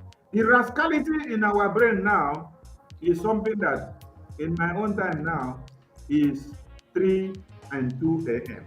and I am not doing what? Sleeping. I want this message of this madman to go far, because in the daytime when I am working, I will replay this broadcast again. So that people that will now be awake then, working in the daytime, they will watch it again and understand what these evil people have been doing to Mazi Nnamdi Kanu and what they have been doing to the Biafran people. You were supporting ESN before, as you claim. And now that you succeeded in delivering Mazi Nnamdi Kanu to the terrorists, you now come out openly in this interview to say, we are not supporting ESN. Because the people of ESN, the people of IPOB, the autopilot, they are canvassing of no Nigeria in Biafra land. So because they are looking for no Nigeria in Biafra land, that is why you don't want to support them again. You prefer to support Peter Obi because Peter Obi wants Nigeria in Biafra land. And our message is very clear. Come with all the mercenaries that have been coming. Yesterday, you people collected Woto in Olu, but you people are not making it to make rounds in the media for us to know how many scores that you guys are scoring. I don't know why you would like to keep it secret when you get the scores. But when you are coming, you make it open. Everybody will know that you are coming in battalions. But when you are going back, we don't see it displayed. All right. Let me play a video. I will watch that and then we'll be right back. And I want to talk to you about the governor of Anambra State, Imo State, and the campaign of P2B. No election in Biafra, and that's it. We don't have time for the other part of their video again. I did not even watch above from there, because the important point is from the beginning of this video to 23 minutes.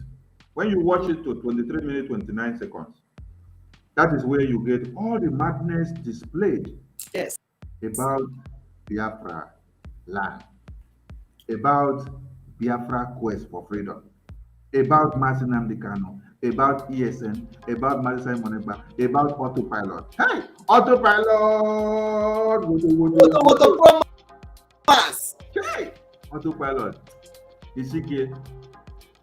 Autopilot. DCK. Promax. Promax. What Promax kind of name here now? Autopilot. And even their Anyandibo. Today, we will dig more deep into that Anyandibo. We will respond more. We will notify Simon. So because I don't think nobody even pay attention to that level. Many people may not pay attention to that level. Because you know, when I was telling you to listen, Anyandibo, who is this one? Immediately I had it. I know you don't understand it. You thought it just is slang. Anyandibo now is a group. We use them to do election, to kill our people. They will recruit them back to Ube Monkey. They will continue as our unknown government. They will be showing the Burundi and the Fulani terrorists where to go and kill our people. This is the man behind the unknown government. This is the recruiter of unknown government. These are the ones killing and kidnapping of our people. These are the faces behind the kidnap of our leader Mazi Nnamdi Kanu. When you watch this video of Wall Igbo criminals finish, you will get to understand. Don't just go and watch the video directly. Watch this analysis that we have done. When you watch this analysis that we have done, you will get to understand everything that connects these people to the massacre in your land, in line with the elections. Because you thought that you had people in the name of Ohaneze, World Igbo Congress, Igbo governors, and all whatnot, and Igbo leaders. But from every indication and from what this man has spilled out from his mouth, we have all been doomed all these years. And without Mazi Nnamdi Kanu, Mazi Simon Ekpa, and autopilot standing strong, before the election, Biafra land would have been laid low. Because they have the plan. He just spelled it out. That the plan they had for Ebubagu did not work out well. So they now resorted into having another different network. And that it is, he first said that Ebubagu became moronic in nature. Because they don't, Ohaneze Ndibo. Because the way they go reach, negotiate, they come another different pattern come. Ohaneze Ndibo no come blend well. And they can say, Ohaneze Ndibo come become moronic in nature. So they now set up another different group now. And the other different group now that is taking charge of all the insecurity talks that will be working for the election and before the elections and after the election is now called Anyandibo. We want all of you to go and Google Anyandibo and then start reading about it, because very soon we will be doing exposition on it. Anyandibo. Let us flash it to the screen. This is a new group of terrorists that Igbo Congress leader have made you to know that they are the ones that they are in charge of the recruitment of the dead men squad that will be used for elections and after elections and before the elections. You see, they say Ayandi Igbo seeks ethnic collaboration to confront Nigeria's challenges. You see, when they started it, they put it here. This was in September 17, 2022. So, they are even the ones that went to one Nigerian government and told them, give us this contract. Give us the contract of recruiting these terrorists and showing them the way into Biafra land. Do you see it, Biafrans? Go and read more about Ayandi. They seek ethnic collaboration to confront Nigeria's challenges. They went to Nigerian government and told them, is it not Mazi Nnamdi Kanu? Is it not the Biafran people? Give us the contract. We are going to collaborate with every foreign mercenaries and every Fulani sect. We will use them to quash the Biafran people since they don't want us to hear word about Biafra. Those are the leaders of Igbo land. So most of us do not even know about this. But listening to this man, he unveiled something important. And then he said, these are some important and secret issues that I cannot unveil the more on the media. But before he even has to have his reservations, we have already gotten the key point from the Ayandi Igbo and the small clue that he gave in the communique. We can dig deeper. And because of the way God has created autopilot as their brain is working like machine. We can connect the dots and dissect it. Then you will get it in plain. Don't worry. We are here. God knew why he prepared autopiloters for this time. And let us remind you something, that Onyendu is not an ordinary man. Onyendu is not an ordinary man. To understand this very evening, we are facing a very formidable array of enemies, both external and within. And we are going to overcome each and every one of these obstacles. That I can assure you, that they may know that the God we worship is an invisible God, not a God that was wrought by the hands of men. For we do not worship idol, and we can never ever worship idol. Is impossible. This very family, this IPOB, belongs to the Most High. And that is how it's going to be until Biafra comes and beyond, to eternity. This evening, I want to place it on record that our enemies are intensifying their attack against us from every corner. I am not saying this as lamentation or complaint. I am only trying to prepare our people for what is to come. I am only trying to prepare our people for what is to come. And what he was prophesying about has come to be. He was preparing our minds. He was preparing our brains. Not as lamentation, not as complaint, but preparing our brain for this very time. Many of you will be bought off. And World Igbo Congress was one of the groups that were seated on the same table negotiating and writing paper and giving MNK their endorsement. Today, they have been bought off. And they are now talking for one Nigerian government.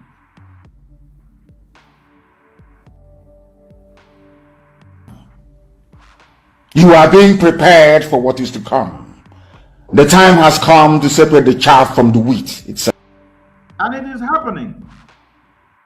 World Igbo Congress is being separated from the original and the autopilot Biafrans, who are actually fighting for the freedom, because they have been in sheep clothing with us, claiming to have meetings, claiming to sow the same agenda with us and the same dreams. But now, Onyendu's prophecy has secluded them, and you are able to see some things. We did not call them to come to the media and speak. And now God carried them go media. Now them go begin to speak on their own because of their treacherous activities. They begin go media, go they speak. They go they talk and now say, we they support ESN before, but we know they support them now again. Why? Because they are asking for no elections in Biafra land. Because they don't want to be president. So we are not supporting ESN again. So rather, we support one Nigeria to continue, so that no matter the way they kill your people, no be our business. Now the year, those are the World Igbo Congress that were working with us before. Our march is very, very near. The enemies are trembling, they are quaking, they are doing all they can to try to stop us. But they have failed very woefully. Very woefully. You have seen the enemies of Biafra. They sat down here to tell you that they are forming another security group, and it is being supervised by Anyandibo, and that group is going to be used for the elections, before the elections, after the elections, and the elections, to fight you and I that is fighting for Biafra. But you know what? They are going to fail because they are already failing. They failed already. They don't know that after kidnapping our leader, that somebody strong like Simon and autopilot will emerge. That was why they planned it. They thought that when they kidnap our leader with DOS, with Caro White, with Eastern governors and this World Igbo Efulef. You see this group, they are the ones that kidnap our leader. It's obvious, because if they've been working with our leader, they believe in ESN.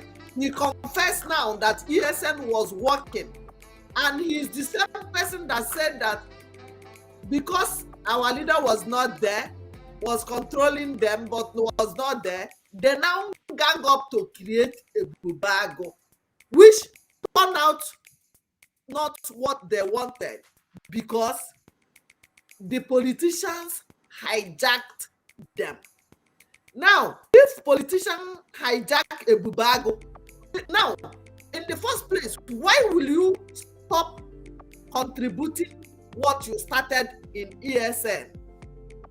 That is the question you, Nzama group, that will watch this, will go and ask your DOS, when are they going to do their ESN fundraising? Why are they sabotaging the ESN? Because it's obvious with these people, you connive to sell our leader.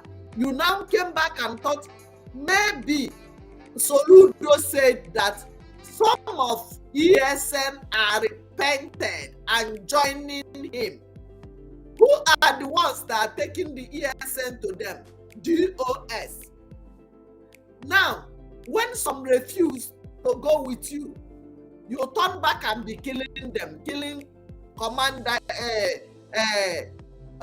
Angel. What is that? The one they killed in Caro White House. Gentle. Commander Gentle. They turn back to kill some people who refused to abide by what they wanted. They started killing them one by one, eliminating our ESN, because Soludo expected that with DOS he was working with. He is working with DOS World Igbo Congress, Carol White, the lawyer, and some of the Eastern governors, 99% of them.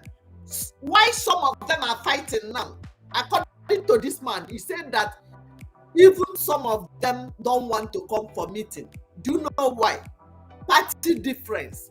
Their interest, difference in interest, because this one is interested in PDP presidential candidate. This one wants APC ticket. That's why you see them, they are not united. According to WIC Efulefu, World Igbo criminals. Now, when some of them are not party to this, remember when they launched Ebubago, it was Devil Omahe who launched it first. Some of the Eastern governors refused to put their hands in Ebubago. But this World Igbo Congress were among the people that launched it. He said it with his mouth. I'm not the one that said it. They launched it, but the politicians hijacked it. Somebody like Devil Omahe, who was using the thugs, the cultist, the cult member in that Ebubago to carry out his own personal activities. Then the World Igbo Congress withdrew themselves. Withdrawing from it now, they decide to form, what is this now? Anyandi Igbo. Anyandi Igbo, they form now. He refused to say more about it because it is hidden, and they have brought them since maybe last year because of this election. The reason is for them to make way for the election. He said it with his mouth, that the Anyandi Igbo is created to help them to do election. So now you know who are the Anyandi Igbo, the unknown gunmen, because he said it with his mouth. Unknown gunmen, special force, Ebubago, Fulani, and the Burundi, they are all joined together now. Anyandi Igbo will be the one to be helping them. If you come out tomorrow, whatever you see from Anyandi Igbo, Bakwa Begi, stay home. You might save life. Stay home tomorrow and next. Any day you hear sit at home. Sit at home. Beef up security in your shops, because they might go there to set it ablaze. Beef up security. If you have 5 security guarding your shops before, double it up like 10, so that there will be all eyes everywhere. These are the secret Anyandi Igbo you are hearing today, coming from this World Igbo 100 years old foolish man. Biafrans, you have seen the faces of people forming unknown government. He said it with his mouth. Abi Adelai, he said it, that unknown government emerged from the one they created before. It was not working. They created the Ebubago. It was not working. They now decided to create Anyandi Igbo. Atoro man Omaro. Go ahead. Who know ye well?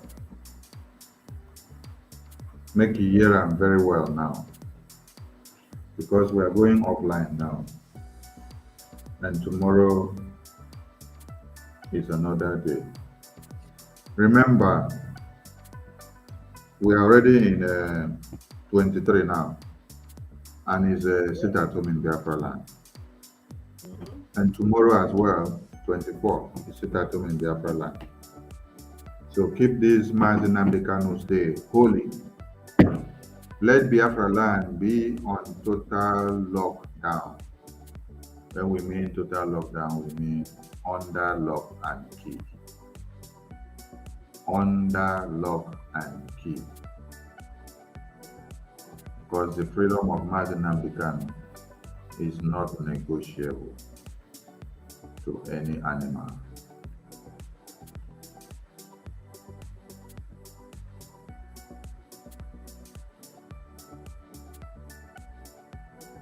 Not even this one that are shouting obedience.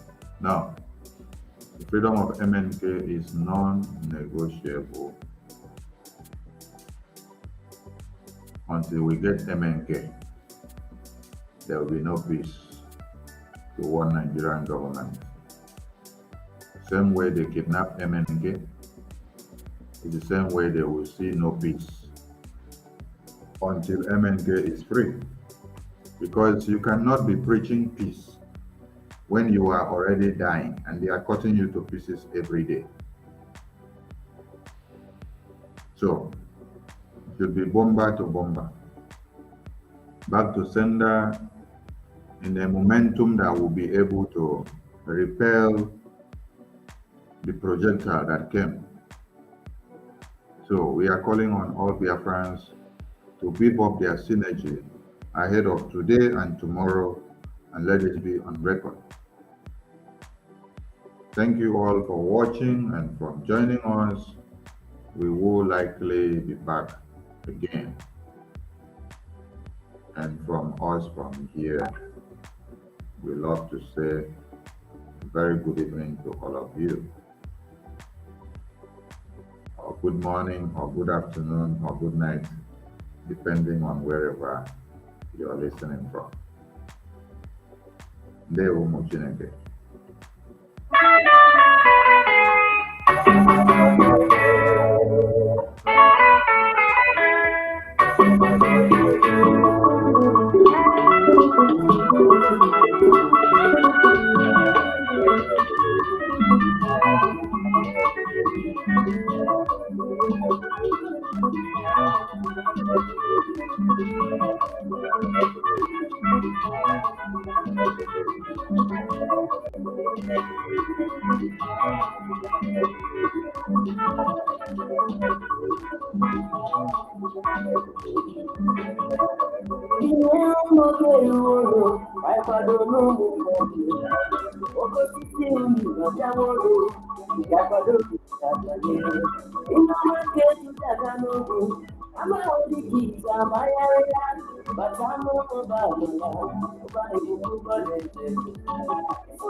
There is no traffic on air, but I'm born as I said. We're born again at Jerusalem. Oh, yes, it's so bad. I'm going to Cuba. Nothing on the canoe. What a good I leave a walk over the machine. Woman body, they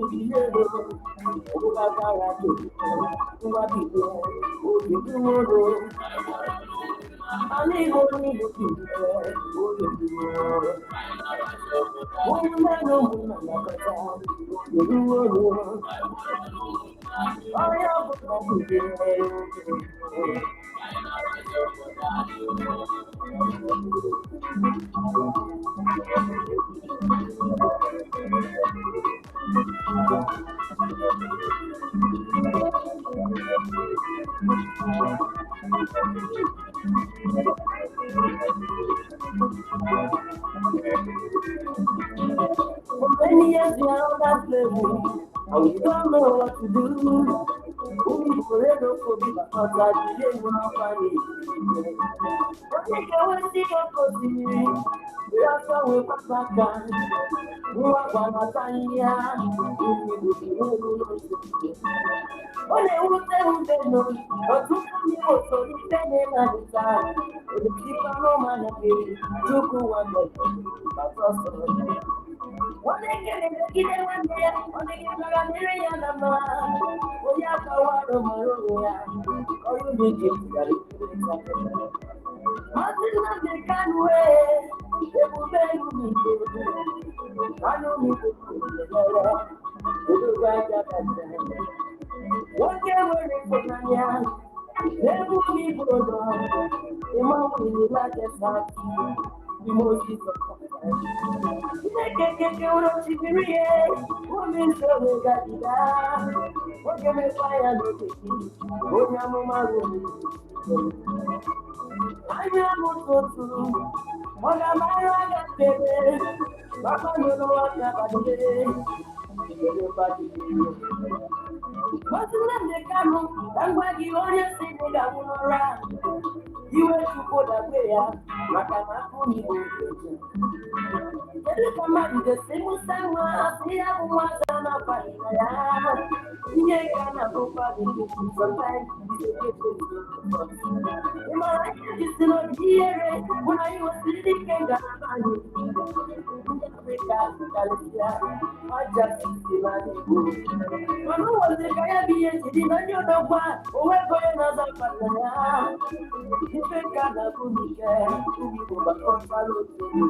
diamonds and gold and silver.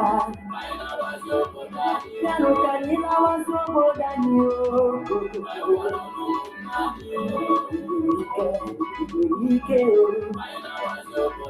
Let us come together as one with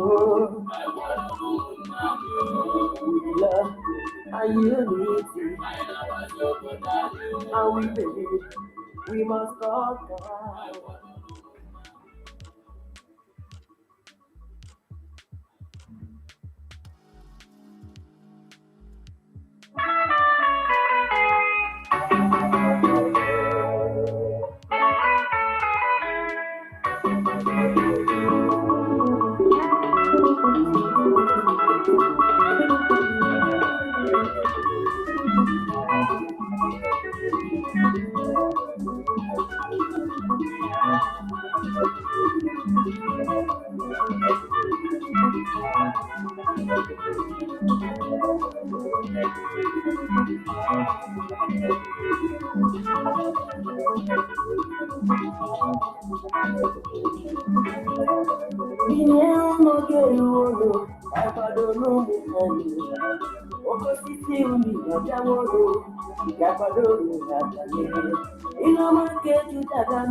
There is no traffic on air, but I'm born as I say, born again at Jerusalem. Onye bisoba onye na-akụba masị Nnamdi Kanu odogwu Igbo. Ala Igbo nwoke obodo ọma Chineke gọziri, ụmụ Igbo niile bilero ụbabara kekiro ngwagide ogeduworo. Ala Igbo niile bilere ogeduworo. Ụmụnne na ụmụnna nakọta ogeduworo. Onye ọbụla bilere ogeduworo.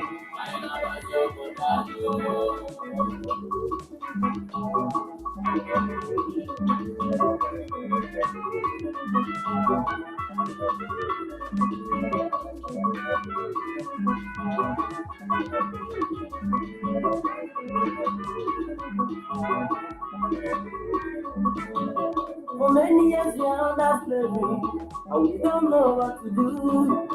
Umi boreno fobi bakata bilenu no pani. Onye kewesi okosimiri, mirasa we pabaka.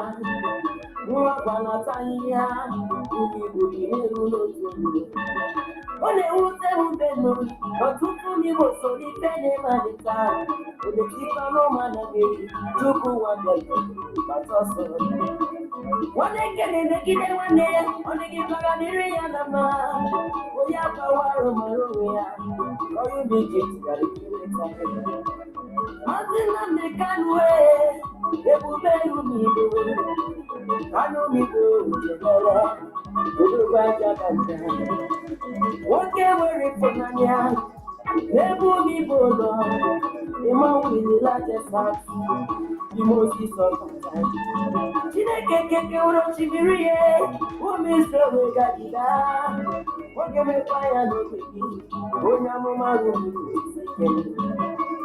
Anya mototu, moga maraga kebe, baba no waka badide, kebe badide. Masina Kanu, Kangwagi onya sinega unora. You went to put away, Makana Kumi Boja. Kedu kama the same sama asia umwazana panaya. Iye kana kupa begin sometimes disegation to us. Imaraya disino biere una you sili kengana bani. In Africa, Galicia, Ajax 69. Manu was the Kaya Bian, and you know what? Oh, we're going as a partner. If I can't put me there, to be over Contalo to you. On your corner, Babea, Money ya tutoke, kani jiri chowoji, makachi jiwa noga fialo.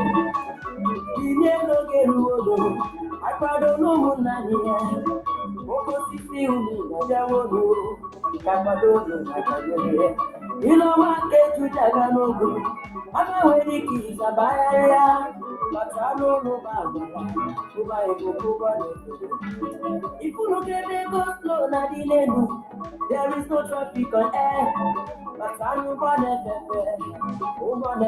Jerusalem. Oh yeah, be there. Okay, you know. Hurry, hurry, the good man. Okay, you oh, no, no, okay, you even then I'm not okay,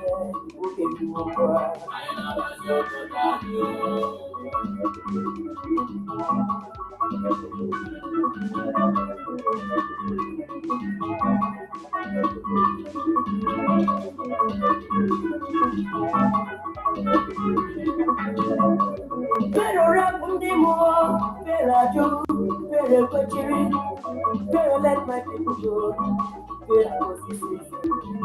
Man, I'm a lion of you that beauty way.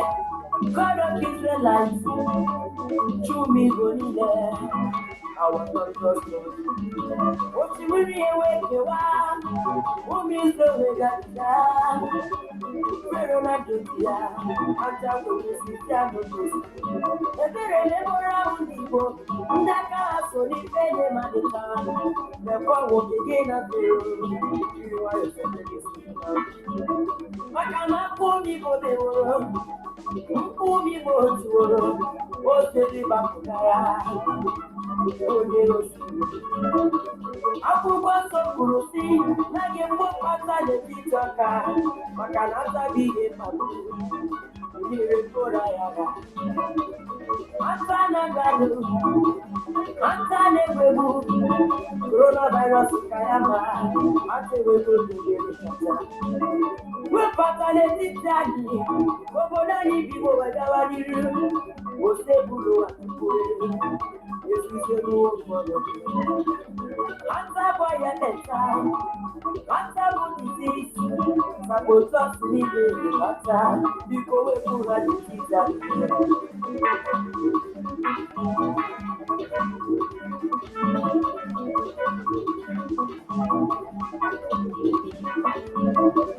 Ukwepo amasa, ufeka mudakazi, ekusigo mkora nono, kamujiri wayo, abashabe. Onye were tenoro, onye were akoluche wakapa, ukudani makalaka, anichoro kaila watu yudani. Udasona balo ya namba, omoka jamkoro kune jano, lekwani sebani, umigo, malinaka. Yakabalema, Alamana, that's the key of years, and legacy. Yafani, no more past and dollar. That's the lamb of Waganu. Alamira, diamonds are good and silver. Canina was so good than you.